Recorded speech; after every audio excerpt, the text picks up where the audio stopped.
Yeah, 매일 눈을 뜨면 들려오는 라디오 심장 깊이 박혀 울려오는 스테레오 이젠 혼자 날아 나의 길로 let me go 아픔만 내 슬픔 따윈 never let it go 어디가 픽 보면 이 픽 어지럽지 뭐나 취소해 내가 필요 없어 내가 필요해 그런 놈들 가지 마라 열 빠져나도 아니지 않을 것 Am I ocean road with the pedals 그 노래 말로 Wait I try to get away Wait 켜버린 배로 나 슬픈 노래가 점점 날 가두려 해 I think I'm sad song 모두가 좋아해주는 내 song 내 가슴에 멍들어 loose They're getting tired of truth They make you wanna dance 그래도 난 니켜내 You're in fact I'm sad song 모두가 좋아해주는 내 song 같은데 서로 다른 move 엇갈려버린 groove They make you wanna dance 그래도 난 니켜내 You're in fact I'm sad song 우리 함께하는 길어난 기억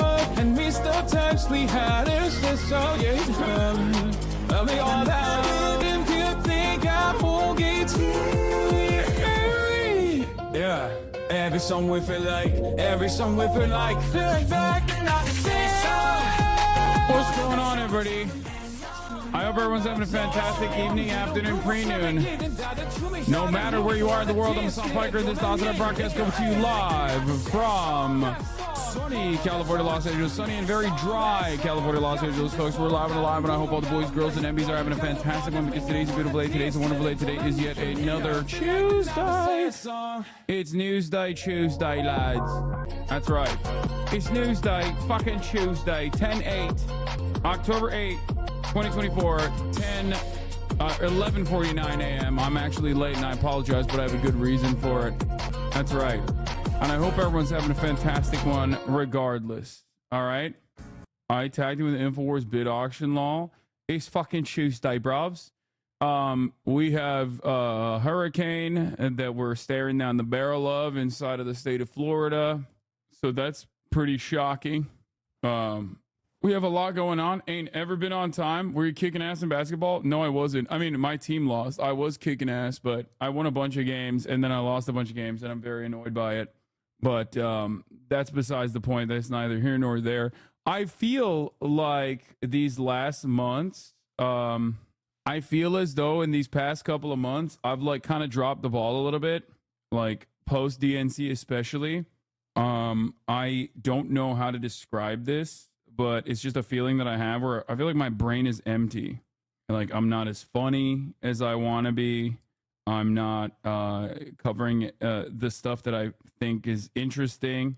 You know what I mean? I think it might be burnout, but like also at the same time, I take a day off, right? I take a day off. I've taken a day off.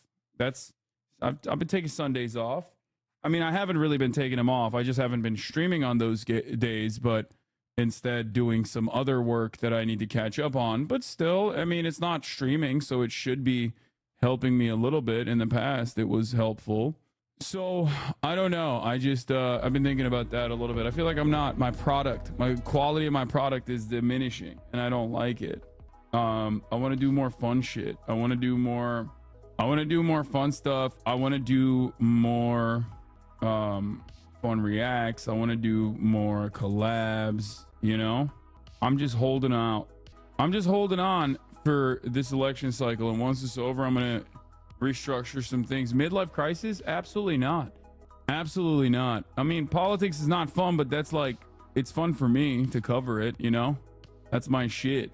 I think it's because I'm overdue for a Japan trip. Yeah, you have to make space for it, but it's tough during election season with a whole ass genocide going on. Yeah, this election season has been draining me a little bit because like at least some of the things, like I like to win every now and then, you know what I mean? I like to feel like I'm winning every now and then. I like to feel as though the party that is supposed to be the counterweight to fascism in this country is like at least taking it a little bit seriously, and then you see it and it's not. They're not taking it seriously. And beyond that, I don't know. There's just a lot going on. I feel like I shouldn't be doing 7 hours, 8 hours every day of nonstop election coverage though, because honestly, that definitely is not good. I should stop doing that for sure. I should be dialing it back a little bit, which I will. But we also are going to do some fun shit today, some fun coverage today. We'll do some Hogwarts, some conspiracy theory stuff like that, because a lot of people are just like making up crazy FEMA stuff. But personal news wise, okay, because this is the part of the broadcast where I tell you about my personal news. In between the time period where I press the stop streaming button, then press the start streaming button. Last night I ended the broadcast. What did I do? I watched Blue Lock, and the first episode wasn't that bad. So I don't know why people were chirping about Blue Lock and the first episode being bad. I don't know. Season 2 Blue Lock is fantastic. I mean, it's still fun. It's still gay as hell. You know, my Boy Love show is not destroyed in the way that the fans were chirping about on TikTok.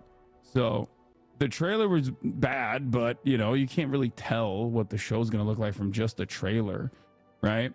So yeah, Blue Lock season 2 is great, I think.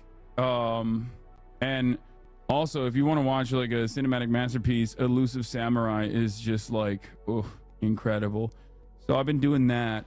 Outside of that, lots of TikTok reels, you know, watching a bunch of TikToks, good stuff. Went to bed, woke up early, super early, got to work, played some ball.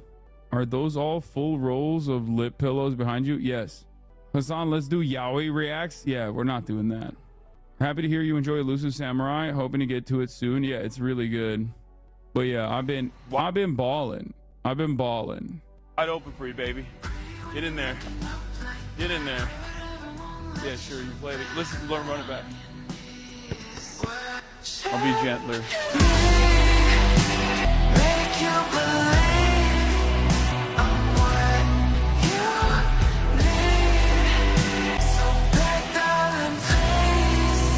I know a lot of people should talk Hassan. That's a fucking man. That is a grown-ass man who gets his job done. By whatever means it takes. That's right. Thought you were in a Waylon Yuntani shirt for a second. What's the best Zin flavor? Trying to get off the vape. Oh, for me it's coffee by far. Usually with a lot of lube. I don't know what that means.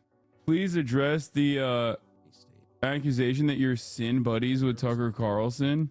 Yeah, absolutely not. Look at this fucking gross piece of shit. Obviously, he's got bad taste. Look, he's got peppermint. Or is that Wintermint or peppermint? One of those. Those things are terrible. Everybody knows the real goated flavor, if you're not going to go with coffee, is spearmint. Anyway, that's besides the point. Not going to get into that. Maybe he's out. Maybe you couldn't find another one. Spearmint does not suck, dude, and citrus does suck. I think a lot of y'all are crazy for saying citrus is good. It is not good. It is bad. Anyway, damn, Tucker looking a little tubby these days. Yeah, Tucker did say he was going to do his own Zin company. Tucker's doing the rounds on podcasts. He's going on Theo Vaughn. Tucker also is doing his own podcast with Elon Musk. Wintergreen and spearmint, come on. As long as a longtime Zinner can confirm coffee's the only sweet flavor. Yeah, I really like that. What was I gonna say? I recently saw Theo live at Portland. All his jokes are painted the right way. He used the word autism and BLM as punchlines without actually saying anything funny about being autistic. Was really disappointed. I mean, he's probably testing out new bits. A college professor of mine used to be friends with Tucker before he became crazy. She said she doesn't recognize who she sees on TV. I mean, he literally was like trying to get into the CIA, and his dad is in the CIA. So, my hot stock popped off last genuinely night. Catastrophic hurricane. Yeah, I is reposted making this. landfall. 8 p.m. Eastern. This is nothing short of astronomical. I am at a loss for words to meteorologically describe the storm's small eye and intensity. 180 miles per hour max sustained winds and gusts 200 plus miles an hour. This is now the fourth strongest hurricane ever recorded by pressure on this side of the world. The eye is tiny at nearly 3.8 miles wide. This hurricane is nearing the mathematical limit of what Earth's atmosphere over this ocean water can produce. I heard meteorologists were...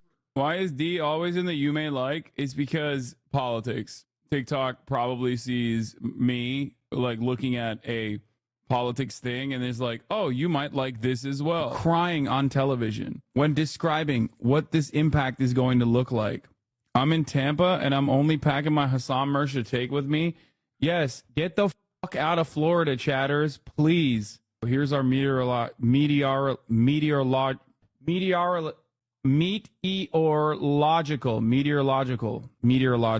Meteorologist. I got it.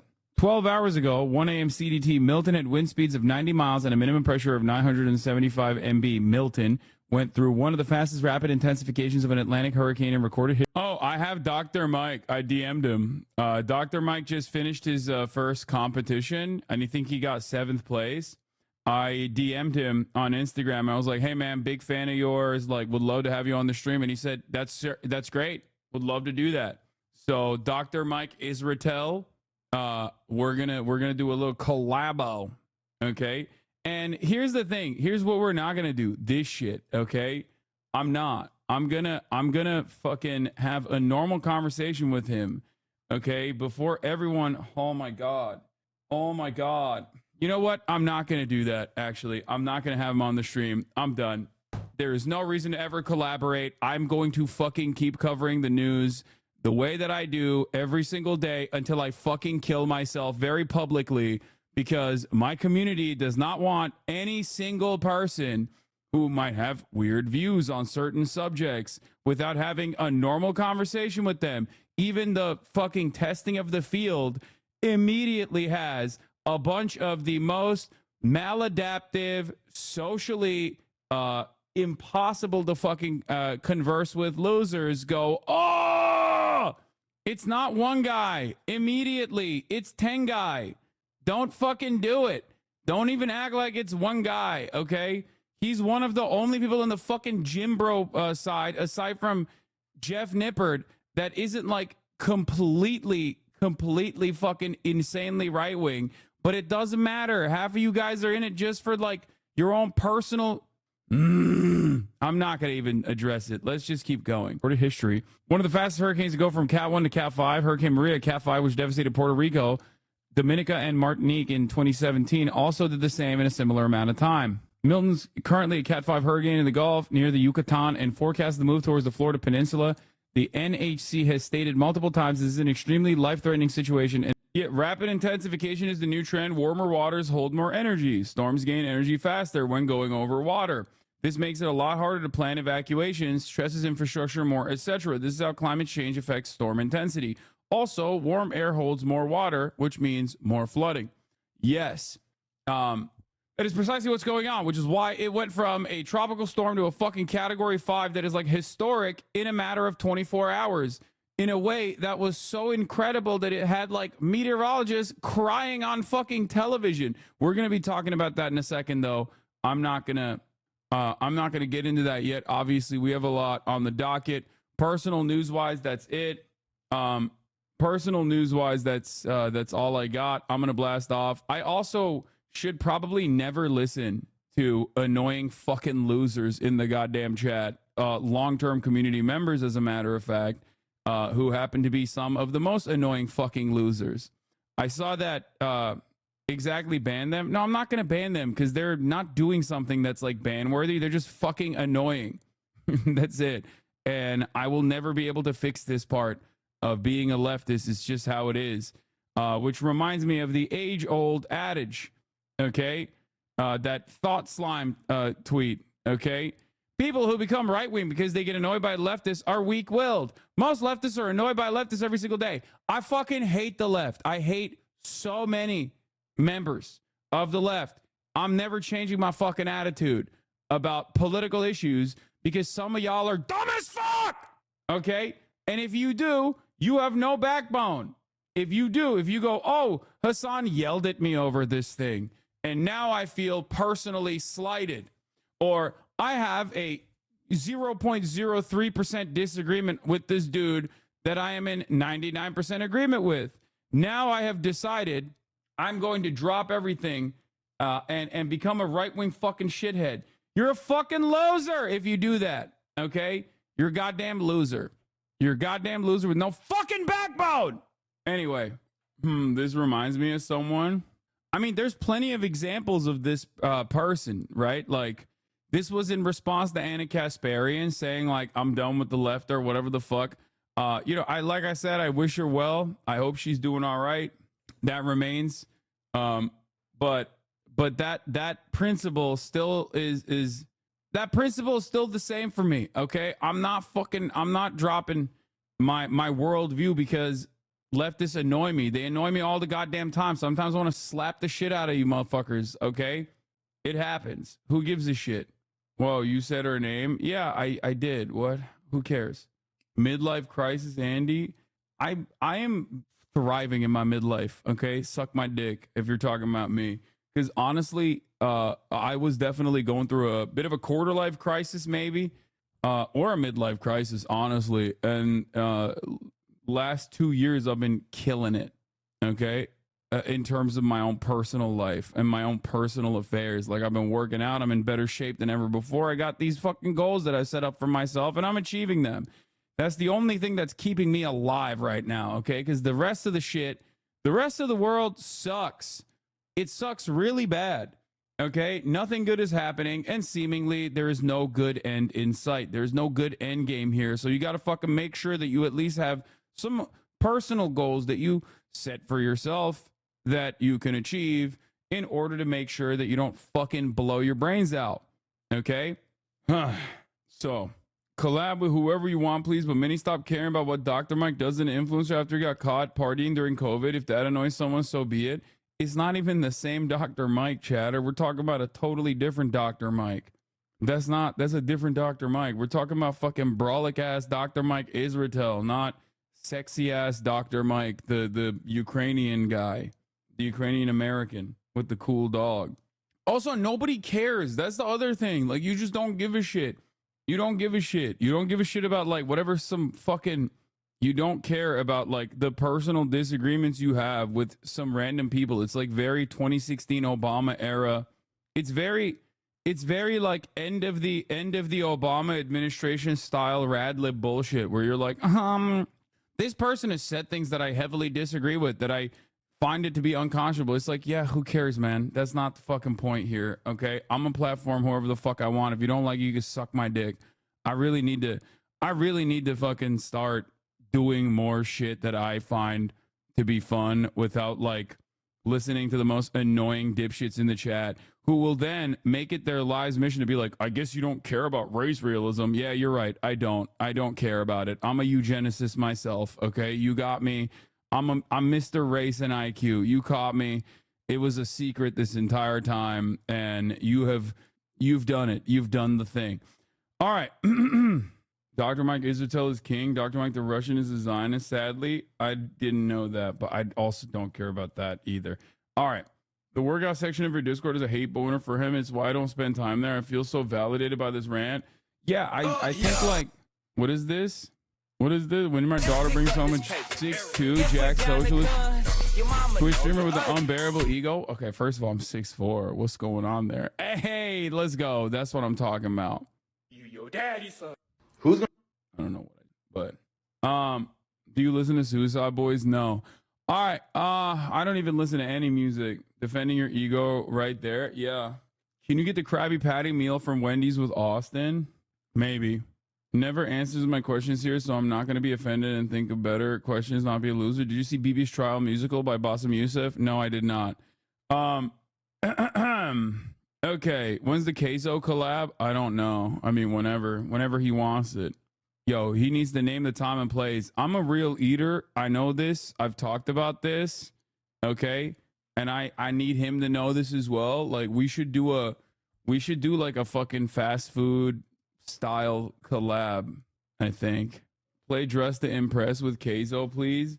I mean, I'm down to do that too. I'm down to do whatever he wants, dude. Why? Because he is Fat Law. Dude, he's not a real fatty, bro. He's not. He fucking, I saw him disrespecting Mountain Dew. And ever since then, my opinion of it changed. I feel like he's doing a Nico Cotto avocado style fat suit situation. I think he's a fake eater. He's a fake big boy. Anyway, okay, what are we doing here? God damn it. Let's fucking blast off. Will this make it into CNN primetime? Palestinians fleeing sites of Israel's renewed military operation in northern Gaza are being shot as they evacuate, according to residents there, and footage shared with CNN documenting their journey. I don't know. Will that make it to prime time? Potentially. Okay, Natasha Bertrand follows you, NatSec reporter for CNN, posting this. We'll see. We'll see what happens. We'll see what happens. Doors open. Calling Kazo a fraud. That's it. I'm going to the right. Do it. Let's freaking blast off, fam. Holy moly, I saw your skin cells. All right, let's do it. Let's do it. Let's blast off. What am I talking about today? What the hell am I talking about today? So much. Kazo is super pro al-Bashir and Murahilin, perpetrators of the Sudan genocide, but yeah. Yeah. Many people are saying he's actually funded and facilitated the RSF by way of his UAE partnerships, but we're not going to talk about that today, sweetie. Not going to talk about that. That's what some of y'all sound like, by the way. That is unironically how some of you sound. I'll be like, dude, there's like a fitness guy that I might do a collab with, and motherfuckers would be like, excuse me, but that person is a fucking like race realism eugenicist or some shit. It's like, shut the fuck up, dude. You're brain rotted. You're the most brain rotted motherfucker out there, dude. Shut up. Also, the thing about Kazo is a joke. Obviously, please. Like, don't take that seriously. We're joking. Will you talk about the first Muslim Lebanese head coach of the NFL being fired by the Zionist owner? Yes. Dude, listen. Once the Houthis fucking hear about this, I don't know. The Jets' days are numbered, okay? The Lebanese are getting disrespected everywhere, and I do not appreciate it. All right, anyway, we'll talk about that as well. I mean, as far as I understand, you know, a lot of people were not exactly super fond of him in general, but there's a lot of decisions that, look, I'm not the most knowledgeable on this, but it's not like he was making a lot of these bad decisions, okay, for the Jets in particular. And ultimately, some of those decisions that were made were at odds with the coach. And I'm, of course, talking about the anti-vaxxer, pagan, psycho, fucking Christian dipshit Aaron Rodgers. Okay? Robert Saleh did suck, though. Worst tragedy involving Jets in New York history, to be honest. Have Will on as a correspondent, please. I mean, we might talk about this. He was already on the hot seat, for sure. I knew that as well. Rodgers is going to show up on McAfee and play dumb about Saleh before casually mentioning that Jews control hurricanes. Straight up. Anyway, let me fucking blast off. There's a lot going on that we need to talk about with 28 days till election. Both campaigns are doing a media blitz, and it's utter ass. Hogwatch Hurricane Edition. People think FEMA is saving migrants only, and many other weather conspiracies. Also, I will do more fun shit later. Get in now. I need to preserve my fucking sanity, dude. I've been like, normally after taking a day off, I wouldn't be this quick and have this much of a hair trigger. Okay. Normally I wouldn't have this much of a hair trigger this close to like taking a day off. It's a good reset usually for me. And I have not, like, everything that's happening has just been breaking my goddamn brain, you know? Dude, you took one day off. You're acting like you took a 2-week vacation. Yeah, I mean, but normally in the past, when I took one day off, it was a good reset. Okay. It was a complete and total reset for me, usually, but we're not there yet. Did you hear about the porn sites Project 2025 counter campaign? Hope you can rest soon. What the fuck does that mean? All right, do we have a blast off meme? Getting old, Unk? No, dude, Unk. It's not that Unk is getting old. It's that Unk is losing his fucking mind because everything sucks. And Unk is doing fucking 8 to 10 hours of news coverage every goddamn day. And I need to do other shit instead. Like, usually I have a decent cycle. Usually I have a decent cycle with, news, and then not so serious commentary, fun reacts, playing video games, things like that. That's what it is. Like, I got to keep it to like, I have to keep it to, bro, do we have a blast off meme? If you guys send me your fan art instead of a blast off meme again, I'm going to lose my mind. Okay. You're sending funny tweets that you've seen. That's not a blast off meme. Okay. Bringing back this classic. Thank you, Lil Bear. I'm going to use that. More debate lords type content. No, dude, the underpinning, like the undertaking of a project that difficult is not as simple. I mean, like, I need to do more cultural commentary, shit like that. I'm just doing straight news coverage nonstop. I need to dial it back a little bit and do some more entertainment news and things that are lighter in general. Zoo visits, collabs. Yeah, exactly. It's like also kind of difficult because everyone is so primed and nonstop will come in here and just like blast me with like, dude, you got to talk about this. You got to talk about this. You got to talk about this. You got to talk about this. And they just don't stop. They're like endlessly fucking.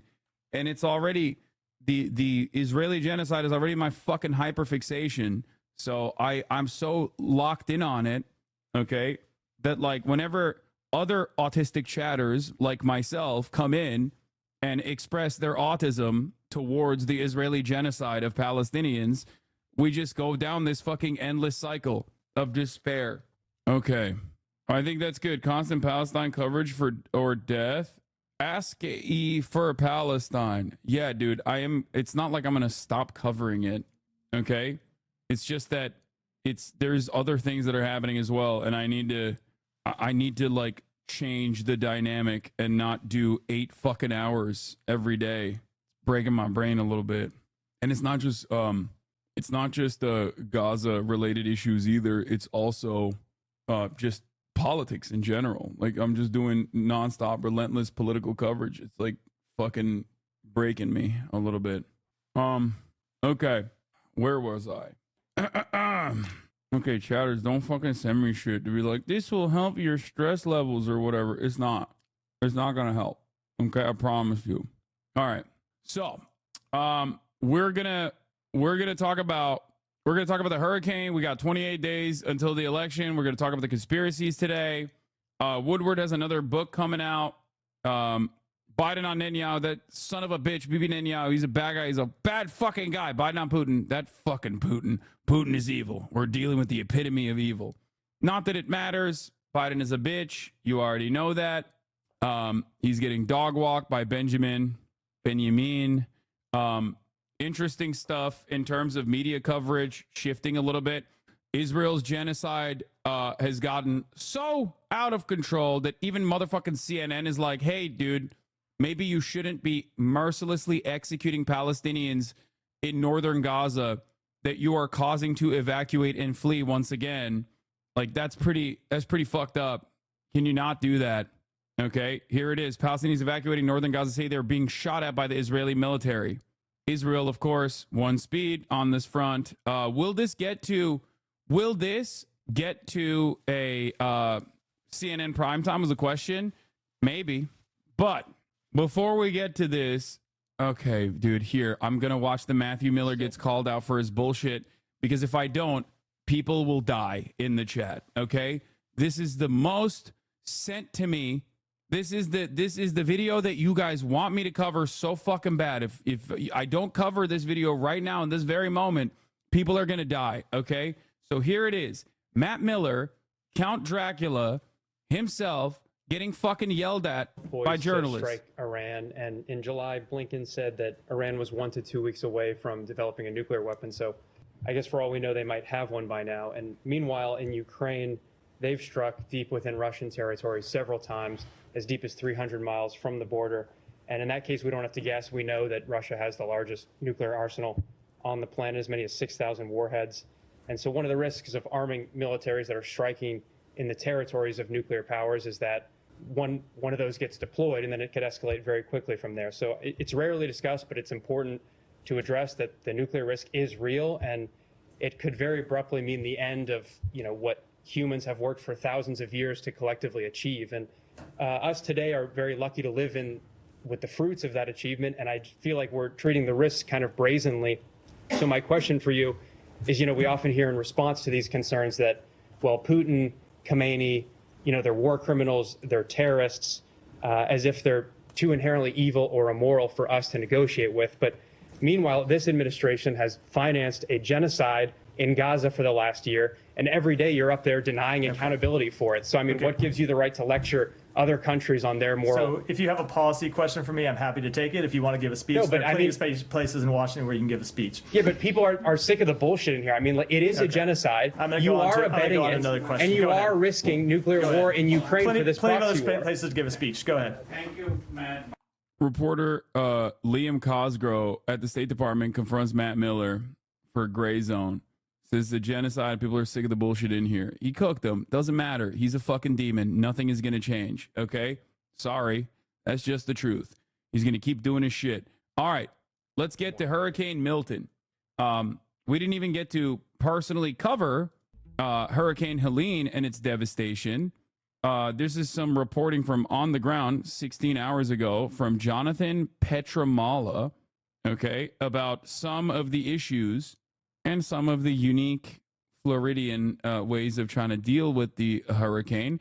But before we get to that, Hurricane Milton, as I covered last night, is one of the very, very unique hurricanes in terms of its direction and in terms of how quickly it reached Category 5 over the course of 24 hours. It is shocking meteorologists, causing them to basically cry on television, on live TV. Like it's going to make impact sometime around, I guess, like 2-3 p.m. tomorrow, my time, or no, Florida time, potentially.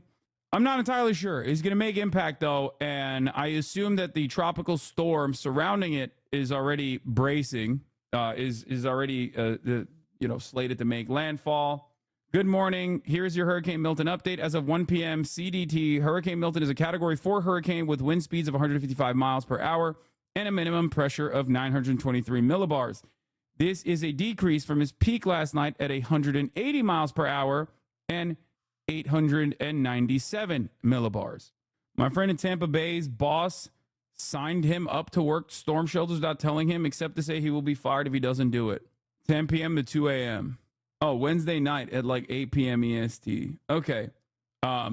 So yeah, the evacuation zones or the avoid zones is basically like a fucking dick sleeve over Florida. Okay. It's just the path is going in from Tampa, coming out of fucking Orlando. Normally, you don't have hurricanes that take this trajectory, this path. It's unique for a hurricane to actually take this path coming from like a eastbound hurricane that is coming from the southwest. It's usually coming from the opposite side. Apparently, since 1851, only 14 hurricanes have taken this path. What now, liberals, is what I say.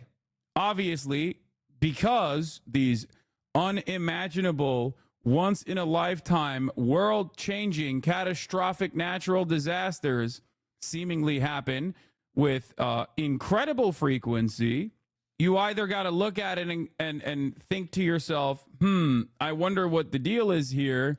Is it perhaps anthropogenic climate change, warming the fucking waters, making hurricanes more powerful, making it also making hurricanes more powerful in a shorter period of time, making it much harder to predict the trajectory and the impact, making it much more difficult to actually evacuate, especially when these biblical style fucking hurricanes are making landfall with incredible frequency.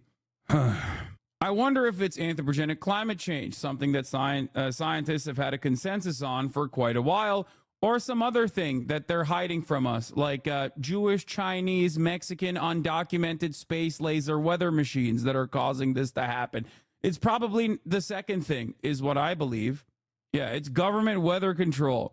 Today, Milton is expected to bring hurricane force winds and a life-threatening storm surge along portions of the northern coast of Yucatan Peninsula. I would like to specify that despite the fact that the Yucatan is not in the direct path of the storm, Milton is still likely to bring extreme levels of rainfall and the northern coast is still under a hurricane or tropical storm warning. Video of Milton fighting off the Yucatan. Here it is. Last night in Cancun with that vigorous convection weather. God damn, that lightning killed the guy. That's insane, dude. Benchmark for rapid intensification is 35 miles gained in 24 hours. Milton gained 95 miles in 24 hours. 95 miles. What the fuck? That's my goat, Reed. Milton went through an eye wall replacement cycle last night, which is part of why it weakened slightly. An eye wall replacement cycle is when a new eye wall begins to form on the outside of the previous one. This cuts off the energy the inner eye wall needs, causing it to collapse and the storm to weaken. Eventually, the outer eye wall completely replaces the inner one, and the storm may re-intensify. This is likely to happen with Milton. Made the 16-hour drive last night with my roommate to evacuate from Tampa Bay area. Fairly confident we will lose everything in this. Probably going to try and get a new job in Yosemite again because of the initial startup cost being so cheap. Reed Timmer is on his way down to Florida because he's literally insane. I assume he will be live streaming the storm. That's my goat. That's my goat, Reed. When you look at the videos of like people going in one direction and there's massive fucking gridlock traffic, okay, of people trying to leave Tampa, and then you see the one car on the other side in that directly going into Tampa, that's Reed. That's our boy Reed, okay? Friend of the show, Reed Timmer, PhD. It's him and a bunch of bucket boys, okay? Ready to go. Put those telephone and electricity poles back up immediately. And maybe some bucket bunnies too. Yeah, you got the linemen on their way, okay? You got maybe a couple bucket bunnies also driving alongside them. I would go so far as to say bucket bunnies, I think, are also essential workers alongside the linemen. People think it's just Reed Timmer and the linemen that are driving in the fucking pathway of the hurricane to go do some honest work, okay? But ain't nobody's talking about the bucket bunnies that are also going down there, okay? They got to keep the morale up. Ain't nobody's talking about them. Do you understand? It's fucked up. What the fuck is a bucket bunny? A bucket bunny is a woman that is sexually attracted to the linemen that come into the area. He's about to be misogynist. Line person, my bad. Liberals. Linemen oftentimes and truckers oftentimes go to the area of impact with, life-saving supplies, and linemen specifically put back the and restore electricity and communication to the areas that need it. Bucket bunnies are the people that have sex with them. They're like the lot lizards, providing an essential service for people who are in these areas hit by catastrophic storms and the like. And honestly, it's a thankless job, but it is a very important part of the process and a very important part of the local economy. All right, let's get to the mainstream coverage of this matter, and then we'll fuck around a little bit more. 48 hours from a second major landfalling hurricane on the Gulf Coast of Florida. I'm in downtown Tampa. This is the convention center. You can see that water. It looks 10 to 12 feet down that seawall. Well, in lesser storms, we have seen all of this flood. So that's why all the people that live here are preparing for the approach of what made it to one of the strongest hurricanes on record in the Atlantic Basin. This morning, the race to get out before explosively powerful Hurricane Milton comes in. Milton, still more than 5. See, look, you're wondering, okay? People leaving Tampa, bucket bunnies and the linemen going into Tampa alongside the storm chasers, okay? A lot of people don't understand. A lot of people do not understand what's going on here. They're like, what? Why are people driving into Tampa? There's a lot of work to be had in Tampa. Comes in. Milton, still more than 500 miles southwest of Tampa. Now a Category 4 hurricane with winds of 155 miles per hour. This is the storm of the century. Mass evacuations ordered, prompting bumper-to-bumper traffic on highways out of town. I saw that fucking video of the, I think it was like the sheriff's department or whatever, like with their car, driving through these like quiet suburbs that have been emptied out, basically being like, leave this area. This is an evacuation zone. Shit is dystopian, dog. Oh, Jesus Christ. Time lapse flying by Hurricane Milton about 2 hours ago. Holy moly. Look at that.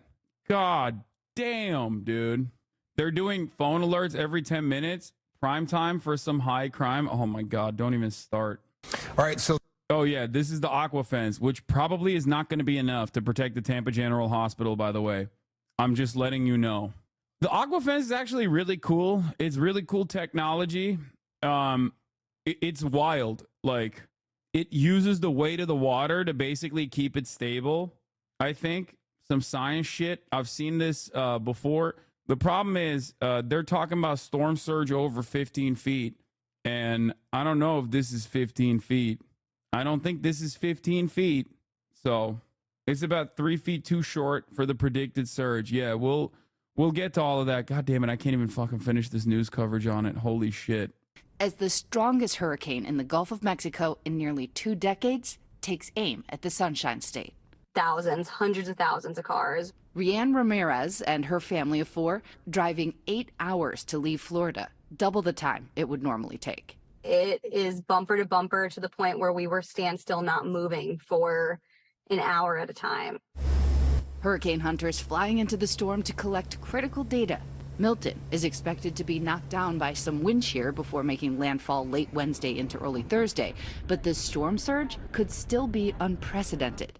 I think there's something wild about people being like, oh man, I'm really afraid of the looting. That's why I can't leave my house. It's like, listen, Deborah, ain't nobody trying to break into your fucking trailer park. It's gone. Like this is one of those moments where it's like, dude, be real, be for fucking real. I understand how hard it is. I understand how hard it is to specifically fucking, leave everything behind, especially if you got pets. Like, but if looting is your primary concern here, you're out of your goddamn mind, okay? What looting? That shit is all underwater at that point. Like, Tampa Bay to Sarasota to Venice could see 10 to 15 feet of ocean water pushing onto land, prompting one of the largest evacuations in years. I'm going to go door to door myself and make the plea over the next 24 hours to get as many people as possible to leave. There are definitely looters, but nowhere near enough to affect everyone to worry about it. Dude, what are you talking about? Looters? Like, guys, please understand something, okay? 15 feet storm surge. What looters, bro? If someone steals your fucking shit before it's underwater, then, at least someone's making good use of it. Like, what are you talking about? You know what's going to loot everything? The water, okay? The water is going to loot everything. Here's what it will also loot. Your fucking life. If you stay home and you're in the area of impact, you're worrying about the wrong looting at that point, okay? But those staying put are prepping for the worst. Frantically filling sandbags, boarding up homes, stocking up. Like, this is such like American fantasy, right? If you think you're going to go in and loot, you got another thing coming. It's like, what are you going to do? Shoot people? Like, what is happening? Like, I don't think people understand the primary consideration at this moment should be placed on survival, okay? The goal for every single person in the area of impact should be to try and survive. Unless you got some fucking gills on you, all right? And webbed fingies that you can make ease of, like, you can just like swim around in that filth, you're cooked, okay? This is not going to be an opportunity for folks to take advantage of people.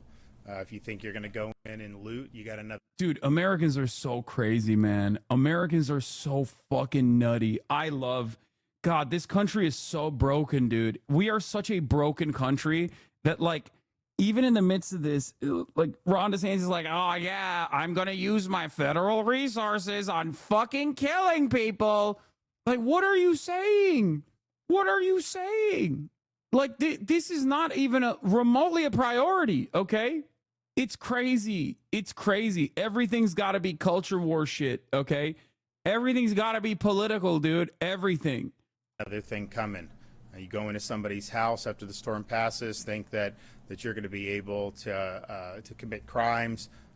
You're going to get in really serious trouble, and quite frankly, you don't know what's behind that door in a Second Amendment state. So do not try to take advantage of people who are suffering because of the results of this storm. That goes for Helene continually, but then of course that will be the case for Milton. I know we've already brought a lot of people, held people accountable in post-Helene, and we will be very swift across all of. If you try to steal my cryptocurrency, you got another thing coming for you. Levels of government to throw the book at people, and of course, when you make these bad decisions, you're opening yourself up to response from property owners who may be inside that house.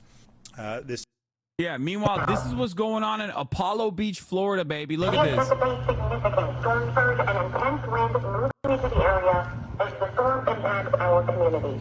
The time to leave is now. This is the Hillsborough County Sheriff's Office. Mandatory evacuations have been ordered for your area.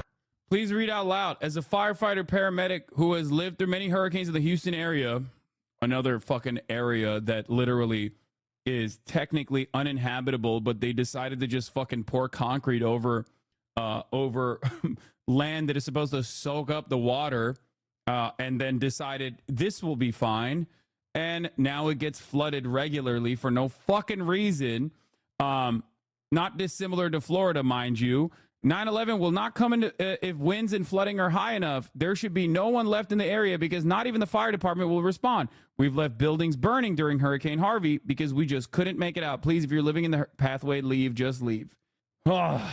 Imagine leaving those homes behind. Hasanabe, way someone go and live in Florida. What? It's just crazy to be like, I am already thinking about the looting. Okay, like thinking about the theft that might occur when half of these fucking houses are probably going to be underwater is insane, okay? It is a genuinely insane thing to fantasize about. My partner has conservative extended family that live on an island south of Tampa and aren't leaving because they'll be fine, even though they live 10 feet off the ocean. Didn't even buy sandbags. They're fucking rich, too. They have zero excuse. Please leave now. Well, it's getting real.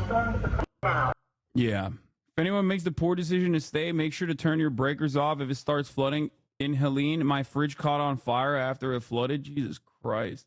Yeah. You got mayors. You got the mayor of Tampa being like, if you stay behind, you will die. I am going to make this very clear. Okay? If you stay behind, you will die. That's what she said on CNN.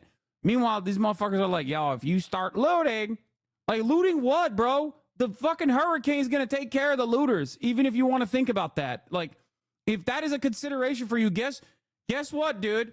The looters are going to fucking die too. So you don't have to like fantasize about shooting them. Yeah, people are going to be looting. People are going to be looting the waterlogged PlayStation 5s from your suburban homes, dude.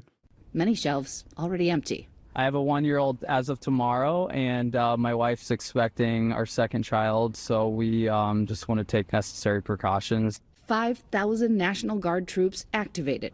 Tropicana Field, where the Tampa Bay Rays play, turned into a staging area for relief workers. Helene left behind so much destruction less than 2 weeks ago. It's just a little scary to protect your house because it's not just your house, it's all the houses have debris piled up as high as you can see. Helene brought the Tampa area and its beaches record storm surge as high as 7 feet. This was Tampa General Hospital during Helene. It was protected by an aqua fence. The water nearly to the top of the fence in that 5 to 7 feet of surge. But that was 5 to 7 feet. This is going to be double that. Half the storm surge that's expected from Milton. Watching the storm meteorologically yesterday was just jaw-dropping. It put on 95 miles per hour in less than 24 hours. Only 2 other storms in history have done that. So I want to say it's crazy because like everyone's a communist when a fucking hurricane happens, but Florida, honestly, yeah, everyone's a big government commie when a fucking massive hurricane like this happens. And you know, it's not a time to gloat. Like, I don't give a shit. It's not about politics. We got to save these people. We got to make sure that they get the fuck out, right?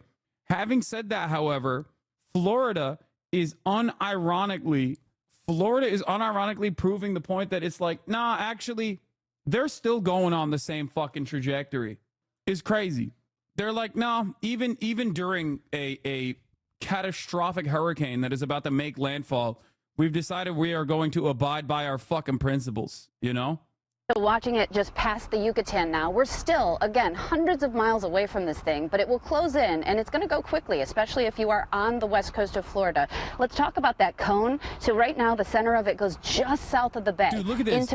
It's just straight ripping through fucking Florida. Look at this. Like, that's crazy. I run a retro game store in Tampa, and someone was like, what if they loot it? And I was like, let them take the soaked PS2s.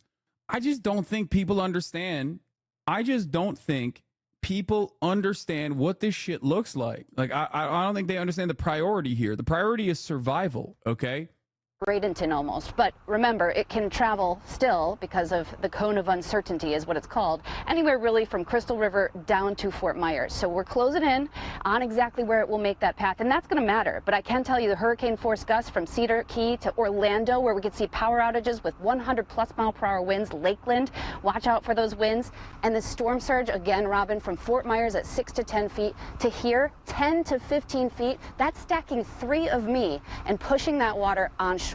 Tampa chatter here. If the storm goes through south of Tampa, the storm surge would be minimal. If the storm goes north of Tampa, then 20-foot storm surge. We're talking about 10-mile shifts that will determine insane catastrophic destruction. Yes, I heard the number was potentially 2,000 casualties with like $5 billion of damage in the worst case scenario. It will move homes. It will move cars. It is going to be catastrophic. Those words I can be very confident with. Robin? You cannot overstate that, Ginger. Thank you. We want to get you an. Oh, yeah. Okay. You're good to go on break, bro. All right. Here is what the 15-foot storm surge looks like, okay? Let's talk more about that surge that Jim was mentioning, because the National Hurricane Center is warning that destructive storm surge will occur along parts of Florida's west coast. It's not just about when the storm is present. Families leave their homes well before the storm touching down, leaving their homes evacuated and unattended. Come on, Hassan. Dude, I'm sorry. You are so fucking insane, okay? Do you not understand what I'm saying? If you're in the fucking pathway of the storm and you evacuated your home and you left it unattended and someone stole your TV in the fucking process, guess what would have happened if someone didn't steal your TV? First of all, we're imagining that someone came into your house and stole your television, okay? Because you were more predisposed with survival. But if it didn't get stolen, you know what happens in that situation?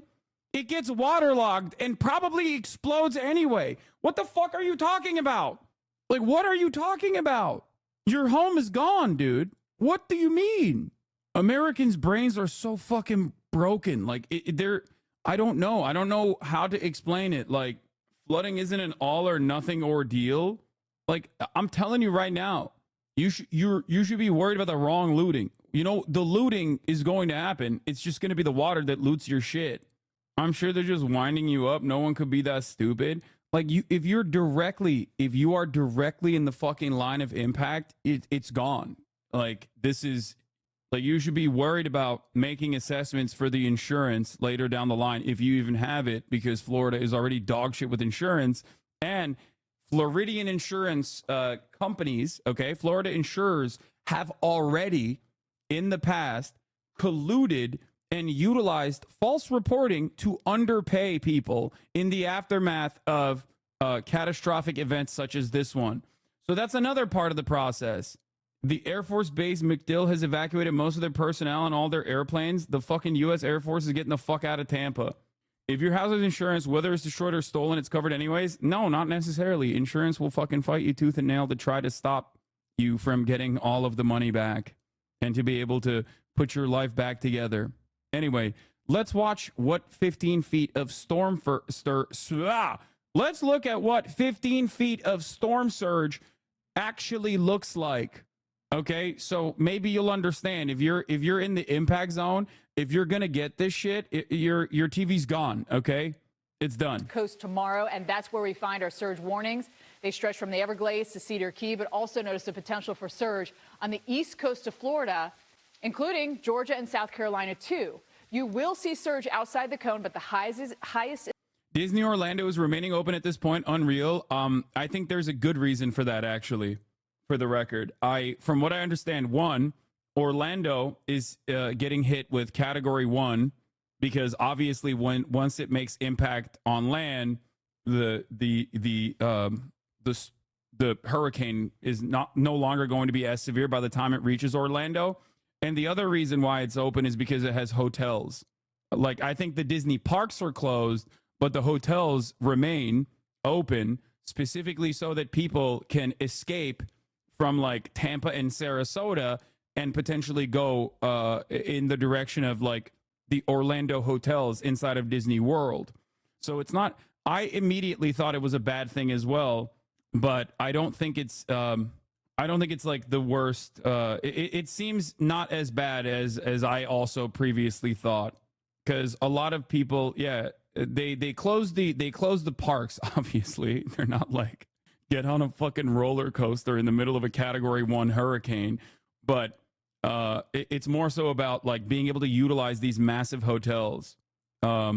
Like, there will be power outages, but it's probably much better to just still be in a hotel rather than being in the fucking impact zone and dying on your roof because you wanted to defend your fucking Samsung OLED television. Oh my God. Is expected in Tampa and Sarasota. But look at that, Naples, we could get 4 to 7 feet there. Let's focus in on the Tampa Bay area where we could see a record-setting surge over 9 feet. And I can use this simulation to show you what it will actually look like. Don't do it. Don't do the weather machine. At 3 feet above normally dry ground, water is already life-threatening. It's too late to evacuate. Water this high can knock you off your feet, make cars float, and driving impossible. The first floor of homes and businesses are flooded. Unfortunately, the water is expected to rise even higher at 6 feet above the height of most people. Vehicles get carried away, structures start to fail. Just look at this. Anything could be in this water, sharp glass, debris, chemicals as well. The scary part is some areas could see surge values at 10 to 15 feet. And this takes us up to 9. And look what it does. At this level, the first floors of structures are completely flooded, and there are few places that it is safe when the water rises this high. Please understand, if you're in the impact zone predicted to have up to 15 feet of storm surge, you're done. It's over. No one will save you. You will die. Okay? You will fucking die on top of your roof or in your attic. Like, you are going to die. I do not know how to explain this. Okay? I do not know if it will actually have 15 feet of storm surge, but obviously I'm going to trust the knowledgeable people on this matter because I can barely say meteorologist to begin with. Okay? I'm having a hard time saying the word. So I'm going to probably, I'm going to listen to them when they give these warnings. Okay? Kind of a similar situation to COVID, which is why it's blowing my mind that Republicans are now doing the same thing that they did with COVID, but now with something that is like directly visible. They've taken their anti-science perspective and now are applying it to this situation, and it's very frustrating. I don't know. It is very, very bad. This is very bad. We are getting dumber and dumber. Obviously, it makes sense that Trump is leading Kamala Harris by 30 points with non-college educated men in particular. 30 points. Just remember, 30 points. Pretty crazy stuff, but that's where we're at. What now, liberal? You're silly libtard. This is above 9 feet, but this CGI, this not real. We want everyone to know their evacuation zone, listen to local officials, and evacuate when ordered to do so. And Jordan, you made a great point last time. At least my jet ski survived. This is not just a calm water. You're going to have waves, even whitecaps, on the surge inland. It's going to be nasty. You could, trying to think that you could walk in it. Please do not think that, all right? This thing will carry you away, especially when we've got the forecast that could go up to 15 feet. Yeah, they can't control the weather. Please read for chatters. My cousin is an insurance claims agent. When you make claims, be as specific as possible. If you say toaster, they'll pay you $3 toaster. Else, if you say brand name model toaster, they will have to try to pay closer to that actual toaster. Also, receipts and bank statements of the item will help. One thing also that you will have permanent receipts for is the subscription that you pay to the Hassan Ahmed broadcast at the top of the hour to avoid the 3-minute ad break. Regardless of your circumstances, no matter where you're tuning in from, as long as you are inside of the North American continent, you are going to see a 3-minute ad break at the top of the hour. So the best way to avoid that is by subscribing for $6 or for free with a Twitch Prime. Or you can also get gifted a sub from Calm Like a Tom. Thank you for the 10 tier 1 gifted subs. This is another way that you can avoid the ad break at the top of the hour. Walk around your house and take a video of everything in it while you vocally say what the thing is in detail, and that is the documentation of you owning the stuff. It will help. Flocky, thank you for the 10 community gifted subs. Barry Balls and another 10. Toro Tragas, thank you for the 5 gifted subs. I hope the next fart you do is a shit. That's really, I would not wish that upon my worst enemy. That's fucked up. Here's a 3-minute ad break now. I live in Florida and I'm not evacuating because I just installed a 16-foot lift kit on my F-350. Do you think that's a good idea? Shut the fuck up, chatter. God damn. Hell yeah, partner. You're gonna be fine. Okay. Good God. Hurricane hunters face turbulence flying through Hurricane Milton. Up close look at Hurricane Milton. This is powerful video coming from hurricane hunters who flew into the storm. It is impressive footage, and it gives you a glimpse at what is headed for this community. Let's watch. Yeah, they're cloud seeding, you know, according to that one guy that we watched last night. May Poontang, thank you for the 10 tier 1 gifted subs. That's right. Why is the NOAA plane flying into the hurricane, the eye of the storm, brother? Get woke. That's right. They're doing it. They're doing the damn thing. They're making it way worse on purpose. They're cloud seeding. They're doing weather control. I've never seen a dang thing like it in my life. They're vaccinating the hurricane. They're doing woke gender. They're dropping dry ice in the hurricane. Pretty good.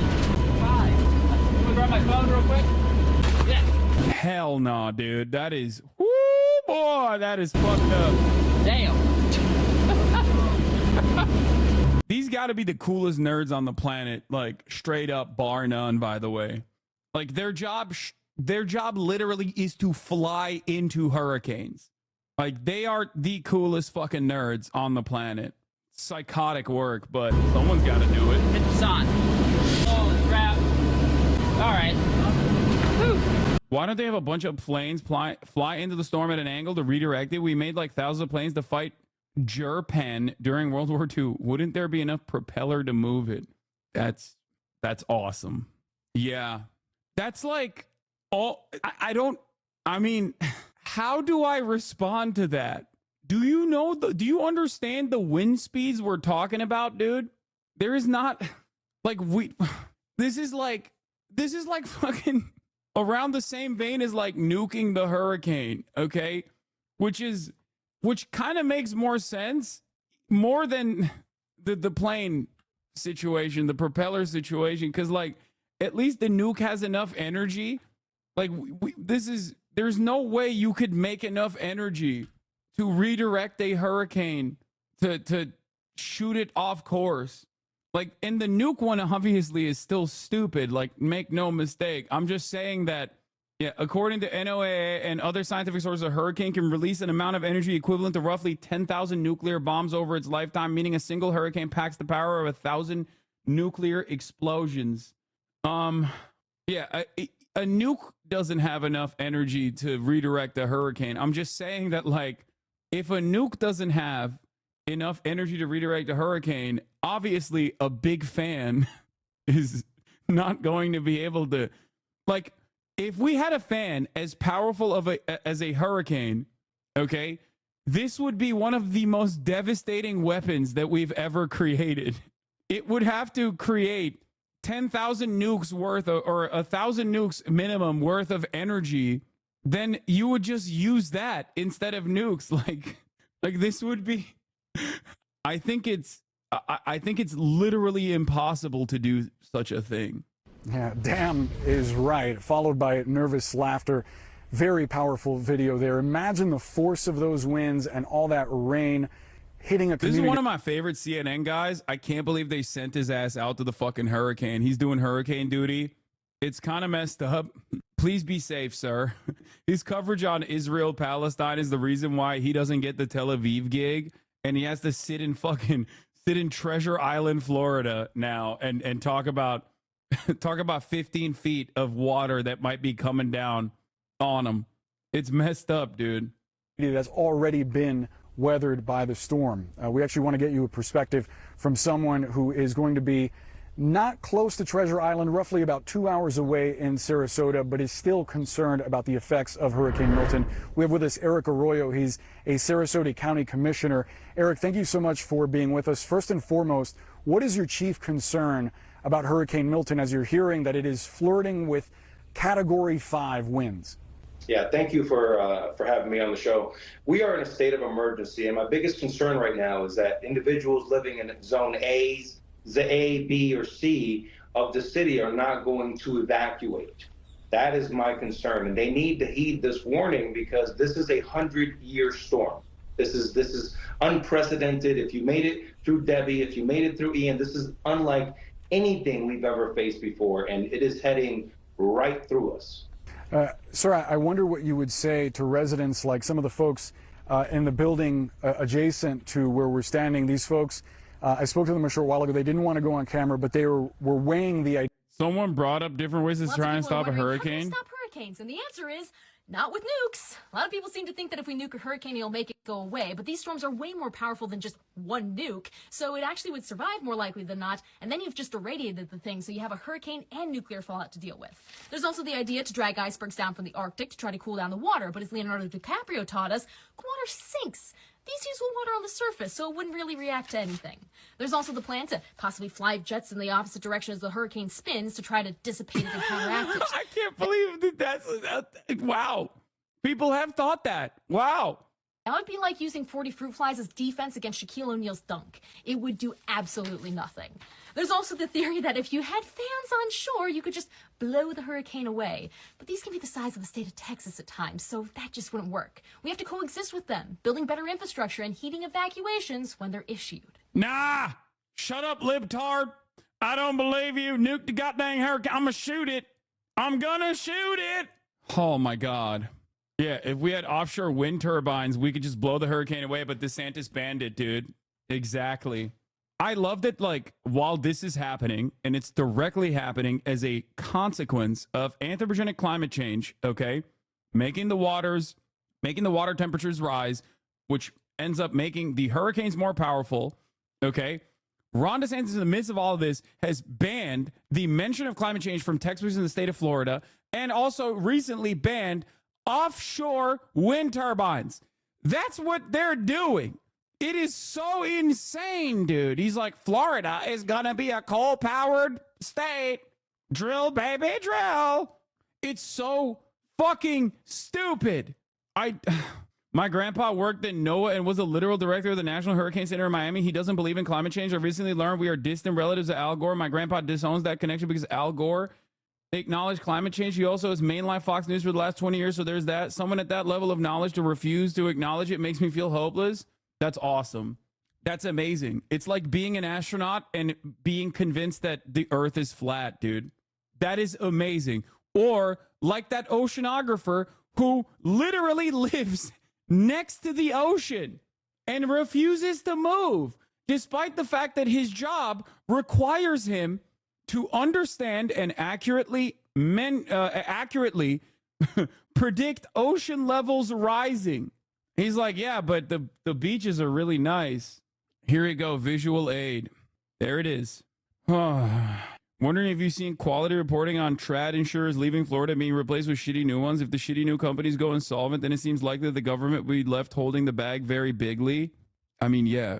Like I said, in the aftermath of these sorts of events, everyone becomes a fucking dirty little commie. So they are building a wall between the Bay and Tampa General Hospital. It's actually called the Aqua Fence, and it is a fence. It's watertight. It's worked in other countries. Will it work in Tampa, though? As Paul's always said, flooding is often a bigger danger than wind, especially in our area. And as we know, Tampa General Hospital is right on the bay, right there on Davis Island. Oh, yeah. And Fox. It's literally on an island. Why? Why did they do that? It makes no dang sense. 13's Lloyd Sauer shows us the new way they're protecting that century-old hospital and the hundreds of patients who will ride out the storm. They work fast right there to build a wall against the storm. It takes 3 full days. Please stop saying anthropogenic. It's capitalogenic. Liberals want us to think it's the fault of everyone, just a human being. Dude, it's man-made, okay? Shut up. Capitalism is also man-made. What the fuck are you talking about? Jesus Christ. The point is, it's fucking man-made. It is. We are doing it. We are responsible for it, okay? Is for our team to set it up, about 60 guys. It's called the Aqua Fence, 1,000 feet long, 9 feet high, designed to protect Tampa General Hospital from a 15-foot storm surge. We're a 100-year-old hospital, and we're right here on the bay.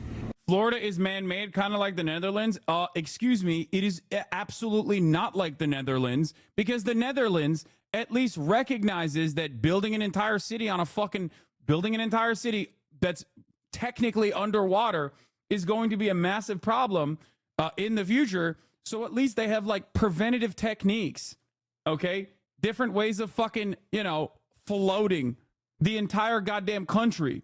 Actually, all of these engineers from the Netherlands are going to be some of the most valuable fucking people on the planet in the next couple of decades, given all of the construction work that they're doing. It's like having Japanese engineers come to the state of California to harden our infrastructure.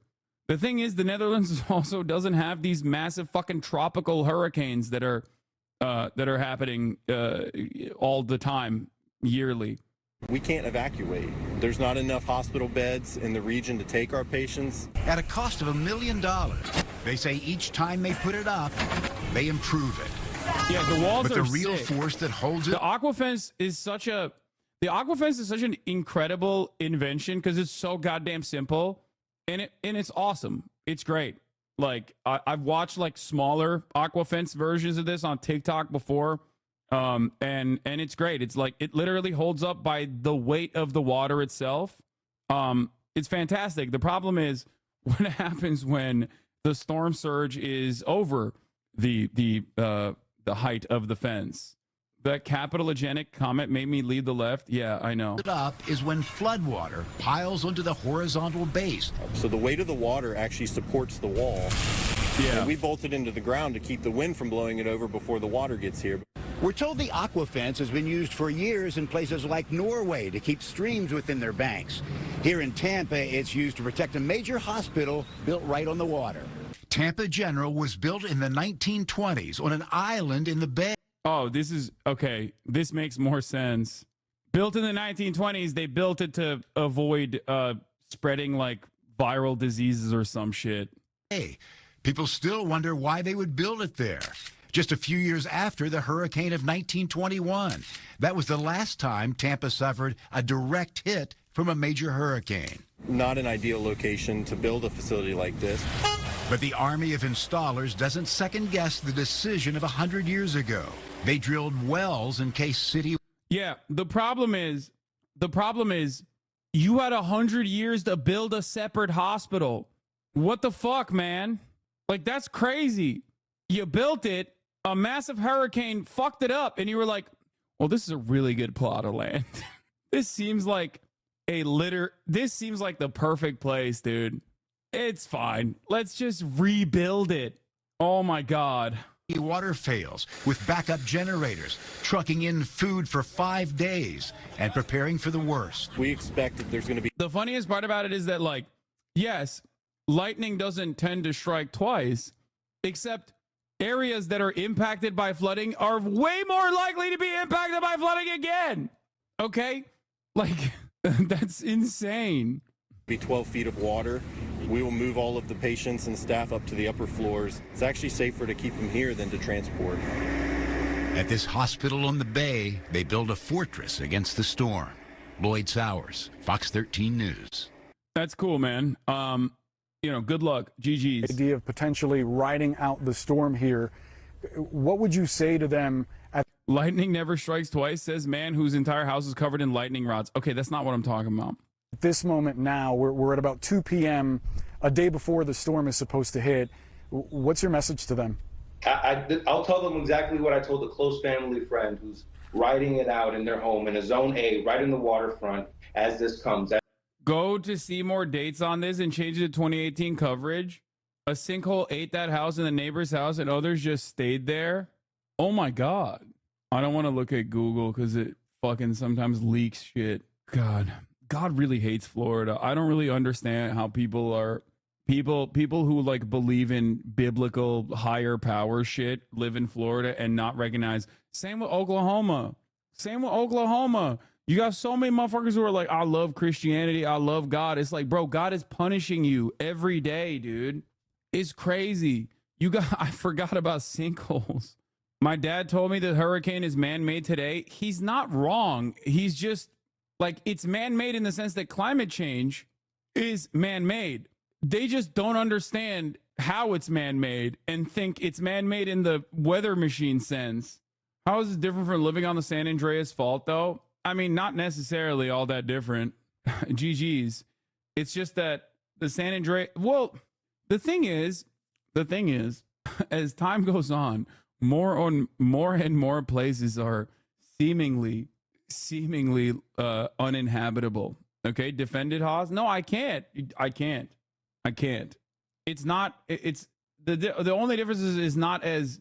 Yeah, it's not like something that we are making worse, unless we're talking about Oklahoma, where fracking has directly caused earthquakes to both increase in frequency and magnitude. The difference, however, is that like hurricanes are much more predictable and impact the same areas over and over again, whereas earthquakes are, I guess, unless the big one happens, not as damaging, and there's not really much you can do about it unless you harden your infrastructure. Like, there is a season for it. That's why the University of Miami is called the Hurricanes, the Canes. There isn't like a earthquake season in the same way that there is a hurricane season. I don't think you're gonna experience a hurricane in fucking I don't know, Minnesota. Do they get hurricanes? I don't think so, right? Like, there's just areas that hurricanes are likely to hit. But to be fair, California normally doesn't experience it. And last year there was a big panic in Los Angeles as well. So who knows? The San Andreas Fault doesn't break away every year. Yeah, yet. Who knows? That said, if you're going to ignore all the experts in every single evacuation order, get a Sharpie and write your name on your arm at least, so that we can identify your body after. Now, that is a morbid alert at the very least. I do wonder, sir, we've seen piles of trash across Pinellas County, certainly. I know there are other parts. Like, our problem in California is wildfires, chatters. Wildfires born out of high wind speeds that end up fucking knocking telephone poles. An endlessly preventable issue, okay? Literally one of the most preventable natural disasters of all time. Yeah, we got earthquakes and shit, but ultimately, that's not what fucking kills people by massive numbers. It's wildfires. How do we deal with it? By doing absolutely nothing, okay? Doing nothing about these goddamn municipal electricity companies that will not harden the infrastructure, okay? It is the most preventable thing of all time. We just don't do anything about it. Like, there was a long time ago, the California state government should have technically taken over all of the local municipal electricity companies, all the power companies. They should have just taken over PG&E and been like, no, it's ours now. You are obviously incapable. You are obviously incapable of dealing with the problem. You are refusing to deal with the problem. Investor-owned utilities is the term you're looking for. Exactly. They didn't do that, and they refused to. The government refuses to prosecute them, or at least they fucking hold up all of these court cases and refuse to listen to the injunctions delivered by the court. There's not really any movement there. And the most predictable thing happens every time there's a fucking wildfire season. Remember when PG&E caused a fuck ton of wildfires and then later promoted themselves by saying they're putting in stuff to resist wildfires as if they didn't start them? Yeah. That's why I always say half the country is underwater and the other half of the country is on fire. Okay? Of the west coast, of the Gulf Coast of Florida, that have seen this issue, debris left over from Hurricane Helene. Can you give us an update on the status, what that looks like in Sarasota? You weren't directly hit by Hurricane Helene, but I know that there were problems there because I have relatives in that area. Yeah, many problems, and there is still some debris. I was checking my email just 2 seconds ago and heard it. Now, here is the problem. Our crew, our team at the city is working around the clock and working with the county, but we have less and less contractors willing to go out into the barrier islands, which are going to be the most impacted, to pick up this debris. So it's only basically government workers now, and at some point we have to withdraw. Oh, also another wonderful state that is the anarcho-capitalist dystopian future, Texas. The Texas power grid, according to SpectrumLocalNews.com, is one step closer to being connected to the United States grid, which is really interesting because not being connected to the United States grid is the reason why there were massive fucking power outages and continue to be massive power outages whenever there is a snowstorm or any kind of like temperature dip or, you know, other climate change disasters that hit Texas.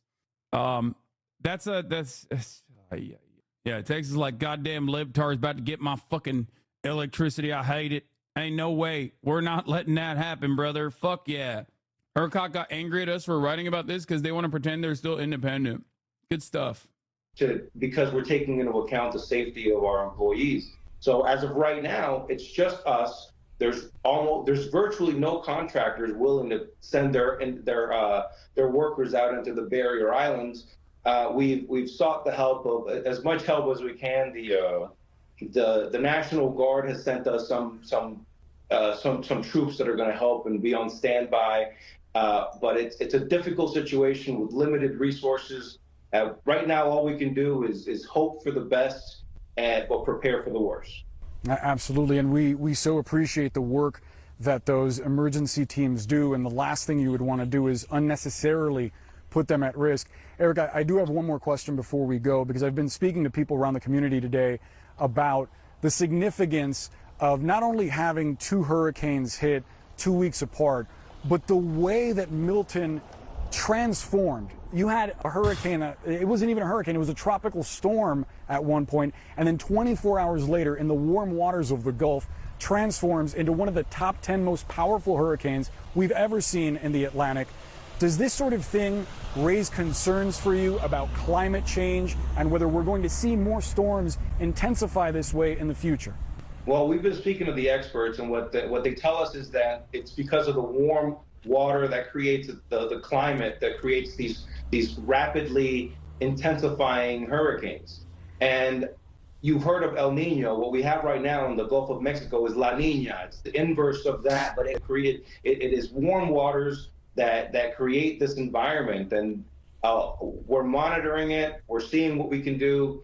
We don't have all the answers, but it's definitely something that's becoming more and more alarming, especially in a.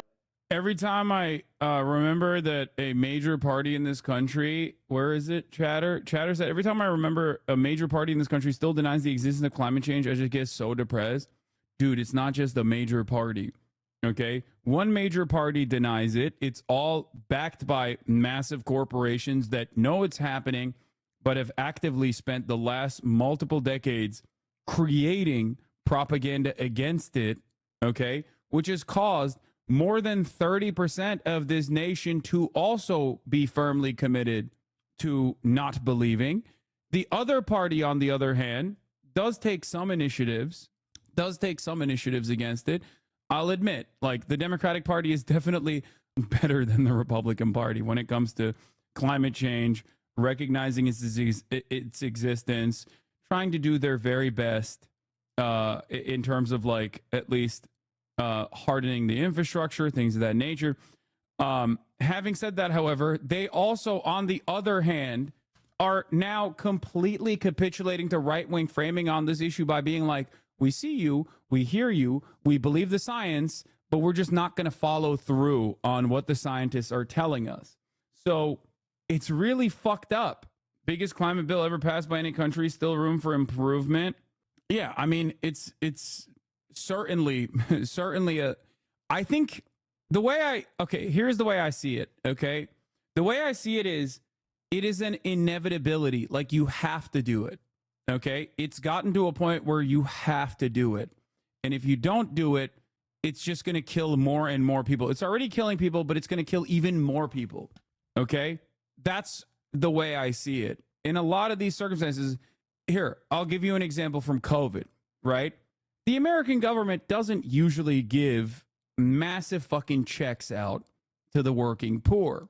But during COVID, they did. Why did they do this? Under the Trump administration, the Trump bucks, if you recall. Why did they do it?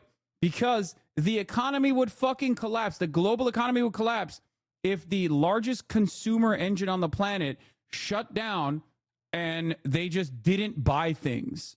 Okay? When push comes to shove, yes, even the Republican Party will find it in their hearts to do the right thing, the bare minimum, okay, and go in a direction that is normally not a direction that they would go in. And I think that the way I see the climate bill, like climate bills passing under Democratic leadership, is in that same vein. It is one issue that the Democrats are objectively better than the Republicans on, and it's shocking to me that they do not fucking swing from the rooftops about this, if that makes sense. Like, it is frustrating to not see the Democratic Party utilize this as a way to be like, see, it's fucking happening. Like, Republicans literally use like 26 murders caused by undocumented migrants as a successful way to propagandize about an issue that's not even a real issue. Democrats, on the other hand, have like real things that are happening to Americans on a regular basis and refuse to fucking communicate exactly why it's happening and exactly how to solve it. Okay? It's just bad politics. It's bad politics. But y'all don't read articles about climate change policy. I do get a lot of PR about it, but usually write it up. No, come on. You yourself just said, holy shit, the news mentioned climate change. Amazing. You understand that there is a massive problem with communicating exactly what's going on and exactly who is responsible for it. Okay? That's the problem. And I do think that news media would be way more open about this kind of coverage if at least one of the two major parties was regularly fucking harping about this shit. Okay? Like, it is so insane to me that the Green New Deal was packaged so perfectly. It was packaged so perfectly to not only harden the American infrastructure, but also create a fucking jobs program to transition our economy from being over-reliant on fossil fuels and instead focusing on renewable energies. And what did we do with it? The Republicans immediately went to work, they went to task, and they butchered it, they destroyed it, they communicated against it non-fucking stop. And now everybody thinks Green New Deal is a bad thing, and that it actually means like Alexandria Ocasio-Cortez is going to come to your house and kill you if you eat a burger. They blocked it, they gutted it, and then they actively communicated against it. And look where we're at now. Most Americans literally think when you hear Green New Deal, they fucking think it's about AOC coming in and killing you if you eat a burger. It's insanely frustrating. Have you seen Future of Reasoning by Vsauce? It explains why humans can't socially, cognitively solve this abstract, faraway problem of climate change. Oh, this is something I used to talk about all the time. Climate change is unimaginably devastating, but because it's like so abstract that people can't comprehend it, it's awful. They just don't understand. Like we do not have the capacity to understand it. And when there's no interest in even listening to fucking reason or scientists, and education is getting worse and worse in a country like the United States of America, less people believe the positions of authority on this matter, and it gets even worse overall. Like, the communication on this gets worse overall. And when you have a party that is actively capitulating to right-wing framing on every single fucking issue, who's supposed to defend us? Like, who's supposed to do the right things? It's not that hard to understand. You can actually look and see it. No, dude. No, that's why there is so much. It's so much simpler to believe a neatly crafted conspiracy theory. Okay? It's so much simpler to fucking believe a neatly crafted conspiracy theory that like it's actually Chinese space lasers or Jewish weather machines that are causing all this devastation. And people would much rather listen to this fucking bullshit than actually listen to the goddamn scientists. In a retirement state like Florida, a tourist state like Florida, and a place that many call home. Yeah, it is certainly alarming for the future. Eric Arroyo, we have to leave the conversation there. Thank you so much for joining us, and please keep us posted if there's anything we can do to get a message out for you. Thanks so much. Carlos Suarez is struck in Milton, joins us now from Fort Myers in Florida. And Carlos, just give us a sense of what you are seeing and how people there are preparing this evening. Well, Issa, the folks that live in Southwest Florida. One of my uncles, a big hog, living in a suburb of Tampa and refused to leave, even though my aunt and cousins have already evacuated with their pets. My grandma told him if he refused to leave, he should stick a shotgun in his mouth and pull the trigger to save himself. The death by drowning. I don't think he's... Nah, he's gonna stick it through, baby. I ain't scared of no goddamn woke libtard hurricane, baby. And to the north of where we are very much getting prepared for Hurricane Milton as it continues to make its way north.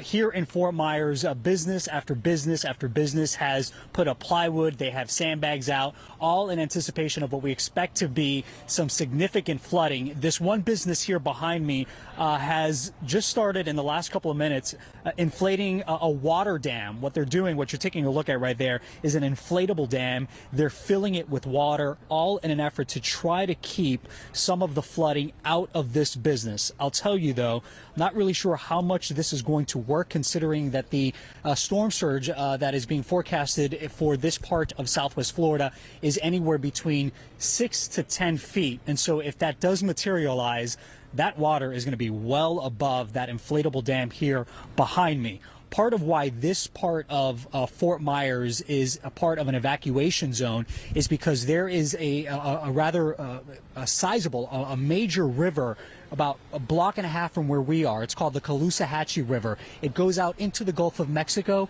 and it also goes into Lake Okeechobee, which is in the central part of Florida. What's going to happen, what the forecast is calling for, is that as the storm continues to make its way north and makes landfall as it stands right now, just to the north of us, we are still going. I genuinely think like Florida's handling of climate change is the most like Floridian way of operating. Like the idea that Ron DeSantis is like, no, we're going to focus more on fucking fossil fuels, right? Is no different than the Pioneer program that they implemented in the aftermath of the fucking Parkland shooting, right? Where they was just like, oh, dude, guns? You think guns are the problem? You think ease of access to an arsenal of weapons is the fucking problem? No, the solution is more guns. We need to arm the teachers. It is so insane. It is so fucking crazy, dude. It's the exact same shit. Republicans look at a problem, and instead of acknowledging what's causing the problem, they're like, no, we need to do more of the thing that's causing the problem.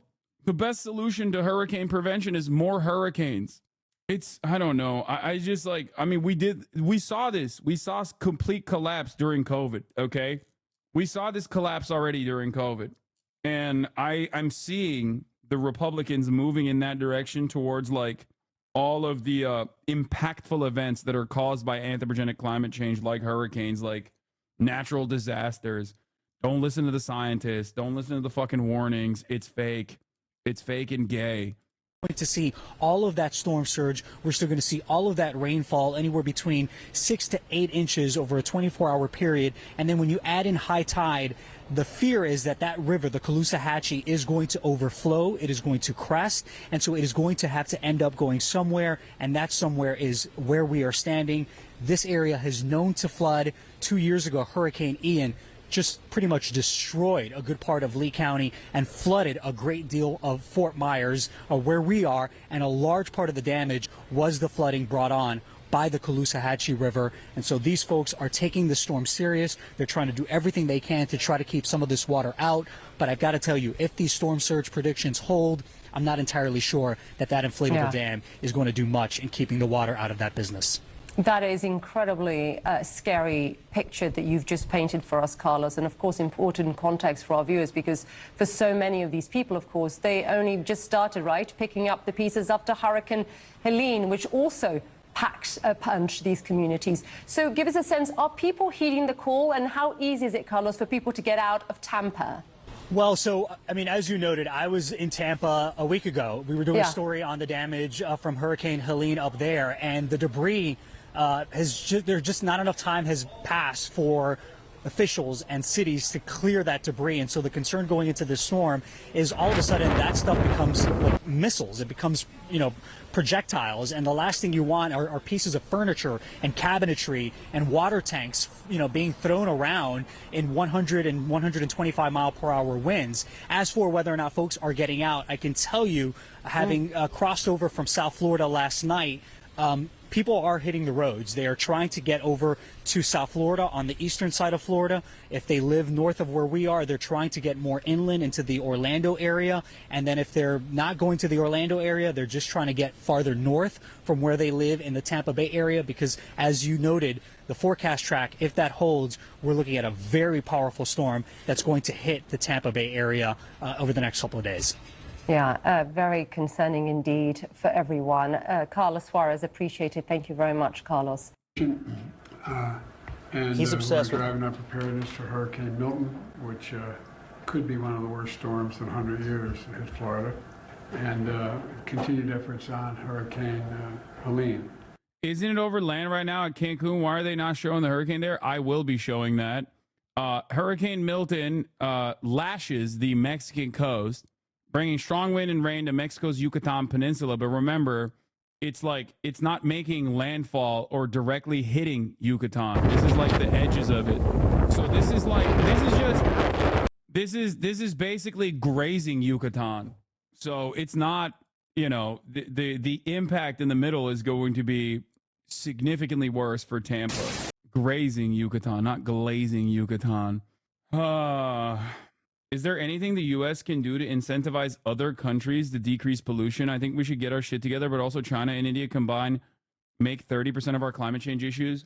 Jumped in my 5.0. Yes, you're right. Have you ever looked at like who the mass consumers are, like at all? Bro, the cruise liner industry, okay? The cruise liner industry emits as much carbon pollution as the entirety of commercial and regular car travel inside of the entire European continent. Okay? You are fucking out of your dang mind. Yeah, India emits 1/8 as much as USA per person. An American's fridge. No, that cruise liner thing isn't correct. It's SO2 and it's an old stat. Okay. An American's fridge or like a crypto miner is causing more pollution than like entire countries, and you're over here being like, why is nobody thinking about China? In terms of per capita carbon emissions, we are fucking putting up numbers, dude. I saw a TikTok about climate change that bummed me out so bad. The weather we're experiencing right now is likely because of the pollution from the 90s and early 2000s, and any changes we make right now won't be felt for the next 30 years. Strap in, chat. Yeah, and a big chunk of the pollution from India and China is because the West outsources their emissions to the third world, and even then, their per capita emissions are nothing in comparison to the average American. Like, look at this. Per capita consumption-based CO2 emissions in 2021. The United States, by and large, is the top, alongside Saudi Arabia and Oman. Damn, okay, Mongolia. Popping off. I'm asking so they could also hold us accountable to decrease our shit. Yeah, dude. That's never going to happen. Okay? Second most important city. Beautiful buildings, beautiful streets, a gorgeous city. When I see cities like this, I think also about the other side of it.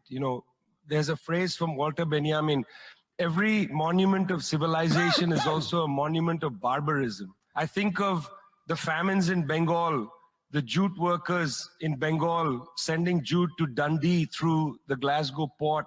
I think of human beings from Africa enslaved and brought from Ghana to the New World, and all those prophets getting sucked into cities like London and Glasgow.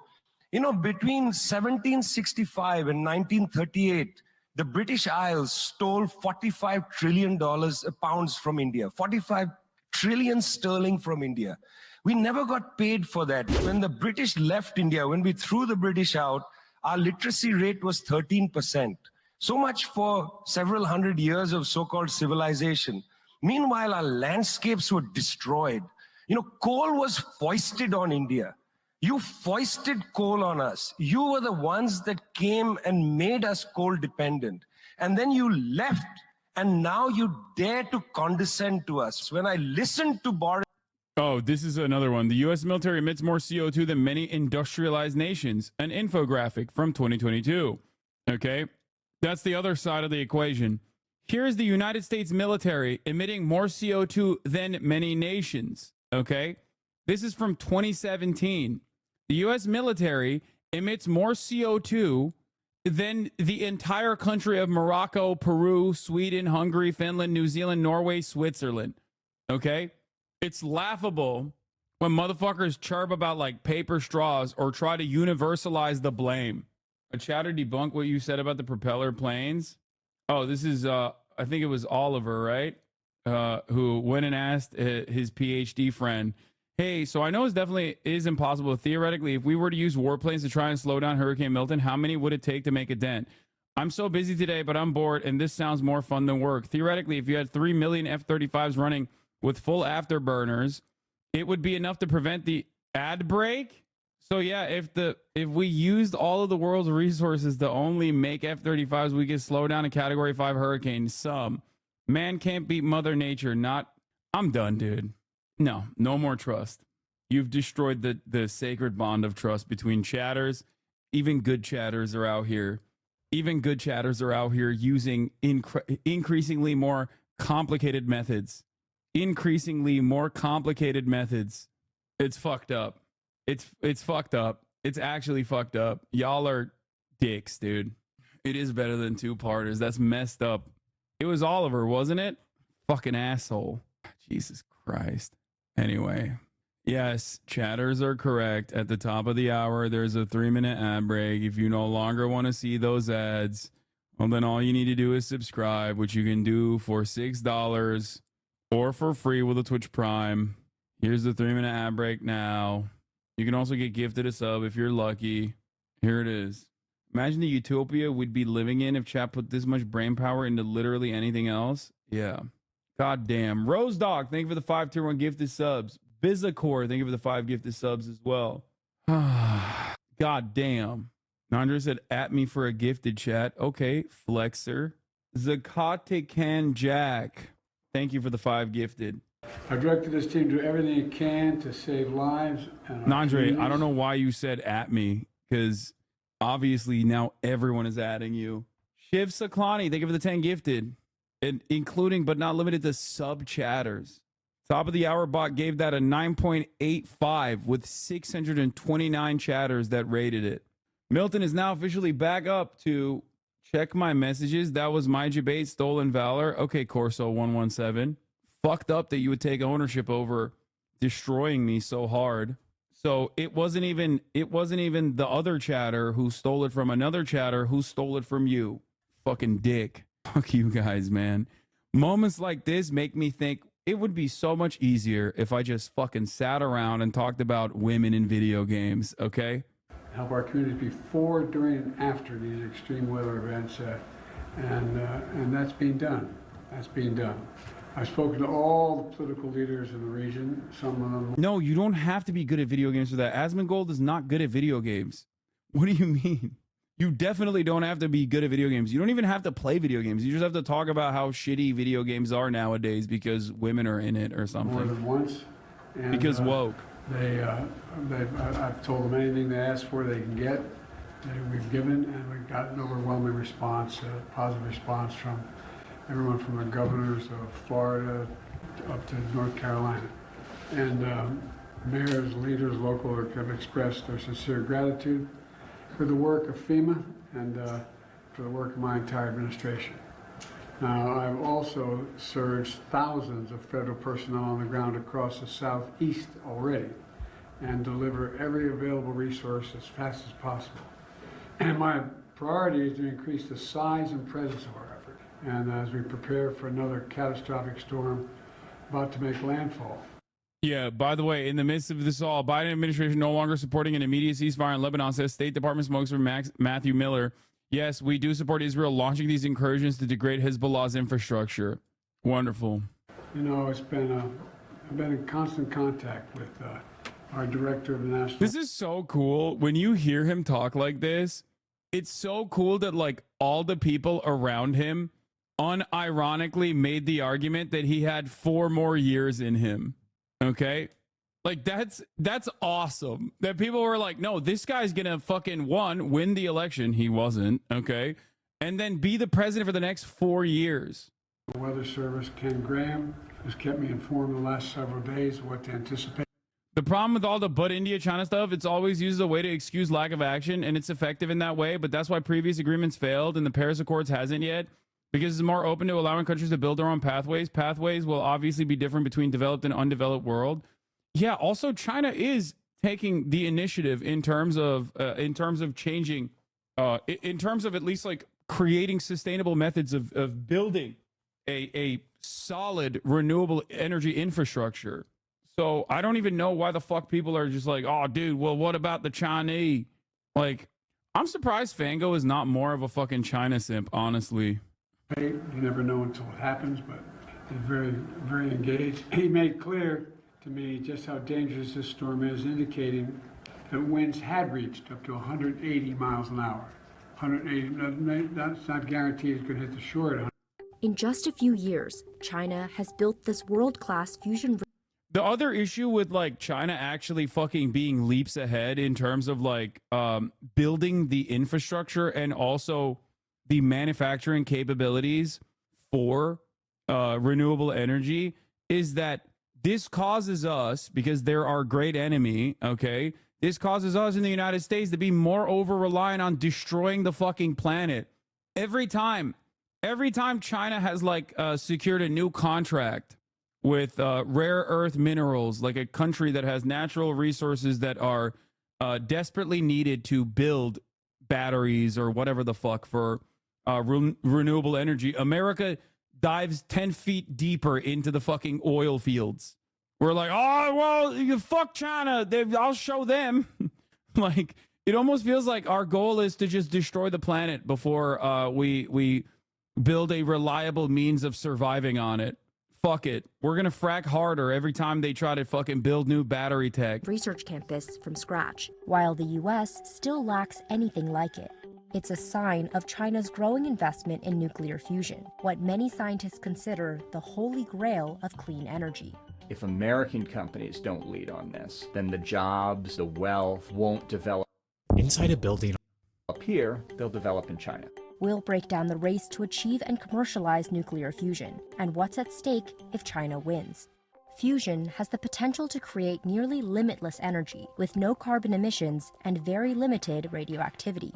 In fusion, you combine 2 small atoms like hydrogen to form a single heavier one, and that releases a huge amount of energy. To make the atoms collide and fuse, they're heated to an extremely high temperature to form a plasma, which is basically a mix of positively and negatively charged particles. Up until probably 5 years or so ago, fusion was seen as a long-term fundamental scientific challenge. There was a lot of open collaboration and discussion among scientists from around the world. George Tynan is a global fusion expert who has worked with several of China's top universities, as well as China's first nuclear fusion research institute. In the last 5 years or so, there's the beginning realization that this may not just be interesting science, but there may be a possibility that this could become an important. Milton update. Milton is back to being Cat 5 with 165 miles per hour winds and a minimum pressure of 918 millibars. The NHC is urging all Florida residents to evacuate if told to do so. Key messages from the NHC. A large area of destructive storm surge, the highest inundations of 10 feet or greater, is expected along a portion of the west central coast of the Florida Peninsula. If you are in the storm surge warning area, this is an extremely life-threatening situation. You should evacuate today if ordered by local officials. There will likely not be enough time to wait to leave on Wednesday. Devastating hurricane force winds are expected along portions of the west coast of Florida where a hurricane warning is in effect. Waffle House Index. Our Waffle House Index status maps reflects our closures as of 2 p.m. in advance of Hurricane Milton. More updates to come. Please stay safe due to a potential for variations of Milton's path. This information is subject to change without notice. That's how you know this shit is done, dude. There you go. One of the most reliable ways of figuring out how devastating the natural disaster is going to look like. That's a joke, right? That's the most American thing I've ever heard in my life. It used to be. Now, not so much. Everything is burger in great USA. Yeah. That's that reliable public-private partnership in action, and a lot of you chatters are refusing to reckon with it. It's quite fucked up, in my opinion. Practical technology. He says he hasn't been back to Chinese labs since before 2020, partly because the U.S. government has discouraged it. Some scientists say fusion energy could be on the grid as early as the 2030s. China became a leader in the field after it joined the International Nuclear Fusion Research and Engineering megaproject called ITER in 2003. Since then, it has invested heavily in domestic fusion infrastructure, research, and workforce. One of the leading candidates for a viable and practical fusion reactor is called a tokamak, a machine that confines plasma. Okay, let's do this instead. This is boring. I don't care about nuclear fusion. China, the big bad boogeyman for the West, leads the world in clean energy production. Contrary to the image we're supposed to have of them from all the Red Scare propaganda and xenophobic fear-mongering. Once seen as a major polluter, China has, in recent decades, implemented a rapid transition to clean energy, away from fossil fuels. This monumental transformation is happening even as Western sanctions and tariffs on Chinese renewable products threaten to stall this critical progress. In this video, we'll take a look at China's remarkable journey, explain why this all happened, and discuss the crucial role China plays in the fight against climate catastrophe. But before we do, I'd like to take a quick moment to thank our channel sponsor, Aura. As you all know, we make political content here and on our other channels. Unfortunately, that means some people don't like us very much. These days, a quick Google search is all it takes to find someone's personal information. Peace of mind. This is an older video, Support the show and protect your valuable data by signing up today at the link below. The foundation for China's remarkable economic ascent was built on Mao's industrialization policies of the 1950s through the 70s, but it really took off in the 1980s, transforming an impoverished agricultural nation into an industrial powerhouse within just a few decades, an unprecedented achievement given its vast population of 1.4 billion people.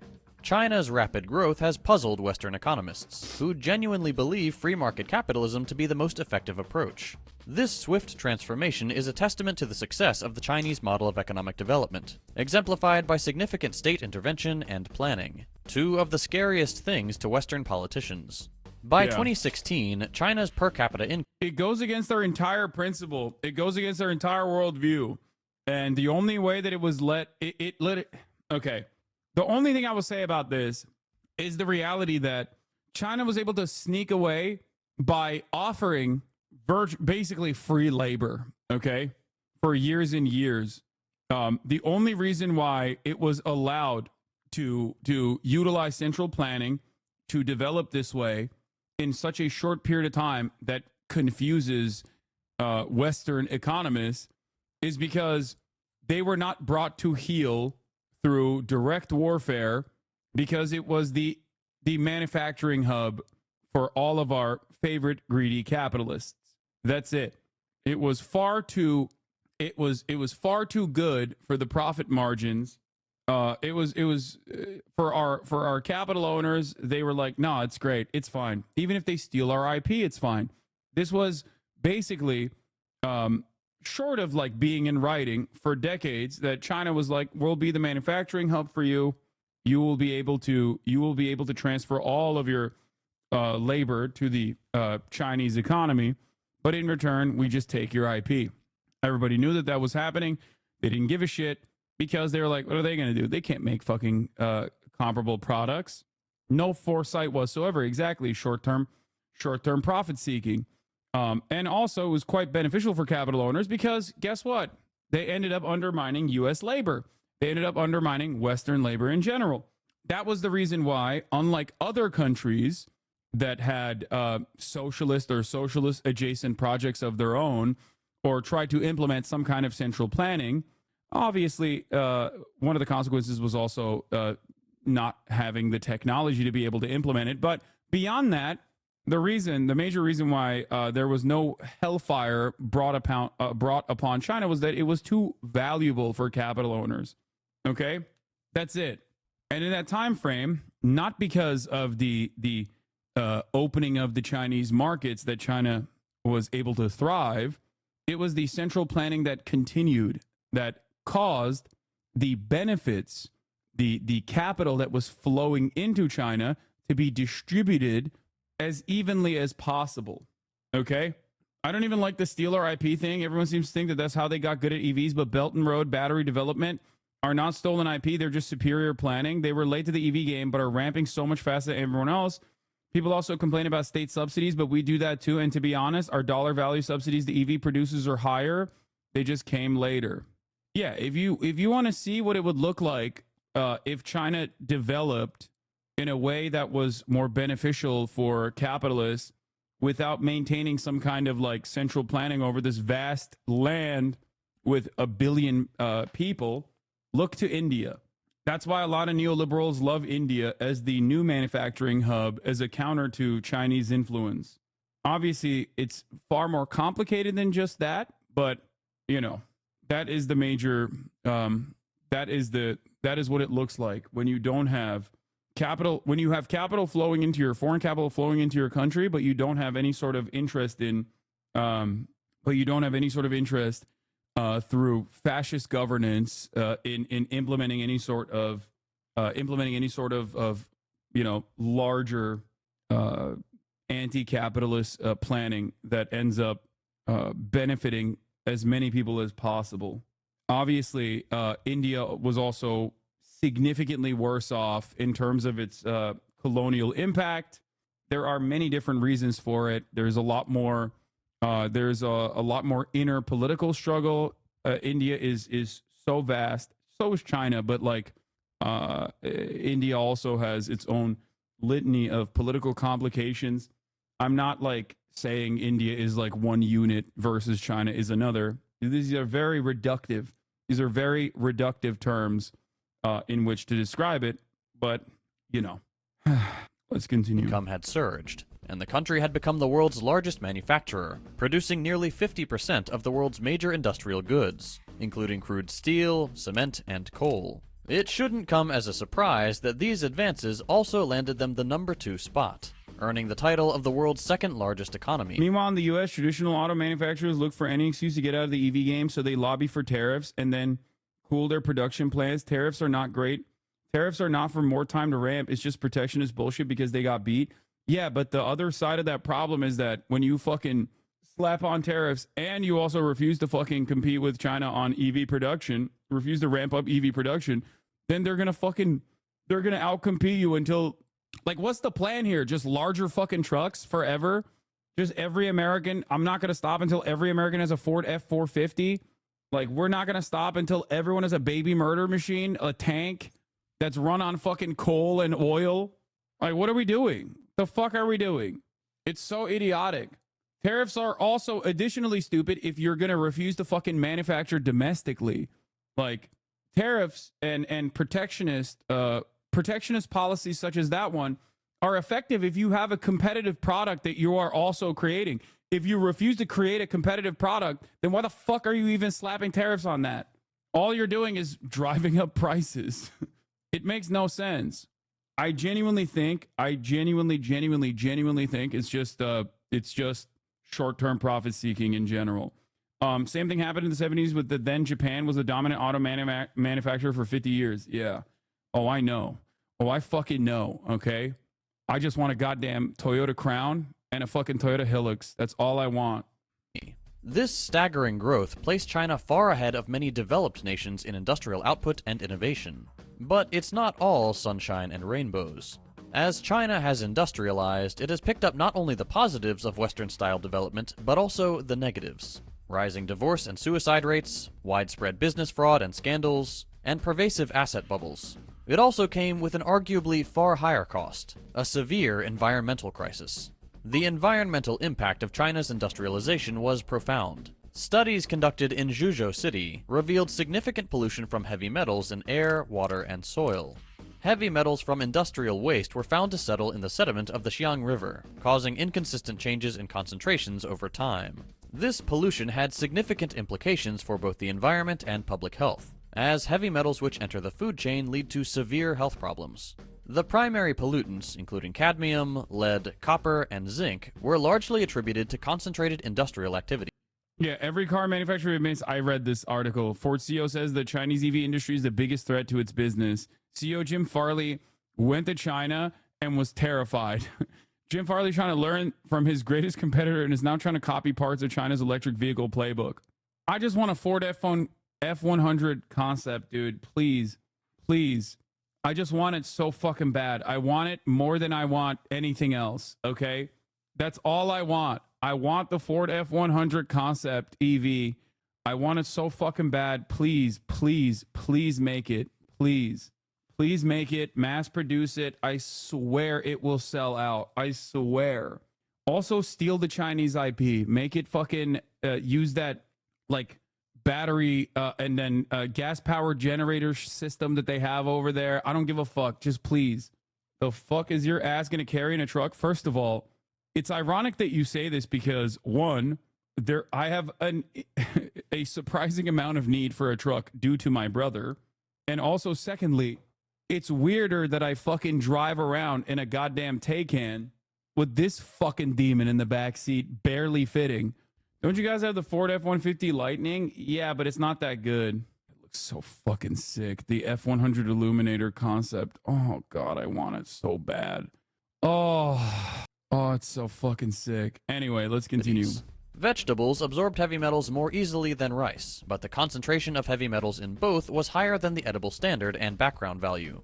Like other economic powers, China's environmental challenges have not been isolated. The global nature of its economic activities means that pollution and environmental degradation have far-reaching consequences. This is a critical consideration as China continues to play a central role in the global economy, influencing environmental policies and practices worldwide. While the U.S. continues to roll back environmental protections under both Republican and Democrat leadership, China's approach to climate change is refreshingly ambitious, and they've been meeting or exceeding many of their pledged goals. The Chinese government has officially recognized climate change as a significant threat and has set comprehensive goals to address it, something not typically seen among Western nations where there's still a debate as to whether or not it's happening during yet another hottest year on record. In September 2020, President Xi Jinping announced China's aim to achieve carbon neutrality by 2060, which has and will require substantial changes in the country's economic and energy infrastructure. This goal has been supported by numerous policies designed to reduce emissions and promote low-carbon technologies. From 2019 to 2021, China led the world in new solar, wind, and hydropower projects, as well as in the production and sales of electric vehicles and deployment of nuclear power plants. China's 1+N policy framework includes long-term plans, such as the 14th Five-Year Plan for a Modern Energy System and the Action Plan for Carbon Dioxide Peaking before 2030, which emphasize scaling up clean energy sources and investing in future industries. The country is currently providing the world an excellent example of what serious state-level climate action looks like. They engage in real diplomacy aimed at addressing real problems and implement robust, effective policies. Because of this approach, China is positioning itself as a global leader in renewable energy deployment and climate change mitigation. Over the last few years, China has consistently topped global rankings for new renewable energy capacity, underscoring its commitment to sustainable energy sources. The country's advancements in energy storage and grid infrastructure have been pivotal, enabling the efficient integration of renewable energy into the national grid and enhancing energy security. A major part of their technological dominance comes in the form of their electric vehicle investment. China has made significant strides in EVs. In 2022, a quarter of all new cars purchased in China were electric or plug-in hybrids, supported by a vast network of over 4 million charging stations. This rapid adoption is driven by extensive government subsidies, long-term investments, and a robust infrastructure that supports these cars. A comprehensive approach that's unthinkable in the West. Chinese companies like BYD and CATL are global leaders in EV and battery technology, innovative features, and market share. Chinese domestic manufacturers have been particularly aggressive in integrating new technologies into their vehicles, such as advanced entertainment features. BYD's quick battery swap stations are also a game changer. It's interesting because Elon Musk said he was going to do that and then never did, and then said it was impossible to do. And what he meant by that was And Megaphonics in the chat has defended Elon Musk for saying that, even though at the time it was impossible to do while maintaining, the profit margins that they wanted to maintain. Where's Megaphonics? And voice-activated controls, making Chinese EVs highly competitive globally. There's a reason the West, especially the US, put such absurd tariffs and import restrictions on Chinese cars. Why would anyone buy a $100,000 domestic car when a Chinese model vastly outcompetes it in specs and price? Despite the popularity of electric cars, China's public transport sector also showcases significant technological advances. I don't think the battery swap thing is a game changer. When Tesla did it, it was to game the CA credit system, which was dumb and set up to advantage hydrogen cars. But people ended up not wanting to use it. They'd rather just supercharge. Why did you mention me? I was doing work. Remember when you defended Elon Musk saying that it's impossible to do battery swap many, many years ago? I never forgave and I never forgot. It might have been Fango Lives that said it. It was one or the other. Pretty sure it was Megaphonics. Advancements. China leads in the adoption of electric buses, with cities like Shenzhen achieving 100% electric bus fleets in 2017, 7 years ago at time of writing. This transition has set a high and necessary bar for urban transport electrification. The majority of the world's electric buses operate in China, which has led to a massive reduction in urban air pollution and greatly enhanced public transport sustainability. And now we come to one of the more controversial clean energy alternatives. I follow a Brazilian communist streamer who's very critical of China and was invited to the country by the Chinese government along with South American influencers who were completely shocked by the Xiaomi factory. That's fucking bullshit. The Chinese government invited a critical communist Brazilian streamer. Okay, I need to be more critical of China. That's fucking bull. Oh, God. Oh, no. I'm critical of China in all the worst ways that they will never actually... They won't invite me. They won't invite me because the things I'm critical of China are things that they're not going to change, or things that they've done that they choose not to acknowledge. If I was critical of China in like dumbass ways, like, oh, it's going to collapse any day now, they probably would invite me. I'm out here simping for free. I saw Megaphonics say that. I was the battery. We're talking, of course, about nuclear energy. And here again, China is making substantial progress, currently constructing about a third of the world's new nuclear power capacity, a massive long-term investment in energy diversification. This clearly demonstrates that the doubter will always get closer access to the Lord. They aren't focused on short-term financial gains, but rather are building for the future. I'm going to start subtly being like, I bet these Chinese high-speed rail projects are bullshit. Trains can't go that fast. Come on. Prove it, China. What are these tier 1 cities? What are these tier 1 cities all about? I don't believe it. I bet they're all ghost cities. They're all empty. It would sure be a shame if the Chinese government invited me to go visit them in person. That would sure be bad. Oh, man. There I'd be with egg on my face if they were to prove that these tier 1 cities are actually technological marvels. I don't believe it. There you go. Expansion in nuclear energy complements China's renewable energy efforts by providing a stable and low-carbon energy supply to support its long-term climate goals. In general, the renewable sector has been a major positive in the Chinese economy, benefiting from a surge in government stimulus as Beijing recovered from the effects of COVID-19. China's dedication to combating climate change extends to its active participation in global climate agreements. Their pledged commitments under the Paris Agreement are significant, aiming to peak carbon. It's crazy because, like, I already do it for free. Why pay for the cow when you can get the milk for free? Okay, they're out here giving money to fucking streamers again to play Wukong again. I already played it for free and glazed it the entire goddamn way. Okay, that's the problem. That's the problem, chat. I'm already giving that titty milk. I'm lactating like a motherfucker. Bro, on that close-up shot, you can really tell that you're 35. Really? You can? That's crazy. Do you like it? I'll keep doing it. Kind of wrong the joke about this. Carbon dioxide emissions by 2030 and achieve carbon neutrality by 2060. China's nationally determined contributions, or NDCs, reflect a genuine ambition to reduce carbon intensity and increase the share of non-fossil fuel energy sources. In 2021, in the Paris Agreement commitments that China submitted to the UN, Beijing pledged to strictly limit coal growth, strictly control new coal power, reduce energy and carbon intensity by 2025, increase the share of non-fossil energy sources to 20% by 2025 and 25% by 2030, and to generate 50% of the increase in energy use from 2020 to 2025 from renewable sources. Through these international commitments and proactive policies, China is not only addressing its domestic energy needs, but also contributing significantly to global efforts to mitigate climate change. Now that we've looked at a successful approach, which is making... The fuck do you say to people that argue that the Chinese move the green energy is shit and bad because of solar panels and wind turbines use materials bad for the environment? Or they talk about like the natural resource extraction process that is done through like incredibly unethical means. And the question you should ask them is how they feel about oil and gas in general. Because from a utilitarian framework, it's still better for the fucking environment overall. If both of these natural resources are being extracted in insanely fucking violent and unethical means, at least one is significantly better than the other in terms of its impact on the environment. And also, I have noticed this argument where they'll be like, well, your fucking, your batteries, like these batteries that you need to use for EVs are being extracted in incredibly unethical means, which is crazy. Okay. Because we've literally sent out like Shell and ExxonMobil have employed paramilitaries in places like Nigeria specifically to, kill whichever leadership was not giving them the best possible contract. So the idea that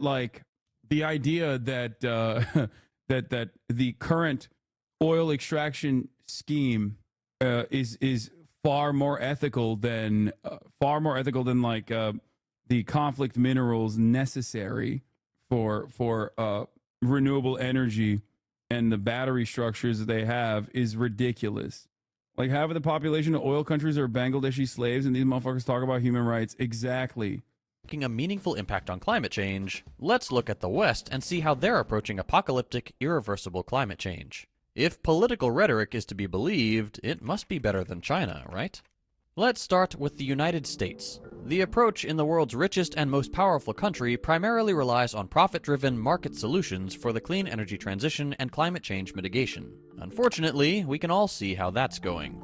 Despite significant technological advancements on paper, the pace of adoption and implementation is too slow to meet the urgent demands of climate change happening right now. The reliance on the private sector has not been transformative, as evidenced by the unimpressive increase in renewable energy adoption and the continued high levels of total emissions. This is the key failure of the capitalist model. When the choice is between more profit now and sustainable profits later, the short term always wins out, regardless of the consequences.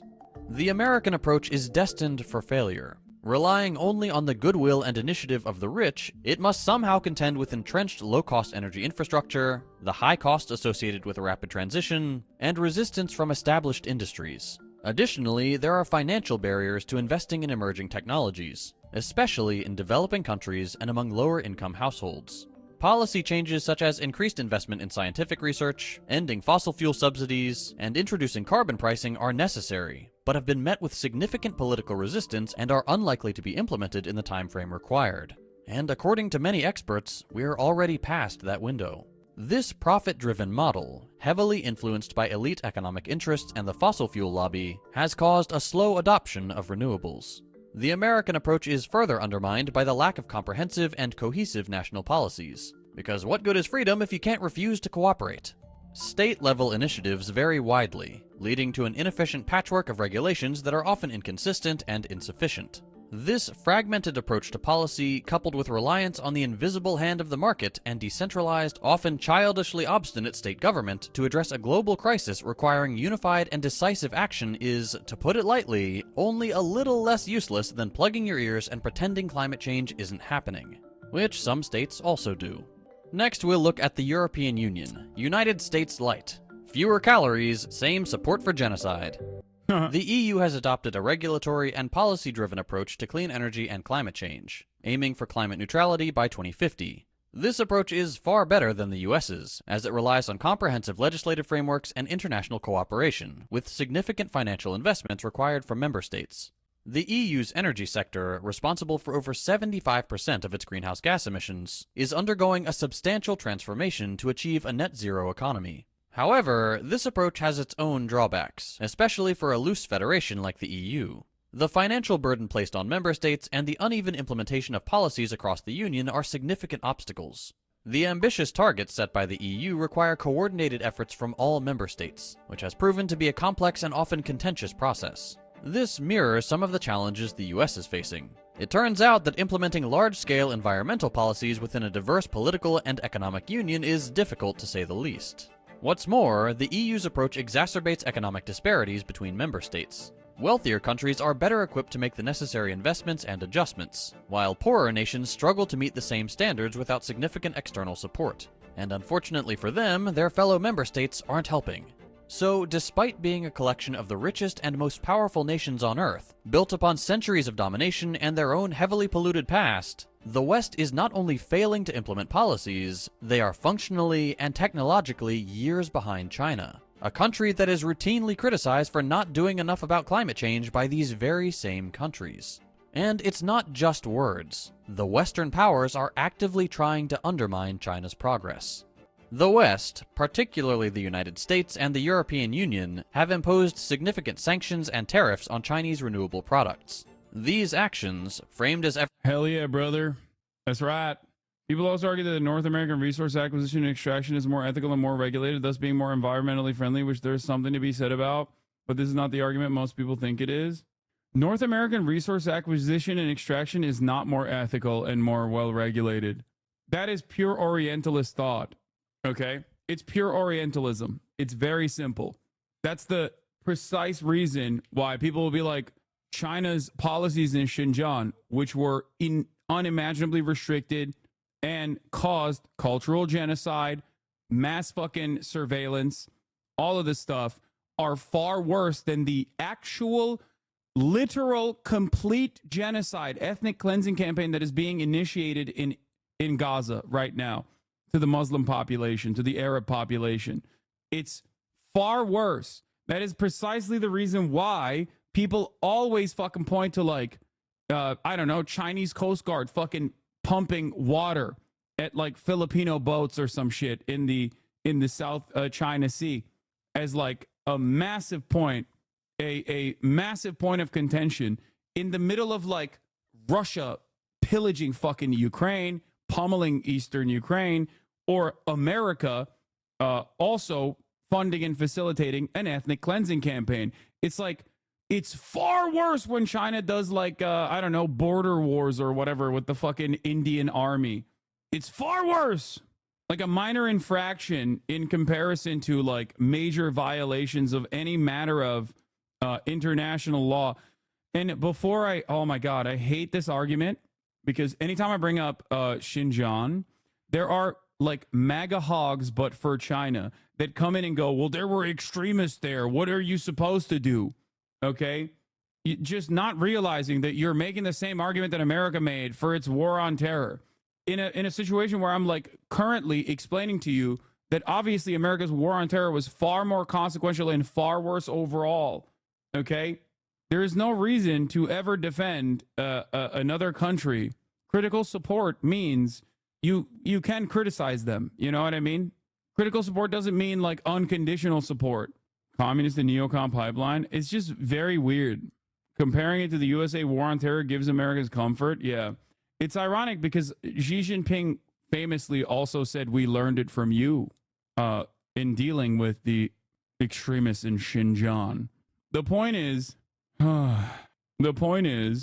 when you personally point to what other countries are doing, especially China, okay, as like a far more consequential, far worse threat to the world, you're being silly, and it is being used, in my opinion, as a very cynical but very deliberate way of trying to lighten the load and saying that, like, no, we're doing it better. Here, I'll give you another example of Orientalism. They have bribery in India and Pakistan, right? Well, we do too. We have just regulated it, so it's more ethical that way.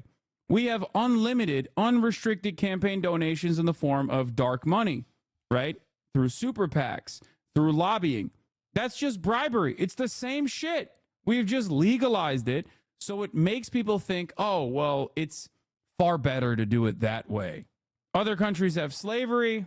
Well, we've codified it to make it legal again in the form of the 13th Amendment, which is supposed to abolish slavery, but it hasn't really abolished it unless it is done within the confines of our criminal justice system.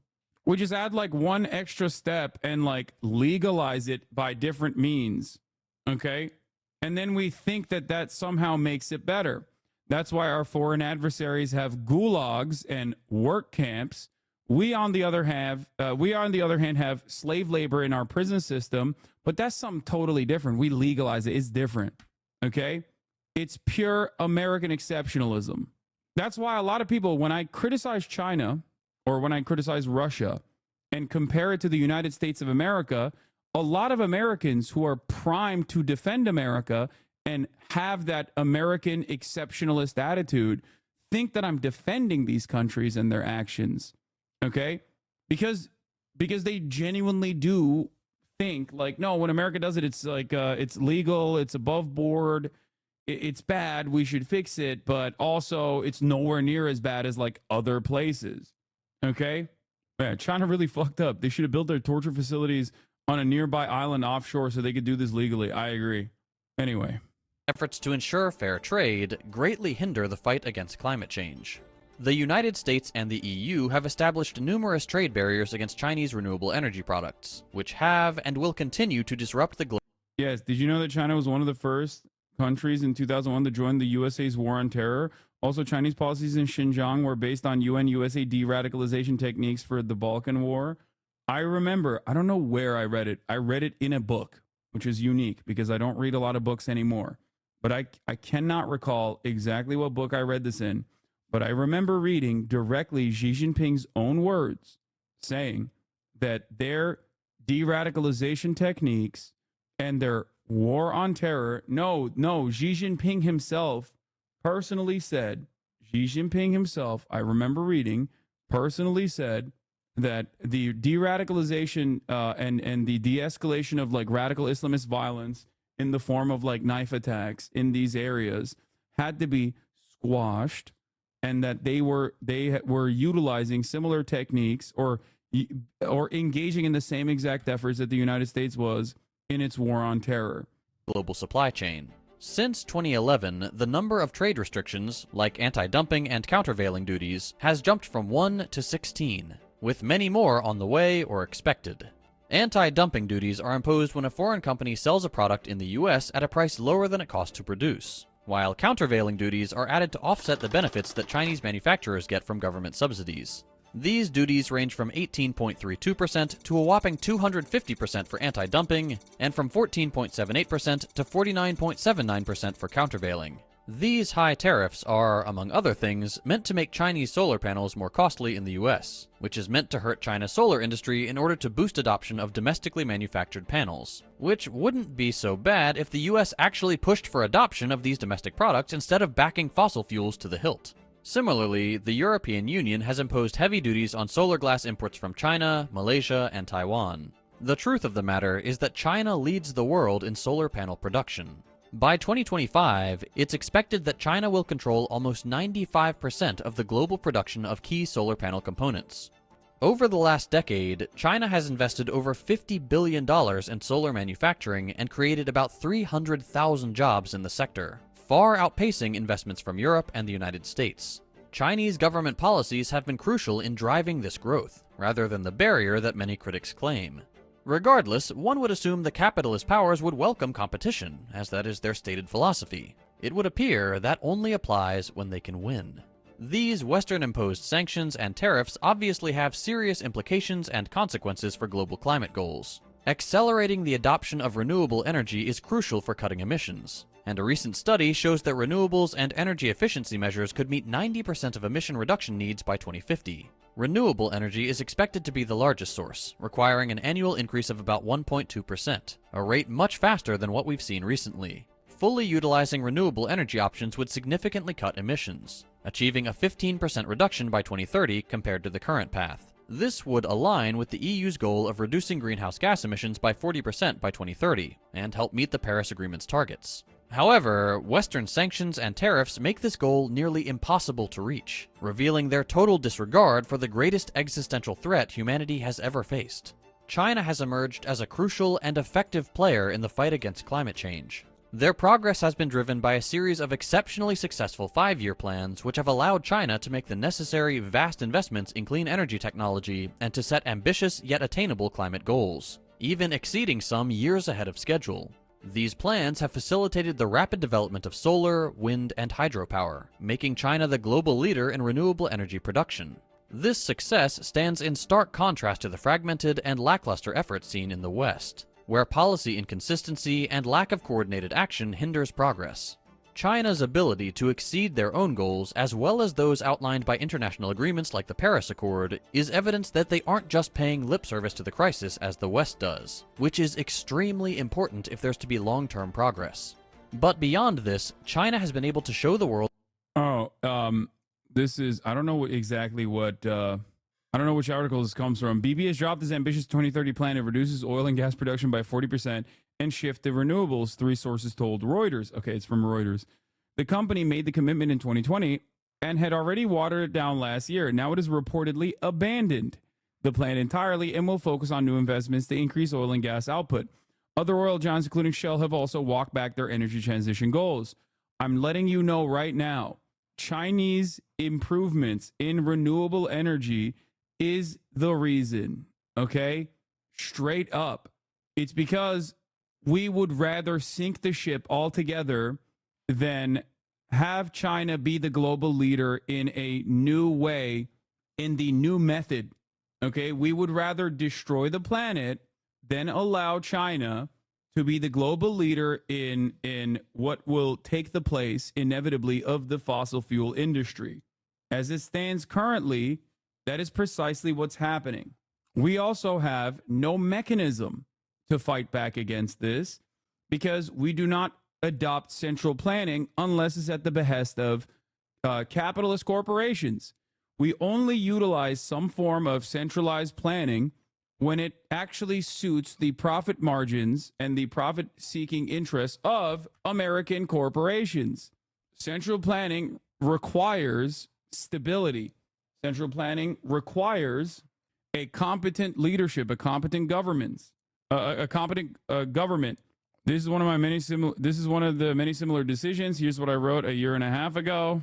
Last week, these companies all walked back their plans. In their latest earning call, Shell told investors that they plan to slow their investment in renewable energy this year. The company instead plans to invest heavily in natural gas, a fossil fuel that it produces planet-warming pollution. Part of the reason why they were even investing in renewable energy companies to begin with was to halt their progress. Okay? That's it. You actually want central planning? Why wouldn't I? What do you mean? We already have it. I would rather we already have central planning. Anyone that says we don't have central planning is wrong, okay? We do. Like, what is one of the most successful industries that the United States of America has, okay, in terms of, like, unimaginable output? Agriculture, okay? How do we do agriculture in this country? There's not a single fucking agricultural producer in this nation that does not get a shit ton of fucking subsidies. That is where this comes from, okay? The problem, however, is what we do with our central planning. The central planning that we engage in the United States of America is only beneficial to a small percentage of shareholders. It is never beneficial to the entire country. It's also still heavily decentralized, and beyond that, the central planning that we have, I know that sounds fucking stupid to say, but beyond that, not only is it simply done at the behest of profit-seeking corporations, okay, but also on top of that, it is a private public partnership that America pushes for at every step of the way.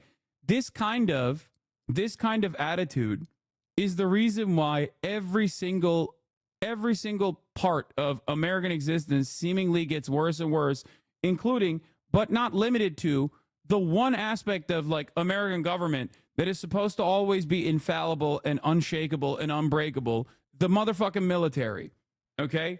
it's making even the fucking military, it's making the one American competent government, the one American competent government organization less competent. Okay? It's awesome. So much fucking bloat, so much corner cutting. It's great. The entire Chinese economy is one big public-private partnership, bro. Though, yes, except the junior partner in that coalition is the private companies. We have the exact opposite. Okay? In China, companies work at the behest of the government. In America, the government works at the behest of corporations. That's the difference. That's what I'm saying. That's what I'm telling you. It's like flipped on its head. Our philosophy has been a real pivot towards energy transition investments, Sawan said, but we will make sure that those investments go into areas where we can see the line of sight towards attractive returns to be able to reward our shareholders. I've always maintained the position that there's two reasons why fossil fuel companies did this. One was obviously because fossil fuels are a finite resource and someday it's going to end. Okay? There is just not going to be enough to extract. They know that.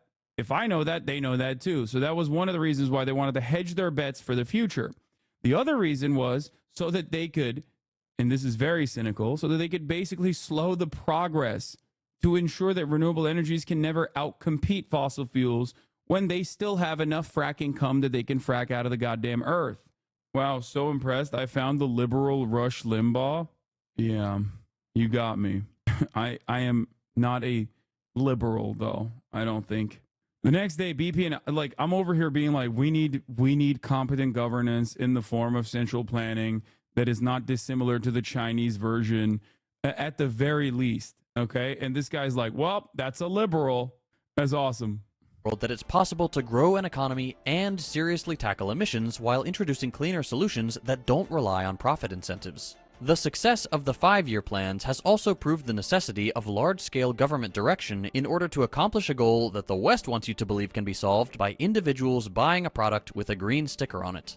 Which is hilarious because this was an initiative also created by the oil and gas lobby. Like the industry itself decided what's an acceptable and very cool method that we can take advantage, where we can take advantage of American individualism and universalize the problem, as though paper straws are the reason why we are polluting the world. When the American military, as we looked at earlier, is directly responsible for more carbon pollution than like entire countries. Okay? Not universalize the problem, but like individualize the problem, individualize the responsibility. And it worked. It's so goddamn successful. People are so stupid. Unfortunately, myopic Western sanctions and tariffs on Chinese renewable products pose a serious threat to progress. Trade barriers not only undermine China's efforts, but also stall the global transition to clean energy, making it harder to meet international climate targets and avoid the most extreme climate fallout scenarios. The West's focus on protectionist measures over collaborative progress sabotages the desperately needed united front against climate change. But despite the challenges posed by Western sanctions, China stands poised to lead the global community in addressing climate change and securing a sustainable future for all of us. It's time that we in the West acknowledge that China isn't our enemy. It's simply an economic peer nation, and we could all benefit from the advances China has made if our own ruling class weren't so invested in the unsustainable status quo.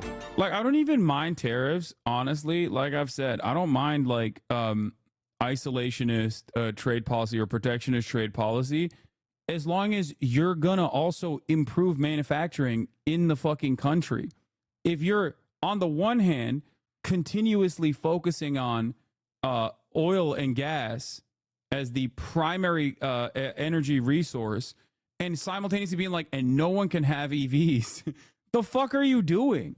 We will never stop until there is one more lane, okay? We have to have one more lane. And not only do we have to have one more lane, the cars have to get larger.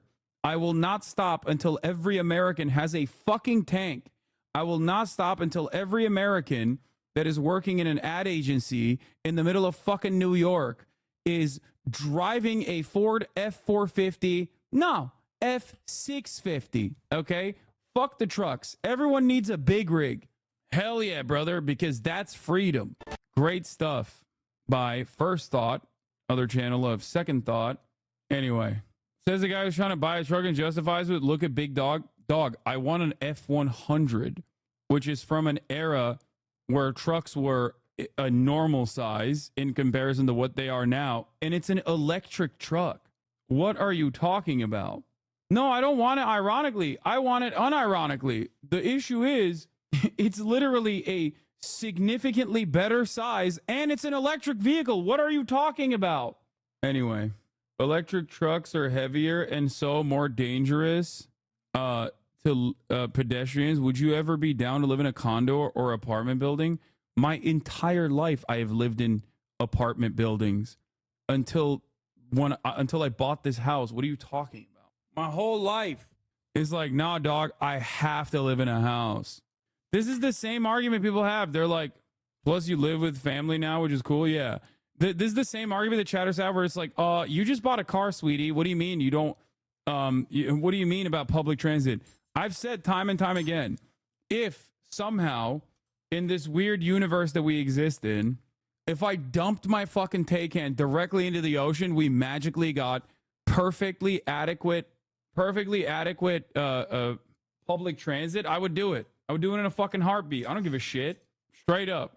It's not like I'm a fucking car fetishist. I don't give a shit.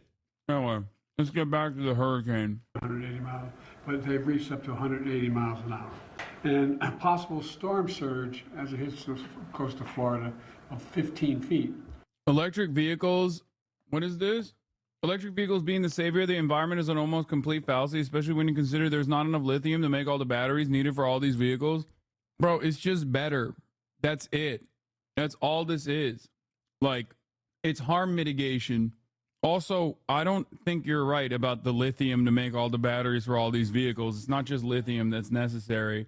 I don't think you're right about this argument at all. But also, I'm not simply an EV evangelist. I also personally believe that public transit is an absolute necessity. Our car-reliant infrastructure has to change in the United States of America. Not only is public transit safer, it's cleaner overall. It's not just about like taking every American car and transitioning it to electric vehicles. That would certainly make it better. Lithium is common and well distributed around the world and pretty easy to get to. People just say lithium because it's the only metal they know. Yeah, it's frustrating. It's frustrating to have this argument when it's like, nah, we have to keep using fucking fossil fuel. Sorry. Fun fact: LA used to be. Fun fact: LA used to have great trams. I know. Okay, not so fun fact. Which can be devastating. The current path of the storm is expected to Tampa Bay area and cut directly across the state, east to west, all the way across the state, with the potential for this storm to both enter Florida as a hurricane and leave Florida as a hurricane on the Atlantic coast. This could be the worst storm to hit Florida in over a century. And God willing, it won't be, but that's what it's looking like right now. Immediately approved the pre-landfall emergency declarations in Florida. It's the second one in a week, the second time in a week, and there have been two before that, by the way. I sent FEMA Administrator Criswell down to Florida yesterday to work intensively with the state and local partners as we prepare to deploy more resources. She's going to continue that work between Florida and North Carolina in the coming days. I'm calling on the airlines and other companies to provide much service as possible to accommodate evacuations and not to engage in price gouging, to just do it on the level. And last night I spoke again with the governor of Florida, DeSantis, and Tampa Mayor Castro, Castor, and I made it clear to them they should reach out, including to me directly, with everything else they may need as they see this storm hits. I gave them my personal number to contact me here in the White House. Most importantly, I've urged everyone currently located in Hurricane Milton's path to listen to local officials and follow safety instructions. You all have been reporting on the highways, shoulders being opened, everybody's heading out. And if you're under evacuation orders, you should evacuate now. You should have already evacuated. It's a matter of life and death, and that's not hyperbole. It's a matter of life and death. So let me add that FEMA has provided life and death to move people who. It's a matter of life and death. As in, you're both alive and you're gonna die. Can't move themselves out of healthcare facilities. And while we prepare for Hurricane Milton, we're still surging resources in North Carolina, Georgia, South Carolina, Florida, Tennessee to respond to Hurricane Helene. And it's real. The impact. It's both, Jack. You're both alive and dead. You never know. You never know what might happen. One moment you're watching the stream, next moment there's an ad at the top of the hour. A 3-minute ad. If you no longer want to see those ads, well, then all you need to do is subscribe.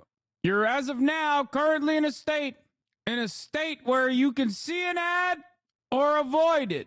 That's right. Here's a 3-minute ad now. What do we do about the children mining cobalt to produce these EVs, though? Just say greater good for the planet? Great question. I hate child exploitation in the mines, which is why I think the alternative that is child-free, which is oil and gas. You know, oil and gas, no child exploitation, any step of the way. Thank you. I love this argument, man. It's great. How ironic, oil and gas. Wait, how ironic. Oil and gas does have child labor, dog. Wait a minute. What? What? X said that about the Taycan. He can't even fucking drive. And he still owns a fucking McLaren, or owned one.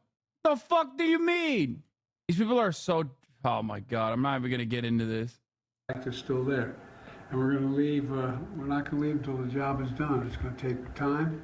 And before it's all over, it's going to take tens of billions of dollars to get it done. And Kamala and I are keeping all of you in our prayers. There's a lot of people. The good news is, just before we called you in, I received information that the number of missing persons... It's so funny. Fango Lives is fucking fighting for his life in the chat, responding to a guy that's like very cynically bringing up this talking point. And he's like, there's a lot more child labor in oil and gas, and cobalt is used in oil refining too, but also LFP batteries don't use cobalt. That's the kind they use in China. And that I wish we'd use elsewhere, but protectionism is slowing down that process. I mean, the guy's name is Hawk in Tua the Beat, and he is basically doing a shitty job repeating some fucking oil lobbyist talking point in the chat. Please do not look at how much child exploitation and child labor exists within the extraction of coal and the extraction of oil and gas. Please do not look at that. That would make my argument look kind of stupid. Has been significantly reduced, lost from the first hurricane, but we'll have more information on that later. So that's the situation, and we're not going to leave till the job is finished. It's going to take a while. Sir, what's the risk of political figures sharing misinformation during this time? The past's prologue is real, but the fact of the matter is, I think we have... I've been able to contact all the governors. They are sticking up for what they've asked for. They're pointing out that they're satisfied with everything they're getting. But I can't speak for... Meanwhile, Florida Governor Ron DeSantis hearing all that and probably knew it already. Joins us live. Oh, so there was a little bit of drama between, I'm so tired of the feminist bullshit. Why is it a hurricane and not a himicane? True. Striker 6 is back. How could you ever think that wasn't also the case for other extraction industries? Child exploitation isn't a property of cobalt. It's one conclusion of a capitalist mode of production. No, that person is not thinking. He's just repeating. He's repeating a talking point that he heard probably from a fucking YouTuber who actually did not even cook up the talking point himself and simply read it from a news article or an industry paper, like a trade publication, that directly got it from a bunch of propagandists that are working for the oil and gas industry. This is how this kind of idiotic sentiment festers in society. That's how we arrive at 30%, more than 30% of Americans not even believing that climate change is real. Okay? From the emergency management headquarters in Tallahassee. Governor, you've been there quite often. What's the greatest challenge with Milton as opposed to Helene or others you've had to deal with over the last 7 years? Well, I think as Janice mentioned, this is tracking very close to that Tampa Bay area. I would note that anyone on the western peninsula of Florida, just wherever that eye wall is scheduled to go across now on these cones, that can shift I think right now they have it just south of Tampa Bay in Manatee County. It could shift further north, and it could shift further south in terms of having the most immediate impacts. But that Tampa Bay area is very low-lying. Pinellas County, where I grew up, is surrounded by water. It's a peninsula. It is just vulnerable to storm surge generally. This is a storm that's going to be hitting sometime Wednesday night, early Thursday morning. The water's already going to be high with the tide. So that's a huge, huge concern. Now, it had gotten up to 180 mile an hour when it was going towards the Yucatan Peninsula in the Gulf of Mexico. That is an incredibly powerful storm. It has weakened since then. It may strengthen today. The forecasts are that it will make landfall weaker than it is today. Let's pray that that's the case. The surge is going to be a big enough problem, and hopefully the winds are manageable. Most of the buildings in Florida are going to be able to handle a Category 3 storm. So there's a lot going on. And oh, by the way, we just had a Category 4 storm impact a lot of people up the west coast of Florida. One of the issues that we saw in places like the Pinellas County beaches and Manatee County beaches was there was a lot of debris. And these local governments have to pick it up. They have contractors that do it, but it wasn't being done fast enough. So I did this weekend. I took all of our state agencies, any truck we had anywhere in the state who's involved in normal missions, we diverted it over to those barrier islands. We're doing a 24/7 debris mission. So we've been able in 48 hours with our state assets be able to do as much debris removal as any of the contractors who've been doing this for almost 2 weeks. Wow. We actually had to pry open one of the landfills in Pinellas County because it wasn't operating 24/7 as my executive order did, but we've made a big dent in that. And the issue is if you have this debris laying out, it could become projectiles, right. And then with the storm surge, it creates more damage. So it's very difficult. We're going to get hit basically 2 weeks on the dot from getting hit by Helene, but we felt it was important that we did that. We also have now close to 40,000 utility linemen in the state of Florida are en route. And remember, there's a lot of these workers that are still in Georgia and North Carolina. He's like, I'm a bucket bunny. I love when the utility linemen come down my way. Hello. Ron DeSantis in the tank for the utility linemen, baby. Let's go. Gotta give them their sugar, man. And on those places, we've had to bring them in all the way from California. So they're going to be ready to do the power restoration mission. And then we'll have 8,000 Florida National Guard when the storm hits. All our urban search and rescue, our Florida State Guard, Fish and Wildlife, all that will be there, ready to go. So we're prepared for this. This is not easy. I think it's been very taxing on our citizens to have to go through this. Just as you're starting to pick up the pieces from Helene, now you see another monster storm bearing down. But we'll get through this. I think the important thing today is you still have time to execute your plan. You do not have to get on the interstate and drive hundreds of miles. There are shelters open all throughout the state of Florida. In your county, there's shelters that are in higher ground and that are hurricane proof. So if you don't want to get on the interstate, you don't have to. And there's a wide variety of options. So if you are in one of those surge-prone areas, take action now. We have all day today. As we get into tomorrow, you're going to start seeing effects most likely in Wednesday afternoon. And in fact, Governor, I was down in Florida yesterday, and I know that a lot of the stores are running out of water. The gas stations are running low on gas. A lot of people who were impacted by Helene actually lost their cars. And so there are lines out the door at car rental places for people trying to get out.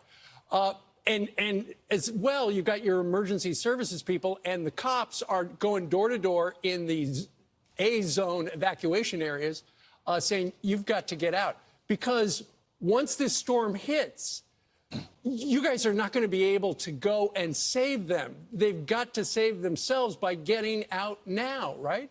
Yeah, and so on the transportation, because you raise a good point, the counties are providing transportation for folks that don't have it. And then the state has entered into an agreement with Uber. So if you need a ride to a shelter, you can go on Uber. That's crazy. There's a code for Milton Relief. And so take advantage of that. Absolutely. And you should do that. But yes, you run from the water and you hide from the wind. If we end up with a Category 3 storm, most of the places in Florida, particularly with our building codes, if you hunker down, in and of itself, you'll probably be okay. But the water, you just can't contend with Mother Nature. If you have 10 feet of that surging in, it is incredibly... Why is that crazy? Think. We have built our infrastructure in such a car-reliant way that the government has no mechanism of like continuously evacuating people in large quantities unless it is a private company that also is deregulated and outsources its fucking labor to like private contractors. So it's like outsourcing on top of outsourcing. The government is outsourcing this to a private company that has no means of like providing adequate care in this moment. It is crazy. It is a complete collapse of the system, born out of something that is incredibly predictable. Destructive. It is not something that you want to mess with. So there are options for you. You have time to be able to do it, and make sure that you are safe in your family. And oh, by the way, the pets too. All counties and shelters, they have at least one pet-friendly shelter. We've actually evacuated some of the pet shelters where you've had abandoned pets. We've moved them to safer shelters in other parts of the state. So there's contingencies for all this stuff. We're going to have damage. People are going to lose homes. We're going to have businesses. We're going to have destruction of infrastructure. But we can fix all that. You can't fix if you decide to stay in 10 feet of storm surge and you die. You've mastered the process there. Everybody gives you credit for it because, you guys do such a great job with handling this. But we're learning that FEMA now is reporting that there's a severe shortage of disaster workers. This is also coming with, they're saying they're going to need more money. They may run out of money in November. So what are your thoughts on that? And are you guys set in Florida to be able to cover your people, even if FEMA won't have the money? Well, we a similar process that we are experiencing happened with the Veterans Affairs in the United States of America. Many people wanted to privatize it. They kept pointing to how much money it was costing for the Veterans Affairs to operate, the VA to operate. Why did it cost more money than like regular insurance? Because there was the entirety of people who need VA, need that medical assistance, are deeply sick. Okay, they are in deep need of medical assistance. Okay, so there is no healthy pool in a normal insurance pool. There's no healthy pool to fucking leverage against that buy into the program. So as wars continued, as the war on terror continued, and the number of people that needed medical, people that needed medical assistance grew, they were like, well, we just don't have enough money for it. We got to privatize this shit. Okay, and the same is happening for FEMA. Climate change worsens, natural disasters worsen, and we're like, oh, well, we just don't have enough money. FEMA's running out of money. Okay, fund it. What do you mean? What the fuck do you mean FEMA's running out of money, dude? We need it. What else are you supposed to do? Let people die? What the fuck's happening? We have what we need right now. And so FEMA, we work with them. Some of the urban search and rescue, a lot of those people are in Florida anyways, but we're also bringing them in from around the country. We're also working with DOD to supplement the fuel mission. So we have all our requests have been honored pre-storm, and we anticipate after the storm. I don't know what Congress is going to have to do going forward, but I will want, because Steve also raised a good point about the fuel. So the fuel situation is in Florida. It's not a supply issue, it's a distribution issue because the stations are running through it faster than they normally do. We have Florida Highway Patrol escorting these fuel trucks into the gas stations. We have 1.5 million gallons that are either in Florida or en route, in reserve. Our port of Tampa is still open. It's still going to be receiving fuel. So I think it's more of just when they run out, you got to replenish it. But we have stocked spare fuel in the state of Florida, and we'll continue to do that leading up to the storm. And we anticipate you could have some major interruptions at the port of Tampa, which is one of the places where we get a lot. Didn't Trump restrict FEMA funding? Okay, that's for later, but one of the funniest parts about the story with respect to like FEMA's taking all of our resources and giving it to migrants instead, or whatever the fuck people are saying nowadays, is that Donald Trump actually literally did do that. So there's disaster relief. There's a bunch of different buckets that FEMA operates on. Okay, disaster relief is totally separate.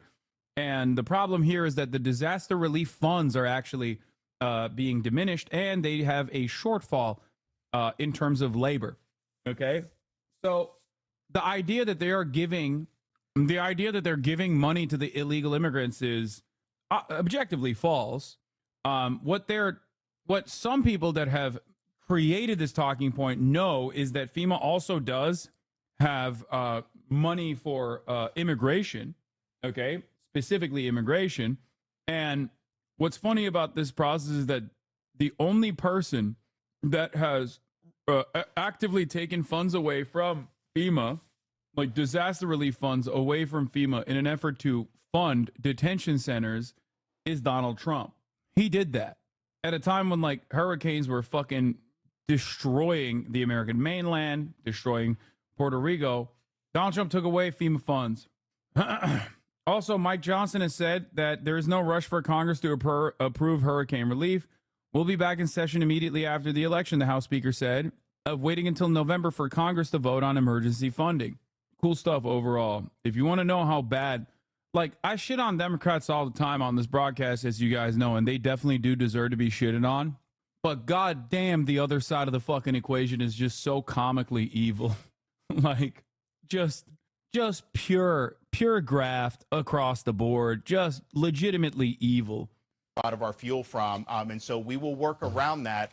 Also, Michael from Pennsylvania correctly pointed out something here that I saw in the chat earlier. Being up to the, I thought Florida was a anarcho-capitalist. I thought. By the way, FEMA's out of money. Right. We're going to need. I thought Florida was an anarcho-capitalist dystopia. And I'm hearing now that there's a lot of government intervention happening. It's still open. It's still going to be receiving fuel. So I think it's more of just when they run out, you got to replenish it. But we have stocked spare fuel in the state of Florida, and we'll continue to do that leading up to the storm. And we anticipate you could have some major interruptions at the Port of Tampa, which is one of the places where we get a lot of our fuel from. And so we will work around that as needed. Governor, I know Kamala Harris called you selfish. She said she's tried to contact you to talk to you about hurricane relief. And I know that you've said, I think you said she didn't try to contact you. We want to get your response. But first, listen to what she said. Well, we don't have the sound, but she said, you know, moment of crisis, if nothing else, should really be the moment that anyone calls himself a leader, says they're going to put politics aside and put the people first. People are in desperate need of support right now and playing political games at this moment in these crisis situations. These are the height of emergency situations. He literally declined calls until like the very last moment. It's pretty funny. Like, there's no politics in this situation, man. But we're so fucking stupid as a country that we do. We're like, nah, we're going to make hurricanes political. We're going to make hurricane relief and recovery efforts political. So dumb. So stupid. It's awesome. Fuck it. I mean, we are a dying empire. It's just utterly irresponsible, and it's selfish, and it's about political gamemanship. What's your response? Well, I think she should look in the mirror. We've been on an emergency footing for 2 weeks straight, round the clock, 24/7.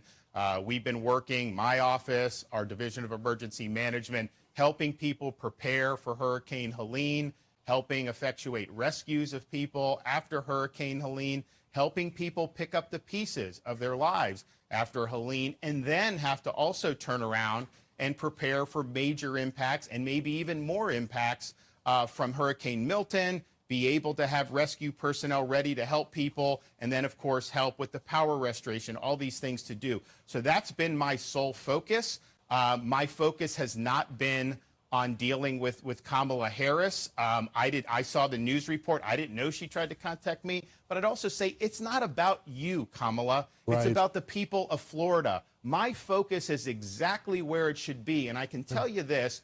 I've worked on these hurricanes under both President Trump and President Biden. Okay. Neither of them ever tried to politicize it. She has never called on any of the storms we've had. Okay, this is a moment where I will defend Kamala Harris. There you go. Wee woo, lib alert. Is there a little bit of politics going on in terms of like hurricane recovery and relief? Certainly. Kamala Harris is the vice president. Ron DeSantis refused calls from Joe Biden, too. Like, what the fuck are you talking until the very last moment? And it's not like Kamala Harris was like running around being like, wow, Ron DeSantis ain't picking up my phone call. What a bitch. They asked her. They directly asked her when she was getting off the plane. She was like, Madam Vice President, what do you, what are you going to do in terms of the partnership and collaboration with the governor of Florida, Ron DeSantis? And she was like, we've been calling him. He ain't picking up. And what's really funny about that is that after that fucking thing hit the news wire, he did pick up the phone call. It took pressure from the fucking vice president that's currently the vice president that is running for president to chirp about it for this fucking dipshit to pick up the phone call. It's insane. It is actually fucking insane. I don't care. This is politics. These are people's lives. It's like, okay, bitch, then why were you fucking not picking up the phone? What do you mean? What do you fucking mean? This is they're trying to make it political. Dumbass, dude. Like I said, it wasn't just that he avoided the phone calls from Kamala Harris. He avoided phone calls from Joe Biden, too. Since she's been vice president until apparently now. Why all of a sudden is she trying to parachute in and inject herself when she's never shown any interest in the past? We know it's because of politics. We know it's because of her campaign. I have zero time to... Okay, by the way, he's directly admitting that he didn't pick up the phone call. After lying and being like, I didn't see it, I didn't know about it, he is openly admitting that due to politics, he does not want the sitting vice president to call, which, by the way, doesn't even matter because he also refused the president's phone calls as well. Just so you understand. He's literally like, I'm not going to give her a fucking W here. That's incredible. Good stuff, man. This is going to backfire. I mean, people are going to die. To entertain these political games. We're going to continue to do what we need to do to prepare and respond to what may be one of the most damaging storms in the history of the United States. So she says focusing on protecting your people is selfish. I think she ought to look in the mirror. And right now, Governor, just to conclude, you have what you need from the federal government as well as you feel like you have the resources in place. Is that correct? Every request we've made, and I've been in contact with the president. I've been in contact with the FEMA director. You know, it's interesting. Harris is not even in the chain of command. Yeah, what is she even doing? She has no role doing? in this. I mean, the idea that I should be like worrying about her when I'm focused on the task at hand is just, quite frankly, absurd. So yes, all of our requests have been answered. I do want to remind people that, like, Kamala Harris didn't voluntarily bring up this information. Once again, not to defend the girl boss here, but they asked her, okay? They directly asked her. The media asked her, and she was like, we called. I directly called as well. He didn't pick up. So it's kind of bullshit. We have marshaled all state resources that are available to us. It's going to be a very robust response, but it's going to be a lot of damage, and we're bracing for that. I'd ask everyone to keep us in your prayers. We know we're going to get hit, but hopefully we can pray that this storm will weaken and do the least amount of damage possible. All right, absolutely. Governor. Great job out there. Best of luck. Thank you. Thank you. Famously, Kamala Harris is blasting Donald Trump for... Famously, the vice president has no power and is not a part of the chain of command until I want to make an argument about how powerful she is and how much she used that power to fuck up the country. You know, just so you understand, that's how this works, chat. The VP, Pete Ducey, left stunned by Karine Jean-Pierre. Oh, here. Need a replenishment. At the same time, showing really a tone deafness, over the weekend, Kamala Harris talked about how I'm giving Lebanon $167 million. At the same time, $100 million go to the storm-ravaged people of America. These By are the the way, tweets. Side note, why are we giving Lebanon any money? Hezbollah runs that country. You're giving it to the terrorists. It makes no sense. There are no words for this, man. He's like, why are you giving Lebanon $157 million? Like, has that person, if he asked that question about Israel, he would be shot. Okay? If anyone on Fox News was like, why are we giving Israel $9 billion? Why have we given them $18 billion since October last year? I thought we had no money for such things. If you ask that on Fox News, you get fucking strung up, okay? They would hang you. Wow, I can't believe the victims on the other side receiving the fucking billions of dollars of bombs that we've given the apartheid state are receiving $157 million of like fuck you money. I mean, Hezbollah doesn't run it since the idea of Wombo combo them. Yeah, no, that's totally what happened. That's why the diaper brigade is getting fucking packed up and overcrowding every fucking northern Israeli hospital right now. Wombo combo. Yeah. When they're not doing fucking bombing campaigns by executing 1,600 fucking civilians with American bombs, by the way, when they actually try to do boots on the ground military warfare, until they literally fucking surround a United Nations Irish camp, like a peacekeeping camp, in an effort to not be fucking, not get their shit pushed in by Hezbollah. They're the ones getting wombo comboed, is basically what's happening. Of course, that's more than October 7, but nobody gives a shit. That's the point, because Israelis are the only humans in this process. Israel's enemies are the bad guys. But yeah, wombo combo, dude. Pog. Yeah, they really wombo comboed all those women and children. That was such a sick way that they did that.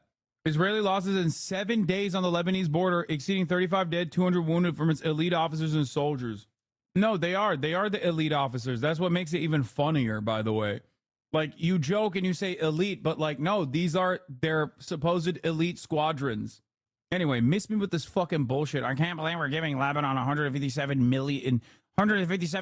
Why are we giving Lebanon money? They're the terrorist country. Here's a super simple way to not have to give Lebanon any money. Okay? It also gives you an additional surplus of $18 billion as well. It's called not giving Israel $18 billion in weapons so that they can use it on Lebanon and use it on fucking Gaza. And then we have to be like, oh, but we do care about civilians. Here's $157 million. Go ahead. Sorry for fucking blowing up your family. So you're saying Jews can't fight? What? Man, shut up. Don't fucking do this dumb shit, okay? Do you see Hezbollah got underground bombed? 25 terrorists dead was the headline. What? No, I did not. But having said that, that created the controversy. Where is the... Yeah, good controversy, man. Love that. Great controversy. They're also actively trying to do regime change in Lebanon. It's just so stupid. I fucking hate... God, this country is so dumb. They're literally like, oh, let's take advantage of the fact that we just assassinated like half of the fucking parliament members and the leadership structure of Hezbollah by putting our fucking puppet leadership in power while Israel is invading. For spreading disinformation about the hurricane relief effort. But last night, the former president repeated false claims about the FEMA response. With 4 weeks to go until Election Day, Chief White House correspondent Mary Bruce is tracking the campaigns. Good morning, Mary. Good morning, George. Well, federal officials say that these baseless claims are causing problems, hurting communities in need and hampering the recovery effort. But overnight, Donald Trump was spreading them again. This morning, Vice President Kamala Harris slamming Donald Trump, calling him irresponsible for spreading false claims and conspiracy theories about the federal disaster response. There's a lot of mis and disinformation being pushed out there by the former president about what is available. Harris calling out Trump for repeatedly and falsely claiming that the federal government is spending FEMA relief money on migrants instead of storm survivors. But FEMA's disaster relief funds are separate from other Homeland Security Department programs, including those that support migrant response. It's extraordinarily irresponsible. It's about him. It's not about you. And the reality is that FEMA has so many resources that are available to folks who desperately need them now, and resources that are about helping people get back on their feet and rebuild and have places to go. You are entitled to these resources. People are entitled to these resources, and it is critically important that people apply for the help that is there to support. Trump has repeatedly brought politics into disaster relief.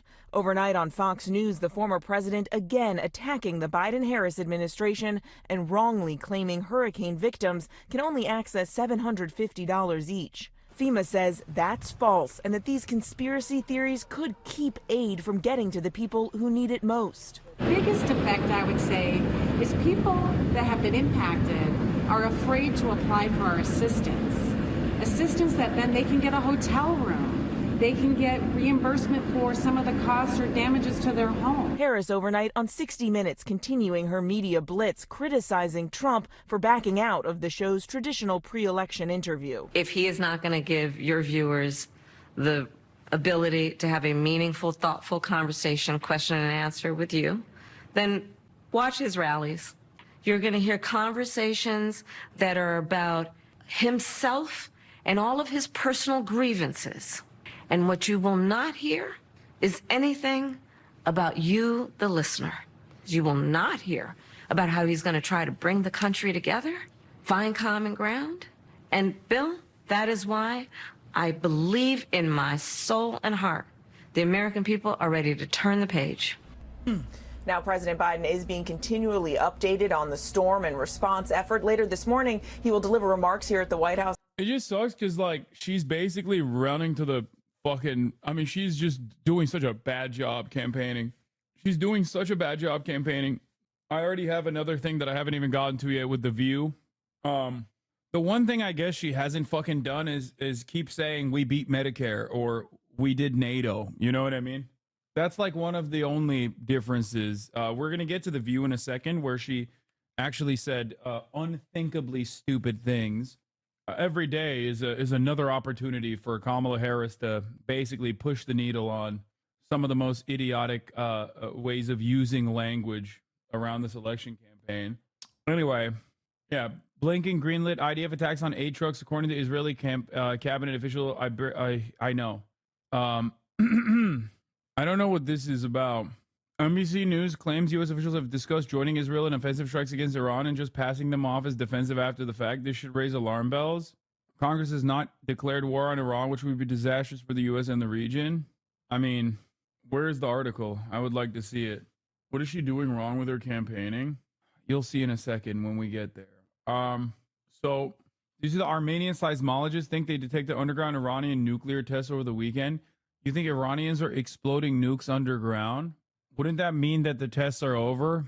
That they blew up the facility on accident? Isn't that how that would work? Like, are there capabilities? Underground testing is a thing. No, they test underground. All nukes are tested underground now. All right. Well, GG's. It's orange manuals. Anyway, there was another aspect of this that I wanted to bring up, and that is the real truth. Now, obviously, I spent the last 4 hours covering this in the gayest way possible, which is by listening to experts, scientists, people that told you to vaccinate yourself and become autistic and homosexual. Now, let's actually take a look at the real truth of what's happening, both in the aftermath of Hurricane Helene and this upcoming hurricane, and what the actual reasons are. It's time for some hogwash. We had a meeting with parties and all parties involved at the site and established that it was a no-fly, no-drop zone hours before, and it sent crews to resupply helos in another area. This was not one of our helos. It was a black attack helicopter there to destroy the supplies. They flew in and hovered around for a bit, looking like they wanted to land despite our no signals telling them no.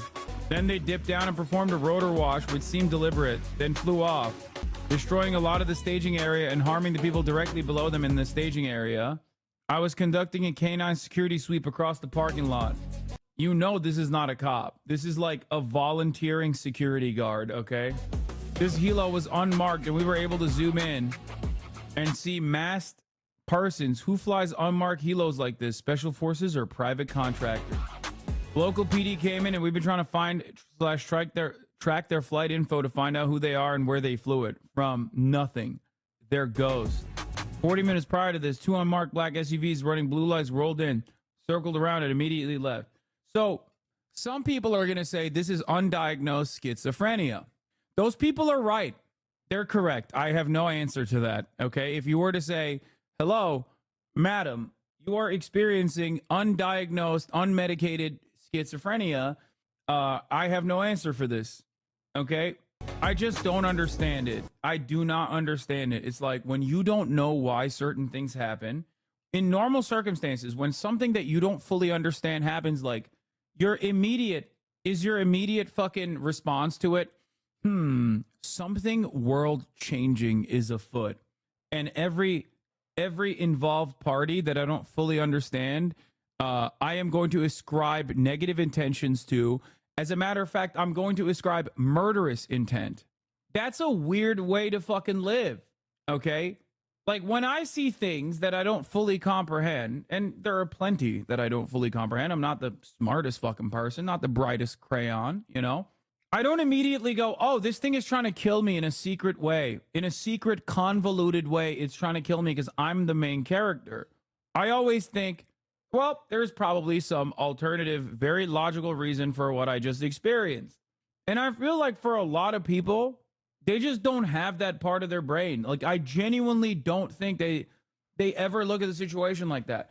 Like, the NOAA airplane flying directly to the eye of the storm is a perfect example of this. We covered it yesterday with that TikTok conspiracist who was like, why is the like government airplane flying directly into the eye of the storm? Now, we know why. We've covered it a lot on this broadcast, but there was a point in time when I didn't know, you know?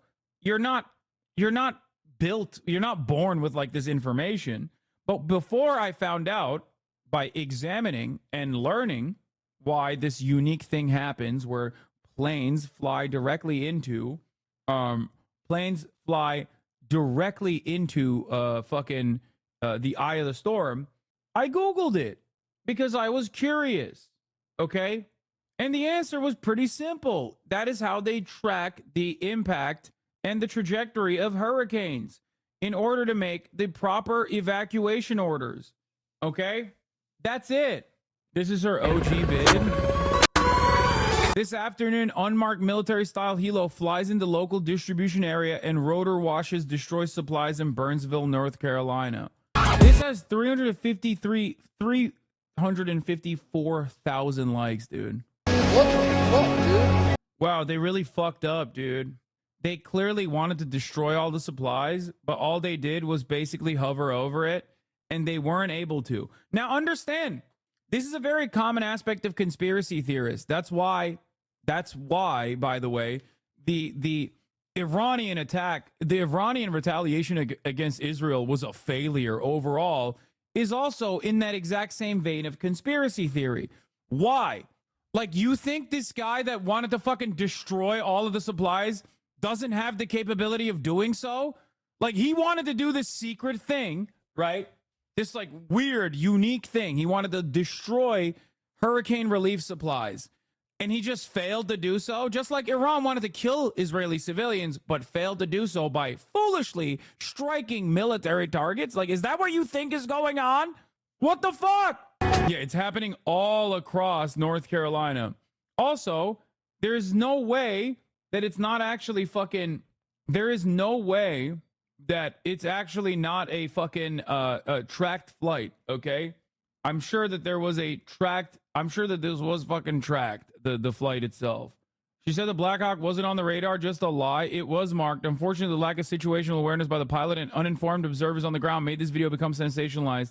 Tell me you're an invalid? Okay, well, let's not be ableist. Yeah.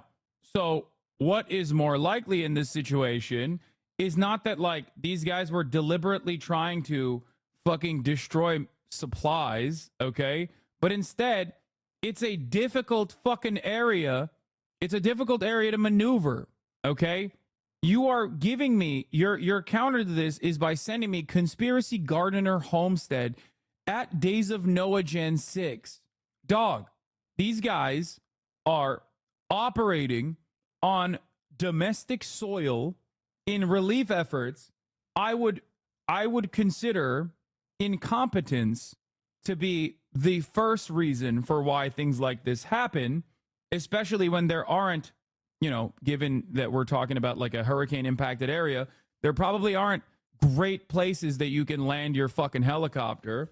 My immediate suspicion is like it's most likely incompetence and not necessarily malicious, like weird secret conspiracies. Okay? It was the National Guard helicopter is aware of an incident involving the NCNG UH-60 Black Hawk helicopter doing delivery of generators at the request of a local civilian organization to power their distribution outpost in western North Carolina. While attempting to land, rotor wash caused items to blow away from the local distribution set up by a group of civilians in the area. The crew immediately identified the situation, aborted the landing for safety, reasons and departed the area. Oh, there you go. It turns out it was the actual fucking National Guard probably going to the designated area to drop the fucking generators that civilians needed. But, and by the way, this actually dovetails into another conspiracy theory that I'm going to get to, which is when FEMA tells people not to come to impact areas. This has been another reason why people are like so conspiratorial. They're like, we want to send supplies in, but they won't let us into these impact zones. What's going on? Yeah, dumbass, because they don't want you to be the next victim that they have to take care of. That's the reason. This right here, civilian staging areas that are disorganized is quite literally the fucking reason why they tell you only work with FEMA. That's it. You build a fucking civilian staging area on your own if it's not previously sanctioned, and there's not a lot of fucking areas where you can land a helicopter that's carrying a bunch of fucking generators. I suspect things like this happen. Can you show the paper trail of the generators you were delivering? It's crazy. That's what they want you to think. But seriously, all hogs are basically Dale Gribble now. No, literally, this is what's fucking going on. This is classic. Oh, I was just trying to help in a complete skirt around accountability. I doubt that they were deliberately trying to fucking destroy civilian supplies, brother. What are you talking about? There are limited areas where you can land a fucking multi-million-dollar helicopter in the midst of a goddamn hurricane impact zone. This is classic. Oh, I was just trying to help. Oh, you're talking about the hogs. Oh, I thought you were talking about the North Carolina National Guard. Like, these are people that are trying to do their very best, okay? These are people that are trying to do their very best. Former emergency manager here. This is so real preach. Yeah, especially when, like, this is when these fucking organizations are supposed to work, okay? And their job is very difficult. Their job is unimaginably complicated. The logistics of such an endeavor is also unimaginably complicated. Bringing in civilians unironically fucks up the relief efforts because you're fucking up the supply chain and you're putting your life at risk. You could literally be the next person that they now have to deal with in terms of recovery. That's why they tell you, don't go into the fucking hurricane zone. Do not go into the impact area. Work with previously ordained and sanctioned organizations on the ground by giving them the supplies or giving them the money. Okay? It is very, very, very stupid. And what's unimaginably stupid on top of everything else is that these guys literally do it anyway. And then when this shit happens, they go, see? The military's trying to destroy. Why is the FEMA at war with us? That's a great example. It's like trying to clear rooms with cops, dude. Yeah. Don't worry, officer. I've logged countless hours on Arma. I can do this. I can tactically ascertain and clear these rooms with you, sir. I brought my own service weapon. Oh, the first video is a military Chinook-style helicopter with rotor wash another relief station, blowing away aid, injuring 3 people, and causing 100K in damages to people's cars and campers. This is absolutely disgusting behavior, and worst part is being perpetuated by the very people in government. Why is FEMA at war with us? What? I'm not even seeing what he's claiming. What is happening? Oh no, he's rotor washing us. Wait, that's it? That's the first. Okay, the first video doesn't even fucking show what he claims is happening. Helicopters is how they create the hurricanes in the first place, all funded by the government. That's right. FEMA's doing hurricanes themselves. FEMA sounds a lot like female, if you know what I'm saying, brother. I had a bitch-ass ex-wife, Deborah. She was a real Hurricane Helene. Hurricane Helene was not geoengineered by the government to seize and access lithium deposits in Chimney Rock. We are so fucking cooked, dude. We are so... Dude, make homeschooling illegal now. Make private schools illegal. Shutter every charter school, fund the public schools immediately, Chinese style, okay? We're done. If we do not change trajectory on this, America is not going to be all that different from, like, remember when I talked to you about Israel that is going to inevitably turn into a fucking nation of, like, inbred Haredi, like, uneducated people that have an access to a nuclear arsenal? It's just going to be a country of Itamar Ben-Gvir's, basically. That's America too, man. We are actively making the population dumber, dude. Holy shit. When I see stuff like this, I'm like, re-education camps are not a bad idea, okay? It is probably the only thing that will save this country. It's not the effects of lead poisoning. Oh, yeah, this is the one. This is the fucking dumbass TikTok that I watched yesterday. Oh, my God. People think everything's a conspiracy theory. Sometimes it's not, okay? Sometimes you just don't have access to the information. Like at the top of the hour, there's a 3-minute ad break. If you no longer want to see those ads, don't fucking run around being like, oh, I don't know what's going on. Just fucking subscribe, okay? Subscribe for $6 or for free with a Twitch Prime by connecting your Amazon Prime account to your Twitch account, where you get 1 free Prime subscription a month. Use it on your favorite broadcaster. Watch the third video, the guy who recorded the heli vid is from Ohio and staying there because he thinks it's some fucking conspiracy. I'm gonna die, dude. We have the dumbest people leading this discourse right now. Oh my lord, what the fuck are we doing, bro? What are we doing? What are we fucking doing, bro? What are we doing? Oh my god, stop, brother. Stop. I've never seen this type of flight pattern. Now, obviously, we know that it's there for the hurricane, which in less than 30 hours will become officially a category.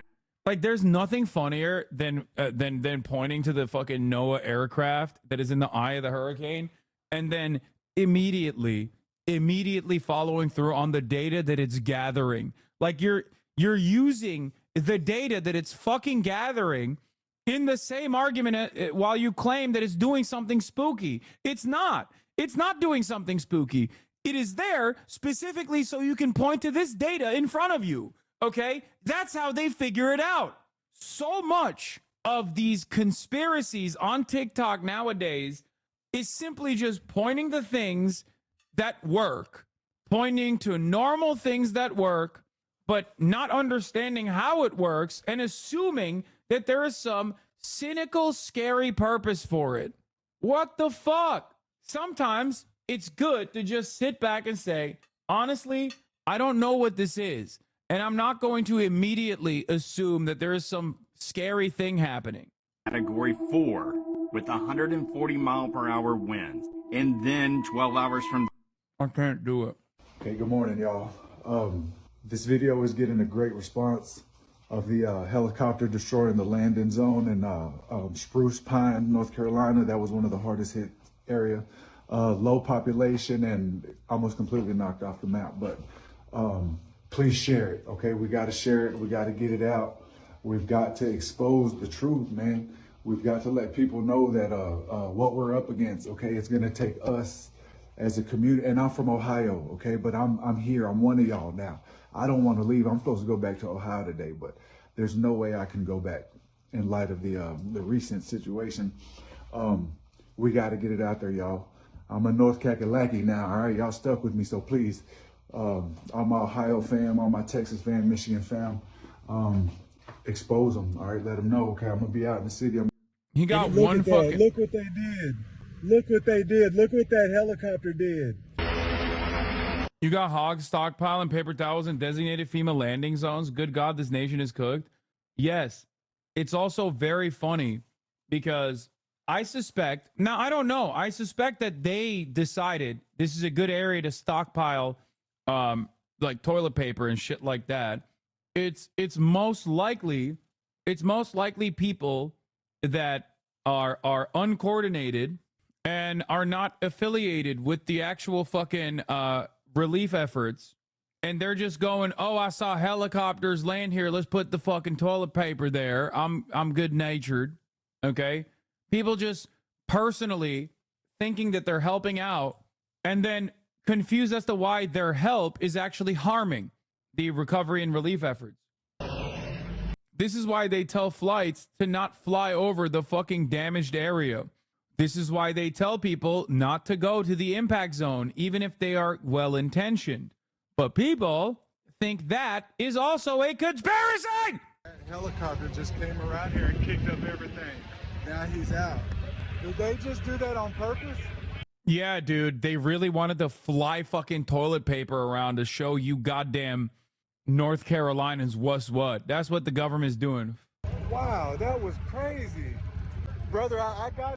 We can't always just fully depend on the government in the wake of disasters. I'm surprised to hear you criticizing mutual aid efforts. Dude, I'm not simply criticizing mutual aid efforts. I'm showing you how mutual aid goes wrong in the instance of a motherfucking hurricane. Oh my God. I hate you anarchists so much. Hurricane relief and recovery efforts require a shit ton of pre-planning, organizing, and a chain of command, a clear-cut chain of command. Areas where you can actually land, because there's limited safe zones that you can actually land your fucking helicopters, for example. Helicopters that are carrying generators, as a matter of fact. Shut the fuck up. There's a conspiratorial reason for anything they're confronted with is sort of narcissism. Yeah, it's so stupid. It's so funny because mutual aid, like food banks and things like that, do happen in times of need. You just have to coordinate with the fucking actual people that are managing the relief. When you don't do that, this is what happens. Oh my God. Like, how fucking crazy. They're trying to provoke people into shooting at them, and they're videoing it. And after these two incidents, you know, people are considering it. Then what happens? Martial law. Politicians get to demand gun control, bypass the Constitution and eminent domain in the area. I'm done, dude. I'm done. People are too goddamn stupid, brother. Our brightest minds are also educating Instagram. What? Geoengineering? Oh my God. Oh my God.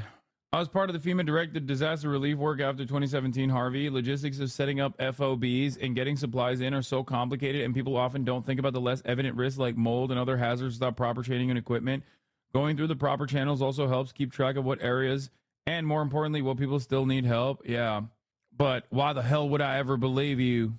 Why the hell would I ever believe you? You work for FEMA death camps, brother. If you are not boots in the ground and risking your safety to help those in need, despite efforts of people like this trying to thwart our mission, you don't get to say what is a lie. I think you should be in prison. I can't begin to explain to you how much I want you to be in prison. I think you should be under the prison. I think we should substitute the current prisoners in the Tampa Correctional Facility that are probably going to fucking die because it's directly in the pathway of the goddamn hurricane with this person and people exactly like this person. Okay? I can smell the freak is. You know exactly what this freak is. You know a freak like this. You've met a freak like this. You hate freaks like this. Okay? It's the classic, like, I'm here risking my life. How dare you, big government, come in and fuck up my efforts? It is so goddamn annoying, dude. There is, oh my God, America is filled to the fucking brim with freaks like this. So we're going to ask Alexa once again. Alexa. Okay, before I get to this, let's finish this fucking video. This is being investigated, and we're trying to find out who this was and why. Hey, dumbass. It was the North Carolina National Guard, and you are a fucking idiot. You're not helping. I hate this shit, dude. It is so incredibly selfish. Like, she's not there to fucking help people, okay? There's some people who are good-natured, kind, want to help others, and maybe they just, like, drop supplies in an area because they saw other people drop supplies there, and they shouldn't have put those supplies there, but they didn't know. This person, on the other hand, brought her fucking canine there, okay? Probably is, like, a security person at a mall, but isn't even actually trained, she has not trained her fucking dog to do, like, bomb sniffing or anything like that. But she's just over there. She's over there running around with her fucking dog being like, I'm doing canine patrol. Canine trainer and handler, veteran, horse girl, freak. What is this? Part 1, meeting with the Christian Rangers. Go that way. You can't take homes, but at 6 o'clock they're stopping, so then they're opening it up at night. That's what we got through last night. Oh my God. They're trying to fucking, they're literally like, we're not coordinating with FEMA. We're going to wait until they're not working so we can keep doing our sovereign citizen shit. Last night. When we came back today, we found out it was closed, so it takes an hour and a half, but I think it took us like 2 hours to get around. You got to go over a big mountain, and it's stupid scary. So while we were there, we went down there to pull security for the Pensacola Fire Department. They had 2 different sites. They asked us to be there. Yeah. They had 2 different sites, one on each side of the town, which was destroyed. We were making runs back and forth with 4-wheelers. They did have Starlink at both sites initially, so we could communicate to here and with each other, but that got shut down. through the night we had people get arrested, so we were active security. We were trying to keep looters out. We were chasing looters out in the middle of the night. So they had a cop. They had a cop on site doing the We did arrest. have some sheriff. Yeah, the sheriffs were doing the arrest. I can cover that once you're done. What? The intent for them was to move everything at the fire department because it was so full of supplies over to the other site where we were at, which is about a 5-acre chained-in fence. And then it just never happened.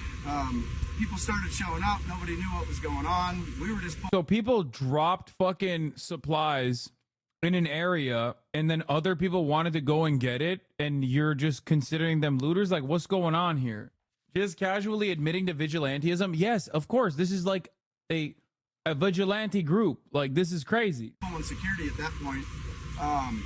We got the National Guard down there. They were really helpful in facilitating unloading supplies and moving stuff around. A tent showed up, and then it just died.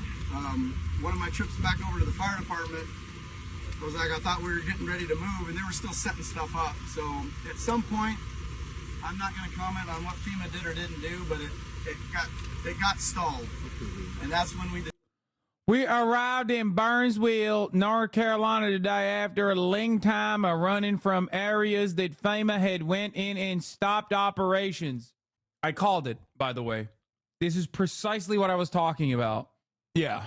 Upon arriving and asking where I could help with my canines, they said their teams were on the way back to the staging area because FEMA had essentially came in and started pulling their BS. The Christian Rangers are providing assistance via armed security, delivering supplies, SAR, etc. I joined up with them and attended their afternoon meeting to see where we can assist and what went down to die while they were out in Pensacola, North Carolina. I love that they're like operating outside of the bounds of FEMA. Like they're like, we are going to help you and secure these supplies by shooting black teenagers, whether FEMA tries to stop us or not.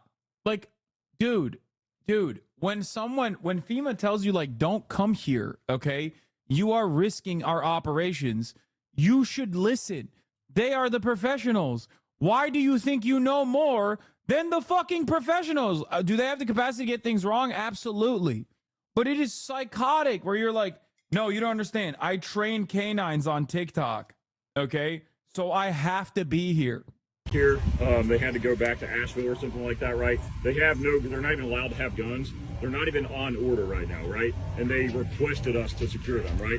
So that's an ongoing thing. We've been doing it for 2 days now. We're going to continue to do it. That's the right thing to do, okay? I don't have a current mission to do that right now because they're on their way back, but I will, that's what we're going to do. We're going to help those guys, okay? In addition to that, we're supporting the EMA, right? And that's the coordinations I have daily. Following this, I got to go back over there. So we are acting on behalf of the sheriff and the fire chief, right? So we can do our thing. We're free civilians, right? But we are trying to tie this in to the populace because that's our whole mission here is to help the populace. The feds, fuck them, okay? We're integrating with medical facilities, right? When needed. We have a lot of medical expertise here, and I want to flex you guys to be able to do that. Like, the funniest part about this is that mutual aid on leftist circles works in the exact opposite way as this.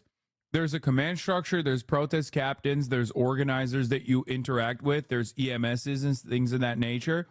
And the only reason why such a necessity exists is because, well, obviously it's not a fucking hurricane, right? It's usually a protest. And the government is not going to help you in that situation. This is the exact opposite situation. The government is there to help. You are standing in the way of the government helping. If somehow anti-fascist protests left with like the police protecting the anti-fascists and not the fascists, and then also EMTs and EMS immediately being like, oh, let's take care of you. Did you get pepper sprayed? Whatever. Like, if that's the way it was, then there would be no need for fucking EMS and things like that, like protest medics and shit like that in anti-fascist protests. These guys are just LARPing. To help where needed. If you have medical expertise, I can tie you in to do a job. Whether that's getting up in the mountains and providing field care, or that's working in the tactical centers for med care, doing triage, whatever, I can tie you in, okay? That's a prime opportunity to get information, right? Hey, what's going on? How are the people doing? Where are you located? Wait, what? Sir, if these local authorities are coordinating with you, you don't need to do information extraction missions. They should be telling you that, right? Very confusing. He's like, the local law enforcement want us there. And then also he's like, and that's why we need to do espionage tactics and tactically ascertain the primary knowledge in this circumstance to make sure that we can be of best help in times of need. Why the fuck are they carrying guns? Because this is the United States of America. These people are just trying to help out. Hassan, you're being mean. No, the fuck I'm not. Shut up. I know you're memeing, but it doesn't matter. It's pissing me off. There is functionally no difference between this and your mom and I experimenting with BDSM. The only difference is your mom loves it when I put a fucking ball gag on her. These guys are actually harming the hurricane relief efforts. Okay? It's both LARPing. Me and your mom, we're LARPing. Okay? When I put the ball gag on her. They're LARPing too. Problem is, their LARPing is actually harmful. Who needs help, right? Every interaction we have with the populace, right? We need to be getting information, always be casing, okay? So you're talking to these people, I want you to find out what's going on, who they know, where they're at, and what they need, okay? Because that drives missions, right? I'm driving the ship in there, but I can't drive the ship if I don't know the coordinates and where I'm supposed to go. Is that fair? So always try to be getting information, right? Logistics is a big key to all this, right? Because it's the fuel, it's the food that's feeding us, it's everything, right? So you can see the logistical capacity here, right? We need to secure that. Bottom line, like everybody's coming off meth right now and whatever, they're pilfering this whole area. So I need somebody following this, whoever it may be, to go integrate with Steven's team over there and ask what they need from us, right? If we can help them out in that regard. Because by dark time tonight, Torturing the FEMA worker, my Christian nationalist militia Torturing the FEMA worker, my Christian nationalist militia captures to find out where the toilet paper is. Yeah. You don't understand. We're doing this. We're doing this to help you, you scumbag. You want to kill these North Carolinians. We want to save them. Fuck you, all right? How dare you? Gaia. it's going to be a shitstorm. Like, the more people come down off meth or whatever's going on right now, people are going to be here looting and messing with us, okay? That being said, we need to establish a security roster for here. Bro, these guys want someone to loot so fucking bad. They're like, please do a little bit of looting so I can fucking shoot you. Like, that's what they're the most excited. They don't give a fuck about the hurricane relief and recovery. They just want to kill someone, okay? They want to get a legal kill. Just a nation of Kyle Rittenhouses, dude. Just a nation of Kyle Rittenhouses filled to the goddamn brim. What a psychopathic country we live in. Right, we need to secure ourselves, our persons, right, and our materials. So whoever can put that together, Bert, where you at? All right, work a task force for that, please. That's a primary. It doesn't have to be 10 people walking around with M4s. So like 1 or 2 people, okay? In addition to that, boom, boom, boom, boom, boom. Charlie has a mission right now. Yeah, it's getting close. So she can task forward whoever, on that mission, whoever wants to volunteer for that. I don't know how many people they need or what they need. Get with Charlie in regards to that, okay? Let me see here. Any intelligence that you guys have right now, I can't take it all myself. That's why I have an intel team. It's Team Girl Power right there. So I need you guys to go to them and give them any kind of information you need. If that's social media, if that's a person you talked to earlier that has an 80-year-old man up in the mountain that needs help, whatever it is that you feel is pertinent, I need you to go to those ladies. That way they can integrate that into our intelligence infrastructure, because that drives missions, which drives more intelligence and then more missions. Okay, it's like a big wheel. Let me see here. Boom, boom, boom, boom, boom. One thing that really sucks, but we need it right now, is a slit trench. I'm doing everything in my capacity right now to get more porta potties, and also to get a truck here from Fort Bragg to suck those porta potties. I know they're full right now, right? We got everything we can request. I know the Army has them. Yep. National Guard probably has them. The shower shoes, sugar shoes. Yeah, the shoes. Yep. No, we're working on that, right? But I need a team. I know it's not a sexy mission, but for real, I need a team to make a slit trench, wherever that may be. I don't care. That's your mission. That's your baby, okay? It's a real thing. We can't be like pissing everywhere and doing that, because it's leading to sickness. It's going to lead to some problems, okay? So please take care of that. Boom, boom, boom. Hey, and then in any input, I'm just one man, okay? Just tell me. Any input you got, please help me. And we'll adjust, right? I'm open to all criticism, input, whatever. Okay, guys, that's all I got. Real quick on the to help out, not necessarily for. Except for criticism I might get from goddamn FEMA, which is the Feminist Emergency Medical Association. That's right, they're doing feminism, I've decided. Fuck the feds. Oh my God, we are so fucked. We are so absolutely fucked. We don't need the government, nor do we need Hollywood. Having a plan to avoid government is a sad affair. Total necessity, totally necessary, but sad all the same. Dude, is there a single fucking point? Is there a single person in here that's like, hey, maybe the government is telling you not to be there because it's complicating the relief and recovery efforts? Like, not a single comment. We are the people, are the government. Trump needs to hire this guy for sure. Great job to everyone there.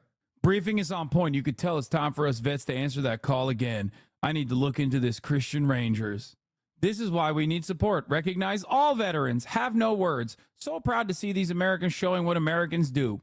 I got a strong feeling this cab right here has had some major leadership experience in combat, just the way he's in control of everything.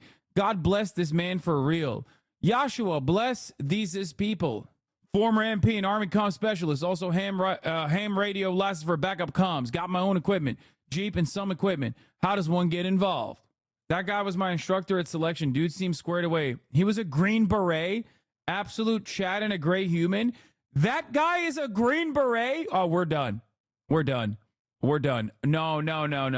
I don't want to believe that, because I still want to believe that, like, there is at least some selection process. Okay? No, I don't want to believe it. I love that y'all aren't freelancing and coordinating with law enforcement, FD, and EMS on the ground. This is how you logically coordinate ops and integrate into the incident command structure. They are quite literally not doing that. They are quite literally working around everyone. He said he's coordinating with law enforcement and then said the best thing to do is offer civilian help, and then you can maybe hear where there is need. That means they're not coordinating with law enforcement at all. Making backpacks to send out Thursday. Brother, great leader. I can cook for large amounts of people. I have all the equipment. Let me know if y'all need to cook, says Cajun Commander. How leaders lead. This is leadership. Oh my God. Dude, we're so fucking cooked. We're done. We're done, son. We're done. We're done. We're done. We're done. There is no, like, this right here is not even just a failure of the government. Okay? This right here is a uniquely American problem. American individualism and American exceptionalism. When it's together in this circumstance, you see it working in this perfectly chaotic situation where these guys are like, I am the law. I am going to help. And when people that are actually there to help, who are understandably telling them, fuck off, you are ruining these relief efforts, and you're also putting yourself at unnecessary risk for no reason. These guys are like, nah, there must be some secret conspiracy to stop me from helping these people. That's crazy. I have yet to see a single fucking reasonable comment in here. Like, not one person is like, hey man, I hope you understand that, like, what you're doing here is putting others in unnecessary risk. During 2020, the wildfires in Oregon, some chuds set up armed roadblocks leading into one of the towns that people were running water into. Dude, not a single comment. Not a single comment being like, hey guys, I hope you know that, you know, you're hurting people. FEMA had to spend some of their fucking resources on building a website to address common fake news, because that's just how things work in America, okay? The dumbest guy you know came up with a theory on the shitter, and now millions of people believe it. FEMA is not blockading people in Florida and preventing evacuations. FEMA does not control traffic flow or conduct traffic stops, which are handled by local authorities. This is a harmful rumor. FEMA only provides loans to disaster survivors. This is false. In most cases, FEMA grants do not have to be paid back. There are some less common situations in which you may have to pay FEMA back if you receive duplicate benefits from insurance or a grant from another source. Applying multiple times for disaster assistance will speed up the process of being approved. Fact: people need to apply for assistance one time per household. Do not resubmit or create a new application. The FAA is restricting access to the airspace for Helene rescue and recovery operations.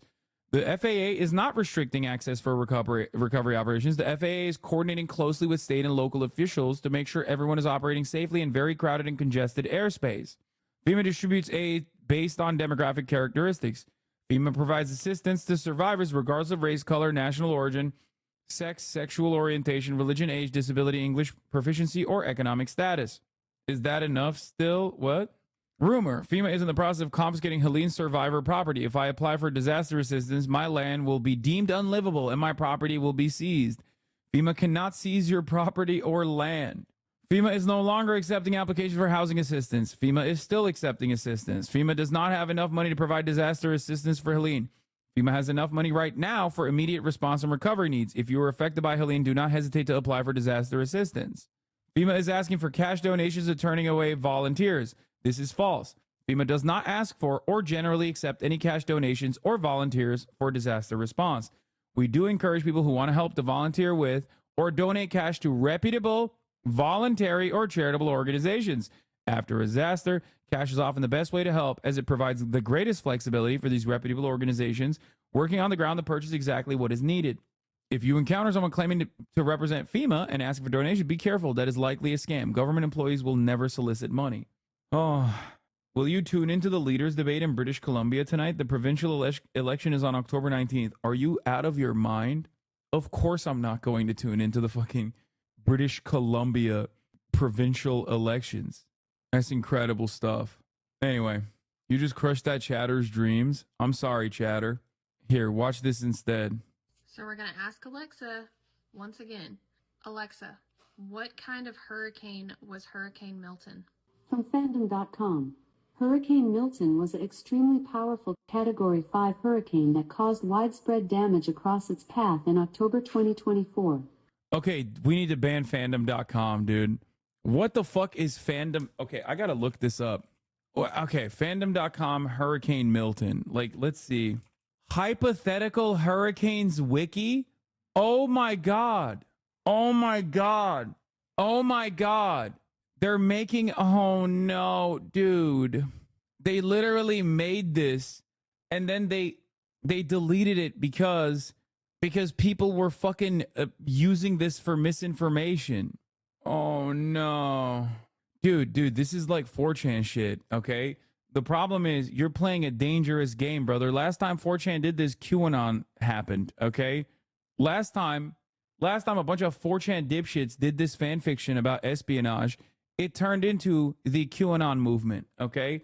I don't think these people understand. When they joke around like this, okay? When they joke around like this, a lot of these people do not have the capacity. A lot of these people do not have the capacity to look at this and go, oh, this is like, you know, some fucking asshole. This is the real. You can't make jokes anymore. You make a joke and dumbass hogs don't realize it's fake and then turn it into Nazi shit. Yeah, you are making everyone over the age of like 40 turn into psychopaths, dude. Hypothetical Hurricanes Wiki, a wiki-based comprehensive database for hypothetical tropical cyclone articles that anyone can edit. Oh, I mean, there is also a bunch of other issues here. Alexa shouldn't be churning out fandom.com as the first answer. Gogi Poker. I mean, this is like, oh my God, I can't. All right, let's just fucking move. Misinformation is disrupting recovery efforts from Hurricane Helene. As I told you, another hurdle in recovery from Helene. Misinformation is getting in the way. In North Carolina and other states, a barrage of conspiracy theories and false claims over efforts to bring relief after Hurricane Helene is alarming and disheartening officials and workers. We are genuinely, we are so stupid. Okay? We are so fucking stupid, bro. There is no fixing this. We're done. We're cooked. We're getting increasingly dumber and dumber and dumber and dumber. Oh my God. You steal a surprising amount of talking points from me. AI Hassan told me he has microphones planted in my living room. Can you please confirm or deny? Okay, dude. Who is this we you speak of? Just America. The Western world in general. By the way, this is a warning. What we are experiencing currently, okay, what we're watching currently, like information collapse in real time, and these fucking weirdos basically just getting in the way of relief recovery efforts is a simple is just a drip feed, okay? It is going to be a typhoon after Thursday when the Florida Hogs get involved. Going to be a typhoon after Thursday when the Florida Hogs get involved. This is just the beginning. I am telling you right now, it is going to get so much fucking worse. The only lithium for sale in Rutherford County is at the local Lowe's store in a 9-volt battery, said Brian King, the chairman of the county commission. As thousands across the southeast grieve the deaths and damage left by Cat 4 hurricane made landfall on September 26, a torrent of conspiracy theories, rumors, and lies threatens to undermine efforts to provide accurate information and crucial resources. Oh my God. Hey, I know it's important to highlight terrible things, but for your own sanity, I think you should spend a little time focusing on folks who are in alignment with you. What? Dude, this kind of shit makes me understand, you know, Chinese walled garden internet is the great Chinese firewall is actually keeping us out. Okay. And for good reason. Like it's actually probably for the best. The conspiracy theories and rumors on X after Helene tore through the southeast have also been circulated and elevated by high profile figures, including Elon Musk. Here's the more normal version, the more buttoned up version of these conspiracies. Laura Ingram, what does she have to say about FEMA? And now, as Hurricane Milton approaches Florida, FEMA is facing a severe staffing shortage, we understand, as fewer than 10% of the agency's disaster workers are available to respond to the hurricane. What does that even mean? But at least those few workers will be diverse. And now, there's nothing funnier than America's open CIA counter China operations in the Philippines was to spread anti-vaxxer conspiracies because China shipped Sinovac to the Philippines, and America was like, "Ooh, this will be bad. This will make the Filipino population feel good about Chinese soft power." So they literally openly launched a misinformation campaign, government funded, to make the Filipino population anti-vax. Okay, more anti-vax than they already were. Now, they did this. If you want to just Google it if you think I'm lying. What's really funny about this process is that we are doing it to ourselves. Okay? Like, I don't think the American government is deliberately spreading fake anti-vaxxer bullshit on domestic soil. They're not. It's just that we are doing it to ourselves. We're doing it to ourselves all the fucking time. Here, this is it. Pentagon ran a secret anti-vax campaign to undermine China during the pandemic. Oh my God. Oh my God. All right, now let's get to The View. Kamala Harris was on The View, and she said some really... Oh God. Who is Zelensky? That's what Felix calls him, and it's like been stuck in my mind. Donald Trump went on Ben Shabibo. Oh, he is desperate, dude. He is fucking desperate, dude. God damn, this shit didn't even do numbers. 7 hours, 300,000 views. Fuck, that's lame. I don't know if I have the Kamala Madam Harris. Vice President I don't know if I can welcome watch. to Call Her. This has 38,000 views? No way. This is a re-upload, right? Her Daddy. It is good to be with you. Thank you so much for being here. Of course. We're in the final stretch of the election. Yes. How are you feeling? I'm feeling great. And I'm feeling nervous. You know, there's this old adage, there are only two ways to run, without an opponent or scared. So there you go. The only thing that matters is really just spending as much time as I can, as much time as I possibly can, meeting with people and talking with them about the stakes and their future. I'm curious, like, you don't do too many long form interviews. What made you want to do Call Her Daddy today? Well, I think you and your listeners have really got this thing right, which is one of the best ways to communicate with people is to be real, you know, and to talk about the things that people really care about. I mean, what I love about what you do is that Oh my God. Oh, your voice and this is a barred out one, dude. This is a barred out one. and your show is really about your listeners. And I think especially now, this is a moment in the country and in life where people really want to know they're seen and heard and that they're part of a community, that they're not out there alone. And so I'm really glad to be with you. Thank you. Yeah. Thank you for taking the time. I know you're very busy person. I really like to get to know people on my show. Obviously, we are going to talk about all the issues that are going on, but I also want to get to know you as a person today. Is that okay with you? Of course. Okay, let's get into it. Growing up, my mother is a psychologist. Yes. Oh, how was that? Oh, it was great question. Now in hindsight, like fabulous. Yeah. When I was in it, I was like, Mom, why do you know everything? Like, leave me alone. But one thing I really valued was she really emphasized the importance of mental health and talking about our feelings and communicating. And I know that you were primarily raised by your mother. Yes. Can you share with me, like, what values did your mom instill in you from a young age? Well, you know, similar to what you described about your mother, my mother definitely impressed upon us the importance of us being able to express how we were feeling. And a lot of it, I think, was also about her teaching us that we had agency. And so that things don't just happen to you. And so think about. I think there's something pretty crazy about the fact that someone who is potentially going to become the first female president of the United States of America is going on a podcast called Call Her Daddy. Like, what a wild political cycle. How you were feeling, not just as a way to dump, but also as a way to kind of figure out where you are in a moment, right? And center yourself. I mean, to your point, when I got older, like when I was in, I don't know, late teens, my Absolutely wild and unexpected disclaimer in the morning shots today. Call Her Daddy. Amid yet another round of growing Democratic nervousness that her campaign is playing things too safe, Kamala Harris is stepping out this week for a significant round of interviews. Over the weekend, she taped a CBS interview that'll be aired tonight on 60 Minutes. You can catch a preview of the clip of interview here. She'll be on Late Show and The View. She'll also do an interview with Howard Stern. Meanwhile, Tim Waltz, who appeared on Fox News yesterday, will make an appearance on Jimmy Kimmel tonight. The first stop on Harris's Media Blitz tour came yesterday when she did a women-focused interview with Alex Cooper, host of the uber-popular Call Her Daddy podcast. Editor note and disclaimer, Bill Kristol is a founding member of the Daddy Gang? Bill Kristol? Robert Skvarla says, imagine you're a CIA officer in 1951. Your job involves creating a new magazine called Encounter. One of its editors will be Irving Kristol. Suddenly, you're struck by a premonition. In 70 years, you'll be indirectly responsible for something called Call Her Daddy. What do you do? Oh my God. Bill Kristol is a founding member of the Daddy Gang? What is going on? Why?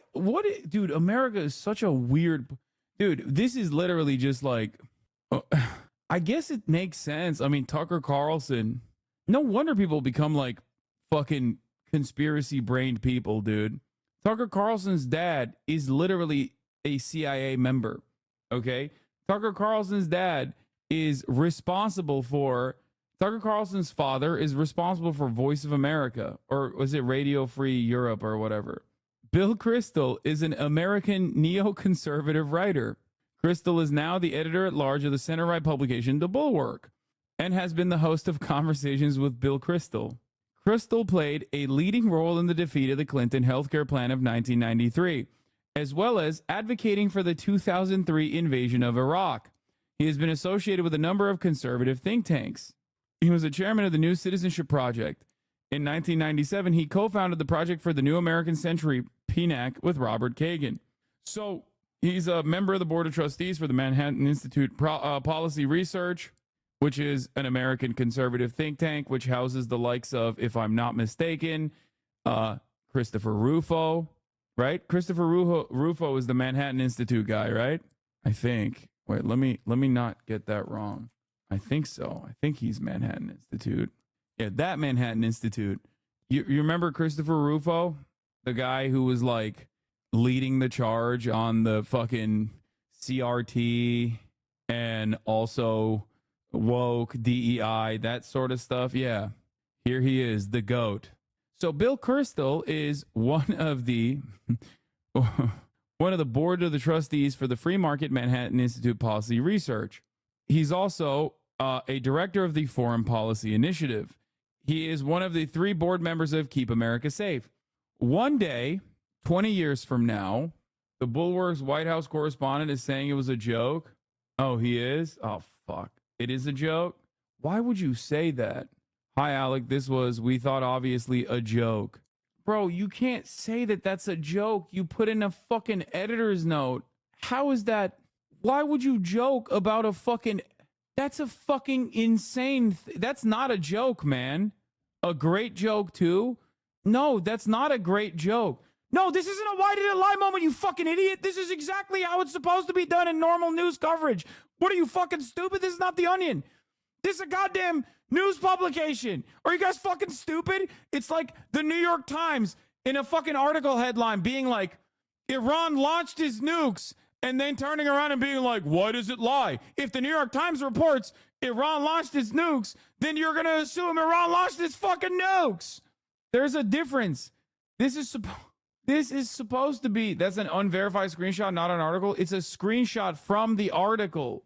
Why would you, dude, I'm sorry. You guys are fucking insane if you consider a news organization writing a fucking editor's note when normally they put in the editor's note as a conflict of interest oftentimes, you know what I mean, in the exact same format.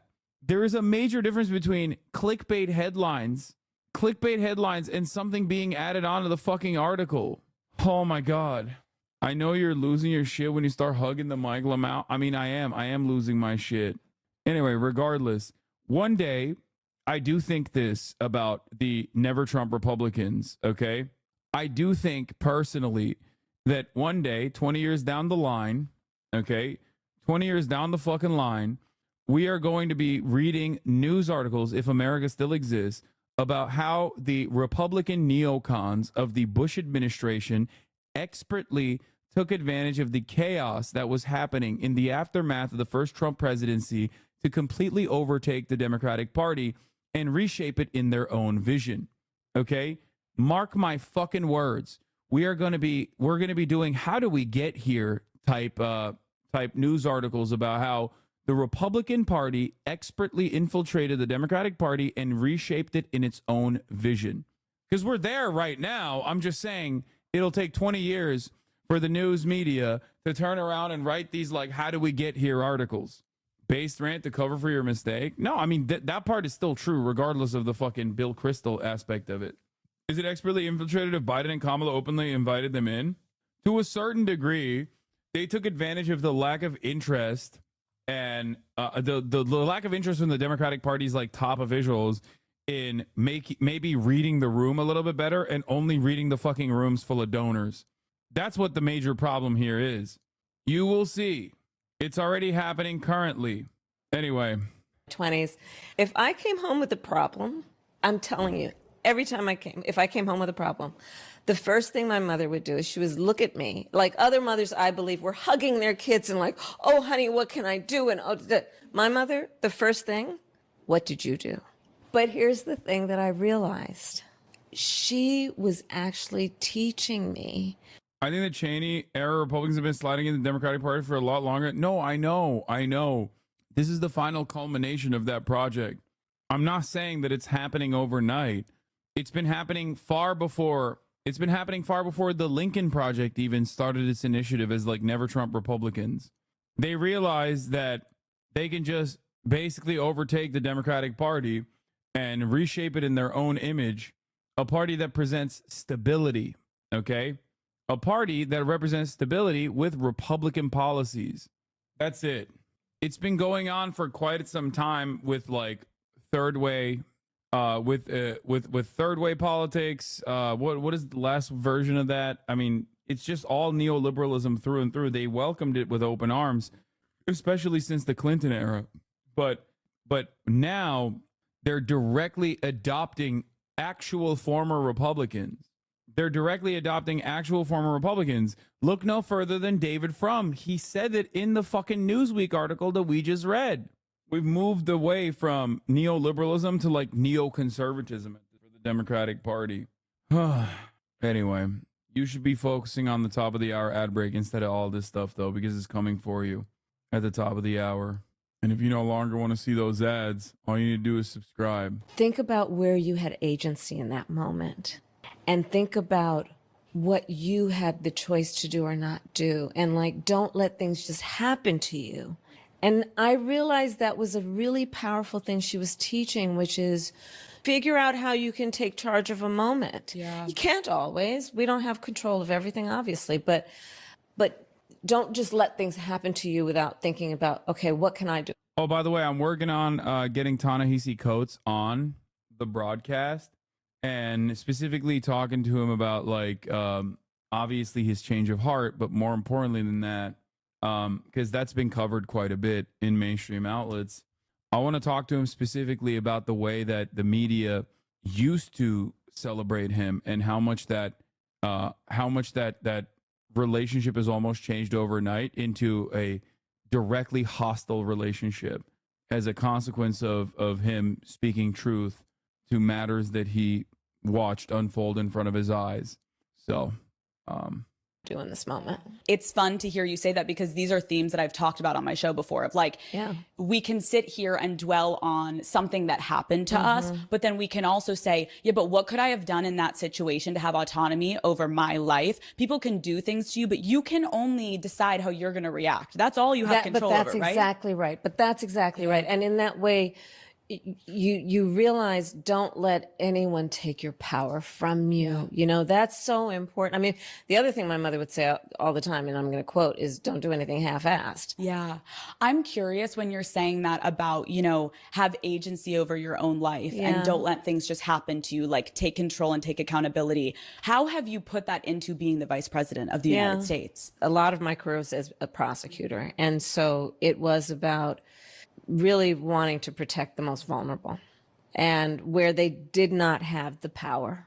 And it wasn't of their own choosing, but because they were the subject of abuse, because they were the subject of an imbalance of power, right?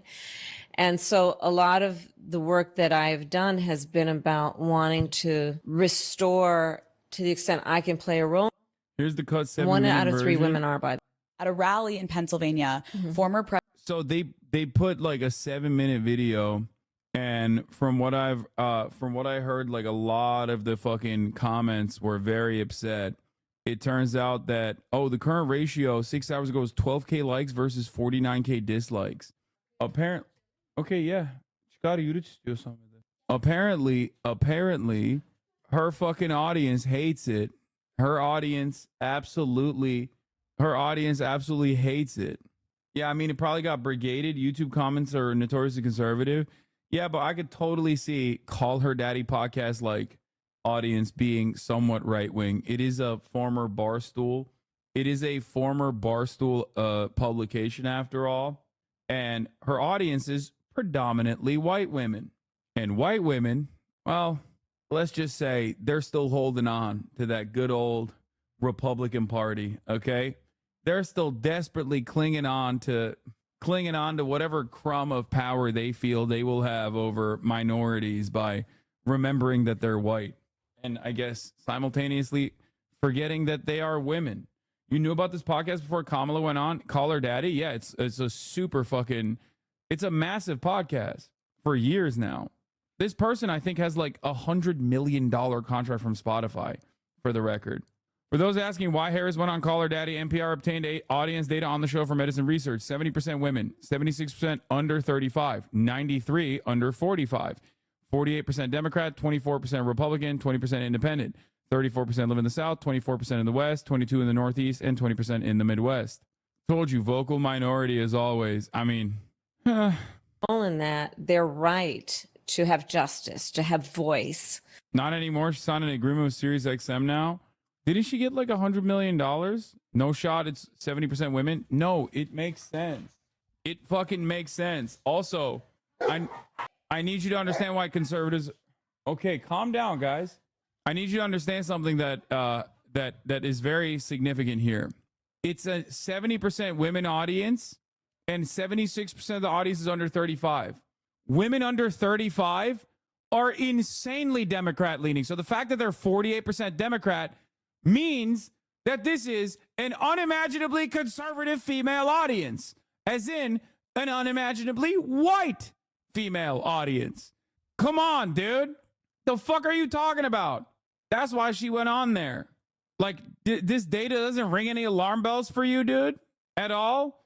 Look at the percentage of Democrat Party voters in the under fucking 35% demographic for women. I'm right. Her audience is very fucking conservative, much more conservative than the average under 35 female demographic. You know, right now, this fight for what we need to do around reproductive freedom is, I mean, could it be more at its core about just the basic right any individual of whatever gender has to make decisions about their own body and not have their government tell them what to do? Or even voting. Yeah. Right? About saying, look, I know that there's cynicism. I know that there's a real feeling that, well, what does it matter? Does my voice matter? But a lot of my push to kind of hopefully convince people that they should vote is because you should never let anybody take your power from you. And voting is one of the ways that you use your voice to determine who your government will be and what your future will be by your government. You've already made history. You are the first female vice president. Yeah. You could very well become the next president of the United States. What do you think your mom would say? Well, okay, so let me just tell you what my mother did say. Oh, I was looking at the wrong thing. I wanted to watch President this. Trump recently told women, you will be protected and I will be your protector. What do you make of that?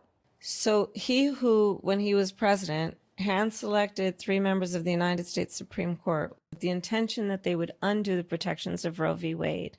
And they did just as he intended. And there are now 20 states with Trump abortion bans. Yeah, she got a 60 mil Spotify deal. In late spring of 2020, Cooper and Franklin were engaged in a publicized dispute with Barstool founder David Portnoy, which resulted in Franklin leaving the show. Cooper reached an agreement with Barstool and continued hosting the podcast on her own. Including bans that make no exception for rape or incest, which we just discussed, which means that you're telling a survivor of a crime of a violation to their body they don't have a right to make a decision about what happens to their body next, which is immoral. So this is the same guy that is now saying that. This is the same guy who said that women should be punished for having abortions. This is the same guy who uses the kind of language he does to describe women. So, yeah, there you go. I do want to focus on abortion for a moment because 2 years ago, Roe v. Wade was overturned and women lost their constitutional right to an abortion. I put out an episode about it. I flew to North Carolina. Yeah. I went to a preferred women's health center. I met with women that were getting screamed at and chanted at and called baby killers. And it was... Hugh says women under 30 demographic are 65% Democrat, 30% Republican. So yeah, this audience is very conservative for the demo. Thank you. That's what I was saying. The most eye-opening experience I've ever had because I am a privileged white woman that lives in Los Angeles and I am so... I just love that conservative women just don't care about bodily autonomy. What a great country we have. I mean, what are you supposed to do, you know? You want Kaya to come in? No, close it. No. Kabat. Aware of that. I understand that a lot of the younger generation sees things online and is like, what is right? What is wrong? What is real? What is not? Can you explain and talk about what is actually happening to abortion access right now in this country? Yeah. So again, I thank you for what you've been doing and at the earliest stage of this and following the stories. So, you know, on public policy, I often tell my team, look, I don't want to hear about public policy is a fancy kind of speech or paper. Tell me how it'll affect a real person. So let's talk about how it affects a real person.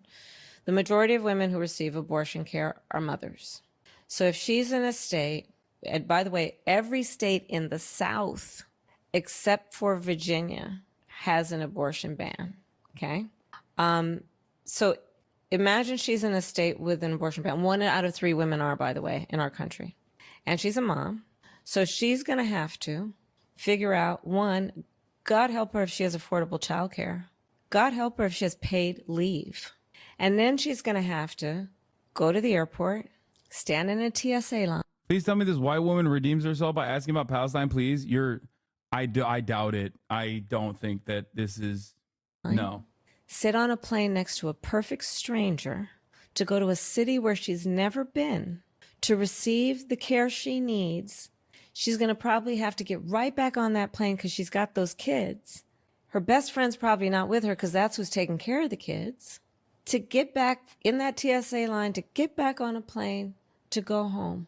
This is not a CIA affiliated podcast, man. Shut up. No, it's not. That person was just joking on the Bulwark, which is crazy.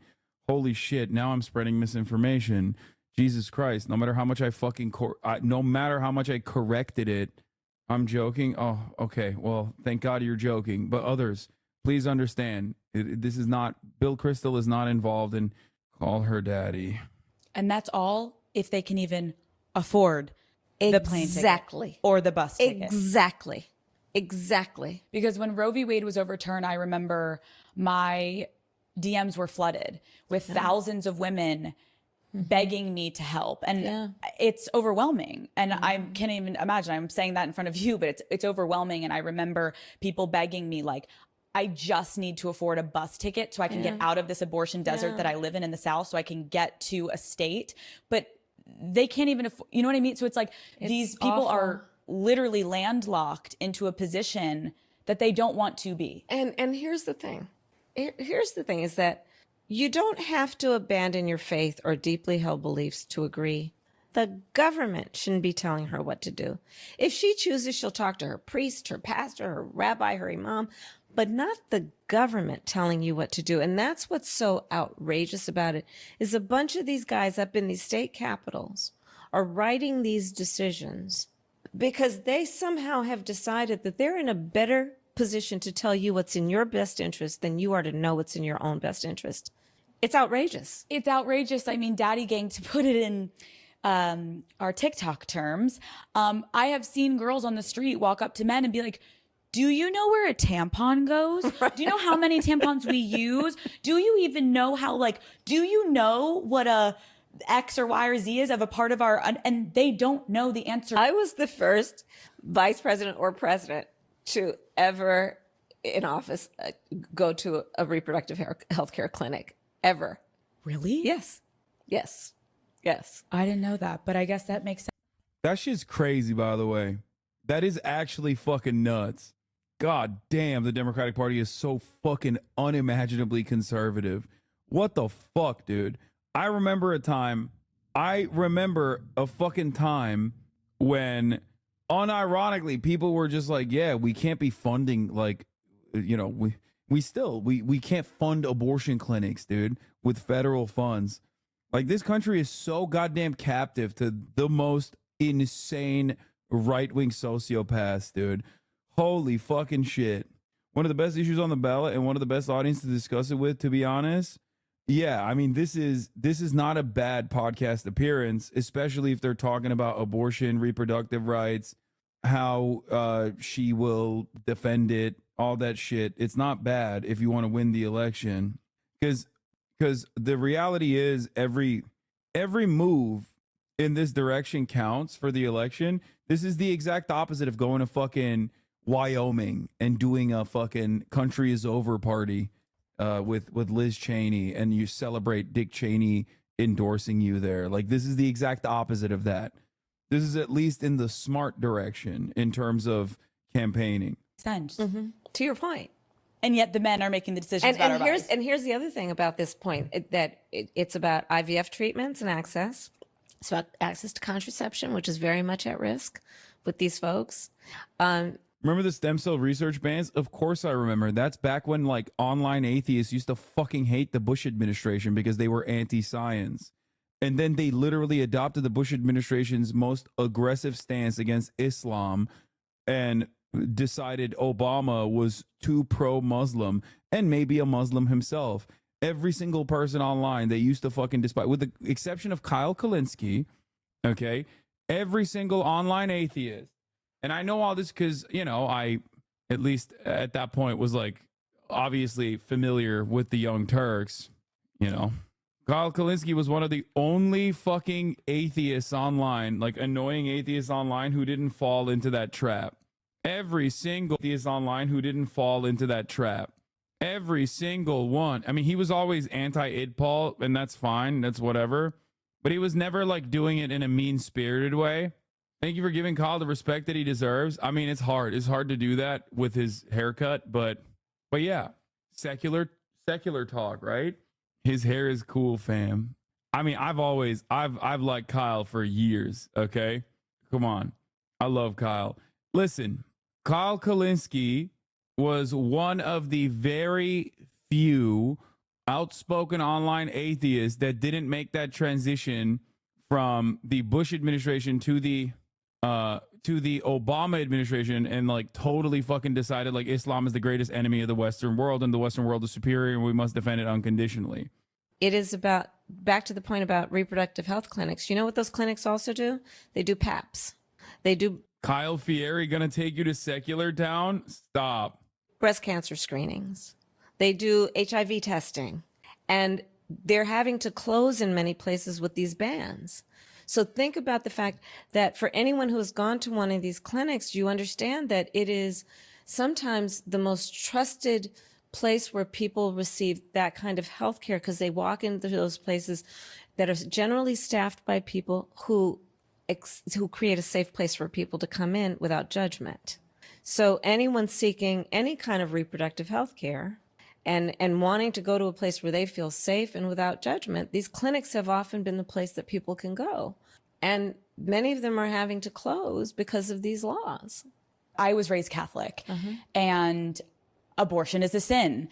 And when I put out that episode, I had a lot of women reach out to me saying like, wow, I live in the South and I never thought about it that way. Like maybe I am pro-choice because I won't get an abortion because of my religion, but why should we control what someone else wants to do? And you know what's interesting, Alex, to your point, what I'm finding as I travel?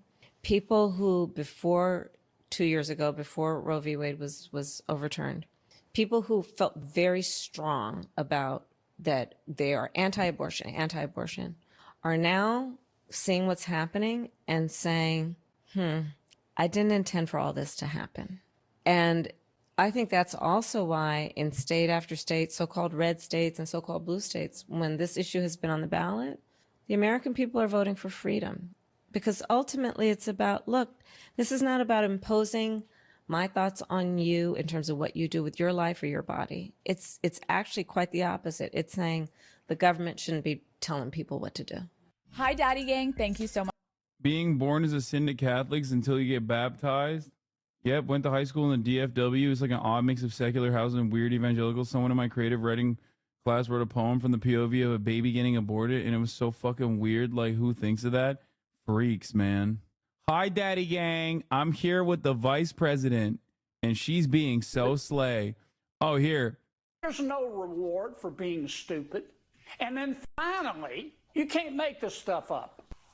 Finally, the last couple of days, the vice president goes on some show called Call Her Daddy or Call Your Daddy or Who's Your Daddy or something.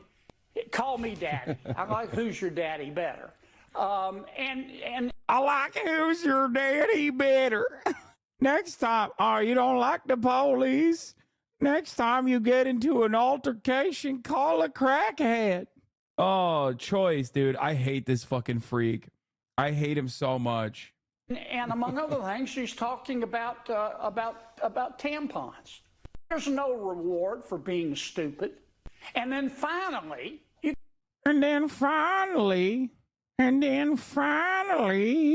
call her daddy. Isn't the same asshole told an Arabic woman to stick her head in a bag? Yes. By the way, before you say there's no reward for being stupid, well, he's stupid. Dog, he's literally a Rhodes Scholar, okay? If there is a perfect demonstration of LARP, it is him. No, he is not stupid, okay?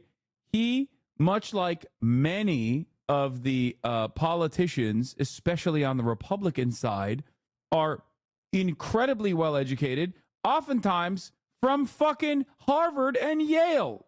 He just happens to be from Louisiana. He went to Oxford, dude. Thank you. He's not stupid. He's just a ginormous piece of shit. He is also very racist. Anyway, I want to talk about one important change of pace, important change of attitude. Here is Trey Yingst. I can't show you this entire clip that he posted. It's important. This is important to watch. I'm not going to show you the whole clip because there's a lot of TOS in it. But Trey Yingst is the chief foreign correspondent at Fox News. He's been the Israel guy for Fox News for the past year. He's been in Israel for the past 12 months. Okay? And sometimes when the Israeli military allows him, he's been in Gaza. He has been dealing with the Israeli military censors for the past 12 months.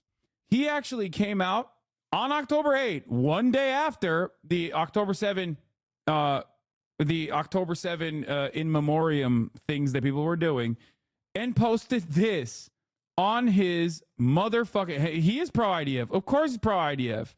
He very much is pro-IDF. He posted this, which I think is very interesting. He said, Palestinian journalists must be protected amid the war. Even the fact that he's saying amid the war gives you a, it clues you in on what his perspective is. Neighborhoods that are flattened. There are so many neighborhoods that are flattened. Palestinians that are internally displaced will simply have no homes to return to. And while we get a first-hand look at the destruction here, it's important to remember that Palestinian journalists do not have this access. They have been pushed to the south. Dozens have been killed. There's this false narrative about Palestinian journalists. More than 100 of them have been killed by Israel since the war began. And I take very few positions in the conflicts that we covered. I'm not switching this screen because there's a lot of... Actually, maybe there isn't any TOS in this. I thought there was a hell of blood in this. Here, we can watch it. There are so many neighborhoods that are flattened. Palestinians that are internally displaced will simply have no homes to return to. And while we get a first-hand look at the destruction here, it's important to remember that Palestinian journalists do not have this access. They have been pushed to the south. Dozens have been killed. There's this false narrative about Palestinian journalists. More than 100 of them have been killed by Israel since the war began. And I take very few positions in the conflicts that we covered. But let this be a position that I take. Journalists, specifically Palestinian journalists, must be protected. Saying who killed them too? Yeah, straight up. He said Israel has killed more than 100 Palestinian journalists amid the war. The Israelis have killed journalists in drone strikes. They've killed them with small arms fire, and it's unacceptable. There are so... You're playing with fire by playing this video, man? No, it's fine. There wasn't any TOS in it. That is one of the craziest things I saw. So many... Okay. Last year, 2 months after the war began, I wrote this in a guest column. We must continue to speak about the important work for our industry colleagues in Gaza. I think it's important to highlight the death toll rising among journalists, as well as the brave Palestinian reporters and the photographers covering this conflict from inside Gaza. They provide a glimpse into the strip, into the suffering, the bloodshed, the agony of civilians there. To Motaz Azaiza, Mohammed Al-Masri, Hind Hudari, and many others. We see and appreciate your coverage. On November 20th, 2023, journalists must be protected. It's actually kind of interesting that he's saying this. He's also literally pro-Israel. Like, he's not, make no mistake. He is pro-IDF, pro-Israel, like, which is why it's crazy. He is one of the few unique voices, I think, in this, where he literally is pro-Israel, but he's also simultaneously pro-news media. You know what I mean? Where he's like, what the fuck are we doing here? Like, he's a journalist who recognizes first and foremost that, like, his peers are being slaughtered, which is really interesting because you're not even getting this kind of coverage from CNN. I saw a tweet from Mohammed, who actually brought up a really interesting point. He said the October 7, responses, the October 7 anniversary reaction was very muted. I was expecting a lot worse in regards to blind sympathy to Israel. Makes me think that they've lost the general American public more than they realize. And I think it's I mean, I've known this to be true, but I think this is yet another obvious indication. On CBS, sure, they lied about how, like, Hamas is the one. Hamas is the one who, this clip is important too. Journalist is... Oh, wait, this is the one I saw with TOS in it. Sorry. That's the one I was thinking of. But let me finish this point real quick. So it's wild that it's a hot take for a journalist to be like, it's not cool to kill a journalist just because you don't like what they're reporting. Yeah, I'm gonna be honest with you. that is a fucking hot take, especially from fucking Fox News, dog. Are you kidding me? Part of our work. Yeah. Listen. A common theme in Israeli society amongst knowledgeable people is that Yahya Sinwar understands Israeli society better than Israeli society understands Yahya Sinwar. So that right there is not incorrect. The problem is that also means that Israel is this bloodthirsty, monstrous, non-human organism, okay? And it's not. Israel's supposed to be a government comprised of people with their own unique opinions. It is not a fucking natural disaster, right?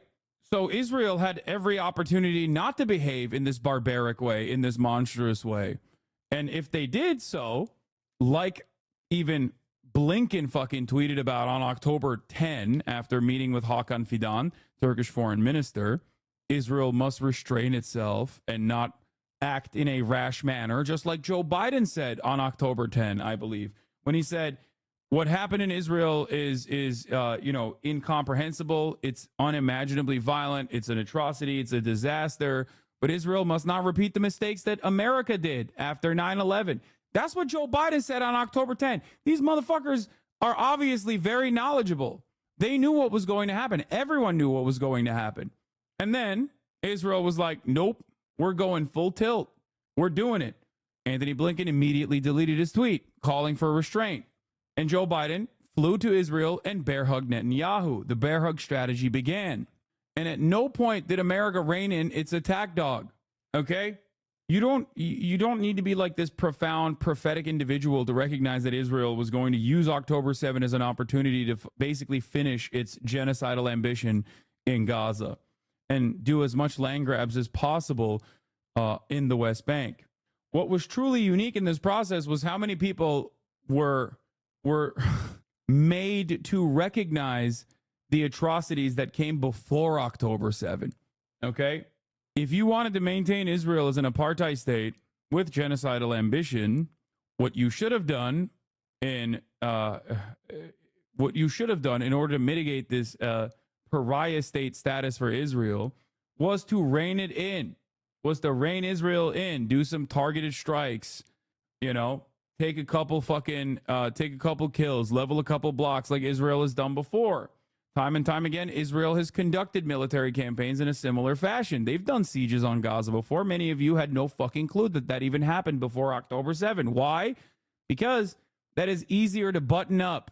That's easier to fucking manufacture consent around. But an ongoing active genocidal campaign for 12 months with soldiers themselves directly violating rules of war, openly fucking saying that they're violating the rules of war and loving every moment of it. Obviously people were like, what the fuck? This is insane.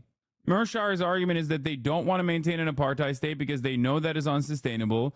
Since they aren't willing to do binationalism or two states and don't want to do an apartheid, the only option remaining is ethnic cleansing. Yes, that's it. That's precisely it. So I don't think your professor is all that wrong in terms of like Yahya Sinwar knowing full well how Israel was going to react. The difference is you can only be correct if Israel proves you right. And a genocidal apartheid nation state that has ritualistically humiliated and subjugated your people for 75 years with full-throated Western support was far too comfortable in conducting its affairs in broad daylight. So Israel proved Yahya Sinwar correct. That's it. They had the opportunity not to do so, but they didn't. And before people say like, oh, well, this is a dangerous gambit, this is a dangerous gamble, in some ways it's no different than a fucking suicide bomb. What do I mean by this? You only do that when you have no other options, when you have no alternative, when you know that the people that are absolutely destroying you have no care or consideration for your humanity. So instead of killing yourself, which many Palestinians do, incredibly high suicide rate in Palestine and Gaza, you just have one semblance of autonomy, where you take life into your own hands for the first time in your life. That's an act of desperation. Many Americans will never understand this, because while we also have a very high suicide rate, that act of desperation for Americans stems from, chemical imbalance or a multitude of different reasons, because we live in comparable luxury. We live in the lap of luxury in comparison to a Palestinian living in a fucking open air prison. So that's it. Anyway, let's hear what Trey also said. Part of our work as journalists is covering all angles of the story. And that means covering the attack on October 7th, risking our lives to get that information out to the world. But it also means covering what's happening to the Palestinian people, the mass killing of civilians, the thousands that have been wounded, the airstrikes that have decimated the Gaza Strip. There are a lot of uncomfortable truths. You basically just said American depression is fake compared to, getting genocided. I mean, reread what I said and you will understand what I mean. Okay? American depression can be cured with medicine and medical treatment. Palestinian depression is imposed upon them by an apartheid regime that is genociding its population, that's blowing up its fucking city blocks. Not cured, treated. Sorry. I apologize for my ableist language. Okay? That's why there's an entirely different fucking set of standards for child PTSD in Palestine, or the type of PTSD that people experience in Gaza. It's not necessarily the depression is fake. I'm not saying that at all. Comparing trauma never works, dog. Love how your channel thrives when chaos is at its highest. Comparing trauma never works, dog. That's insane, dude. I'm sorry. Okay? But you are out of your fucking mind if you're comparing your material conditions and your living circumstances and the chronic depression that you have to a fucking person in Gaza whose entire life has been subjugation and ritualistic humiliation by an infinitely more powerful military force that is getting unlimited support from the largest nation on the fucking planet. Think about it. You can never say this. You would never be able to get away with saying this if the victims were not Arab. Okay? Imagine saying that about the Holocaust. Imagine saying that about the fucking Holocaust, about the victims of the Holocaust, about the survivors of the Holocaust. You would never be able to say that. You would never be able to feel comfortable saying that, you Nazi piece of shit. But because the victims are Arab, because they're Palestinian, you feel comfortable being like, comparing trauma never works, dog.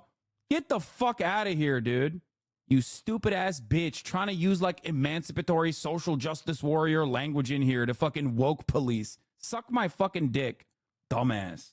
Yes, Americans are unimaginably selfish and unimaginably fucking racist, okay? They cannot see the world outside of their own, in front of their own noses. There's nothing else for them.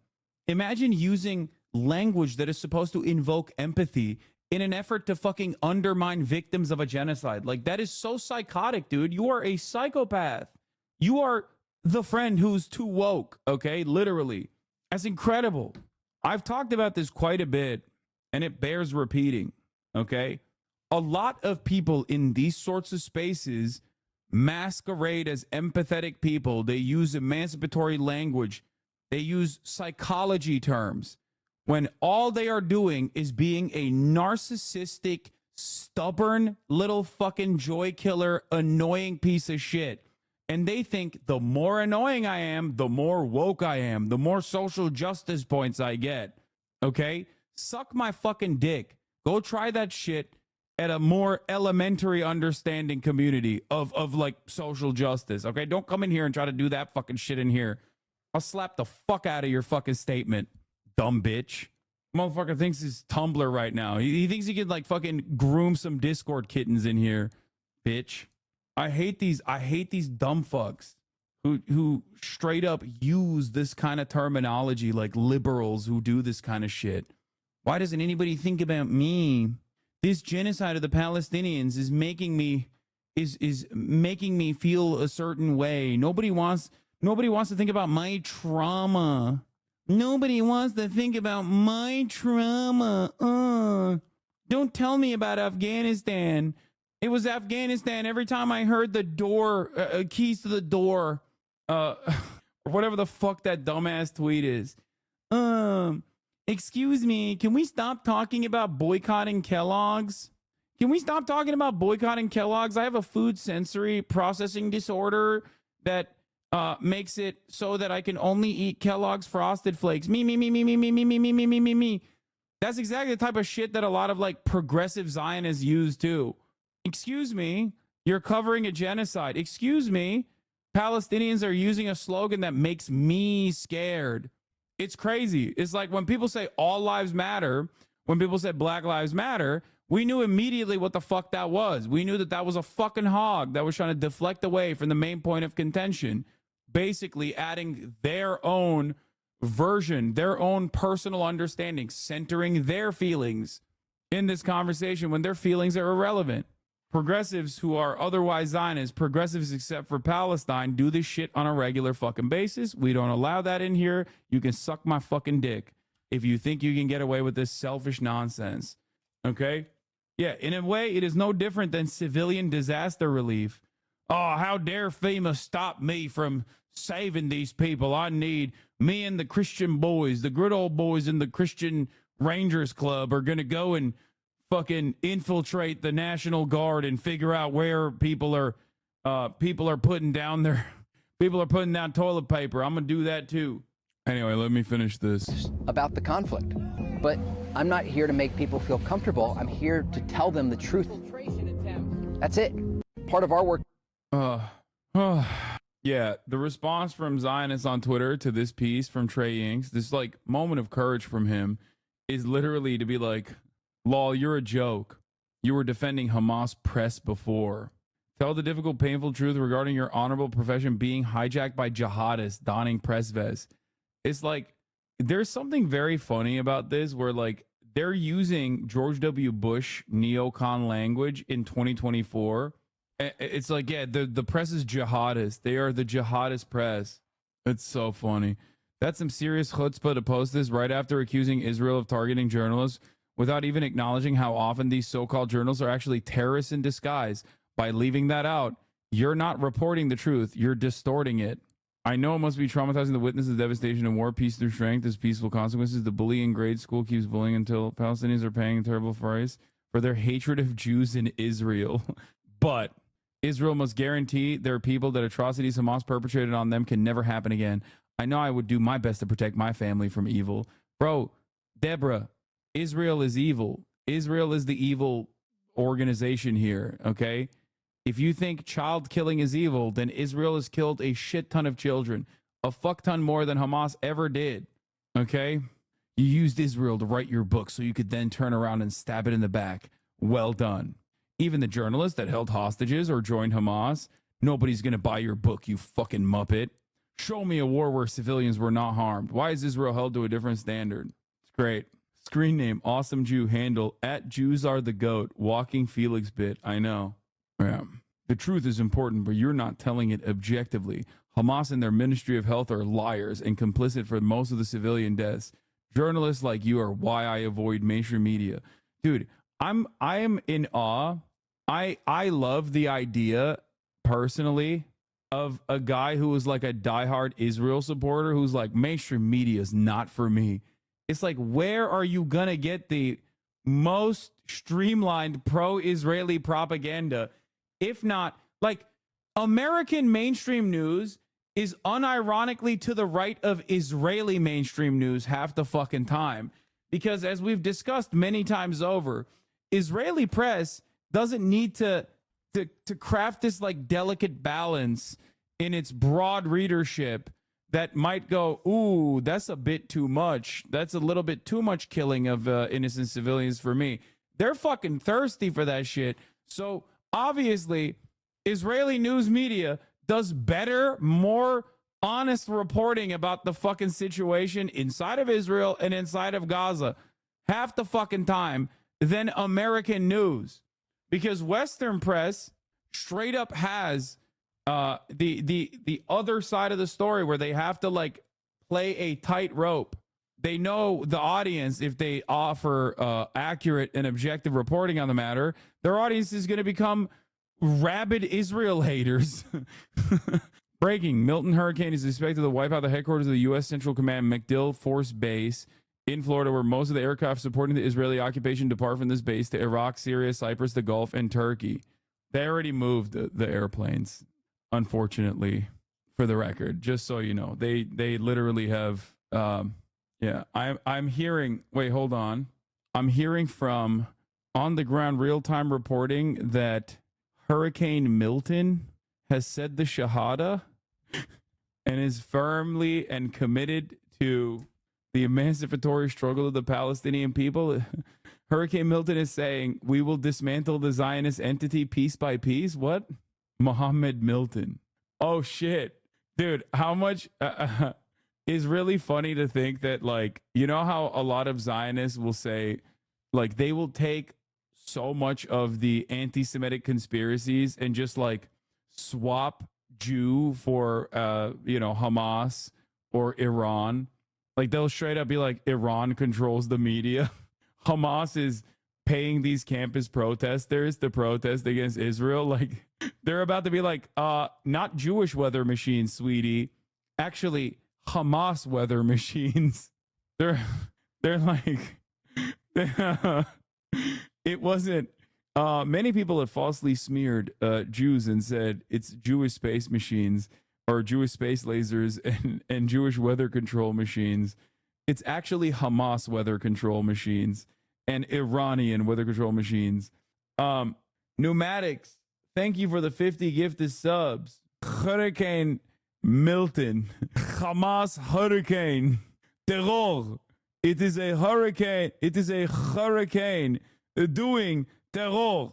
They got pilots at that base. There's a hurricane, so we need to move our aircraft to the other side of the state. It's going to take us 2 days to do this. 2 days, 2 lifts, 5 aircraft each lift. This is the first lift of 5 aircraft on the first day going out. I'm on lift number 2. Once we drop our aircraft off, we all hop in the back of a Black Hawk and we ride back to get the rest. I'm going to tell you a secret.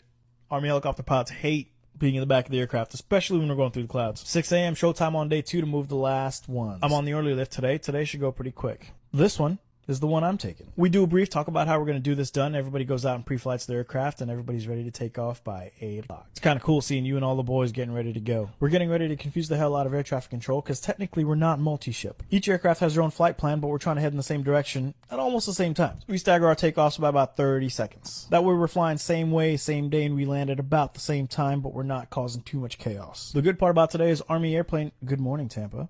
Army airplane boys are supposed to come pick us up as soon as we land, so we shouldn't have that much time on the ground waiting to come back. Flying at 500 feet with the boys across the state is probably one of the best parts of the job. We land, we tie these aircraft up because hopefully the hurricane doesn't do too much damage over here, and the Air Force gives us a ride to the terminal. It's not too long before... Should he be documenting this? Dog, what are we talking about? They're in the United States of America. They don't give a fuck. What do you mean, OPSEC chat? This is the most powerful nation on earth. What's going to happen? A Chinese weather balloon is going to fucking hit the helicopters? First of all, even if they wiped out the entire fucking fleet, okay, whether because of the hurricane or whether, a Chinese weather balloon hit them or something, that's not even going to put a fucking dent in America's military, okay? Like, he's not really saying anything that's like super secretive or super classified anyway. But beyond that, yeah, they can absolutely fucking show this with ease. Like, who's gonna do anything about it?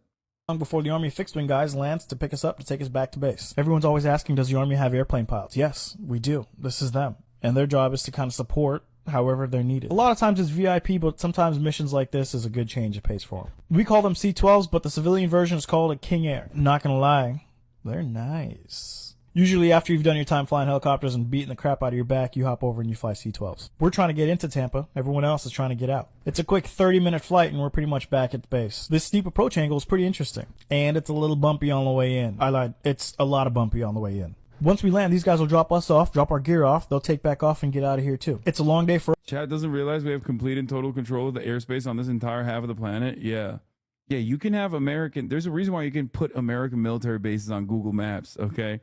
Ain't nobody's touching them. Like, I don't know if you know this, but part of the reason for American dominance is the fact that we are so far removed from any serious enemy. For us, a long day for them, but it would be even longer day for us if they didn't show up. Look at the ramp, how empty this thing is. Once a year, during hurricane season, the ramp gets this empty. The boys dropped us off, now they're turning and burning back to their base. Louis Vuitton umbrella when I walk through the rain in the kitchen with the chicken kind of bread like kind. This is also very well edited, so I suspect he's like not just like a regular fucking he's not a regular helicopter pilot. I suspect he does like PR for the military. Yeah, little bit of psyops. Your American exceptionalism is showing, bro. What? This isn't American exceptionalism. It's just fucking reality. I'm not saying it's a good thing or anything like that. I'm simply stating what is objective reality. That's crazy. Yeah, this is imperial dominance, Shatter. We're a hyper-violent and well-armed state. Low-key, half the reason why we don't have healthcare. You know what I mean? Like, that is the reason why we don't have healthcare, literally. Anyway, that's it for today for me. It's the last 3-minute ad break I'm running here. Wait until Moldova gets a hold of this TikTok. Yeah, Moldova's gonna invade. All right, folks. That's it. Adios for today. Well, I'll see you tomorrow. We're gonna do Hurricane Watch, obviously. Tomorrow. All the China's trickling in has helped people hate. Sunny Los Angeles, California. Anyway, see you tomorrow. Bye-bye. Starlock to the starlock to the topic just begun.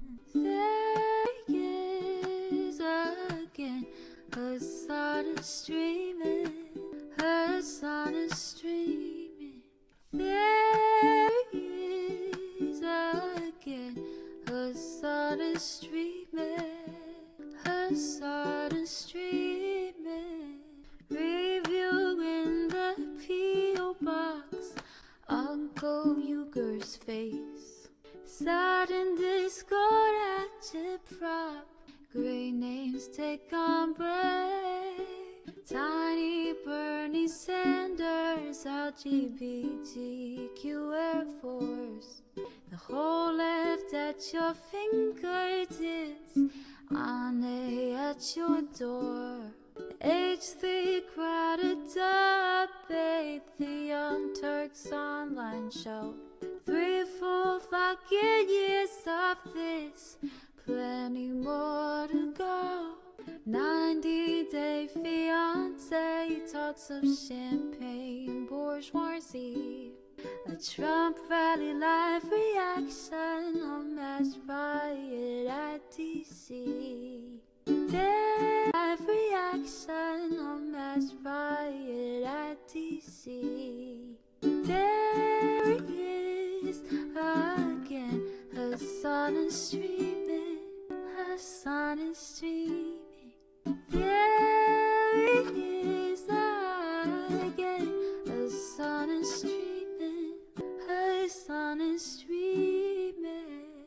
Reading a live stream, fair comments, Austin show chat advice, and all the ways the right-wing pipeline can suck you in online. JCS react, Lord frame gets broken, cover blown.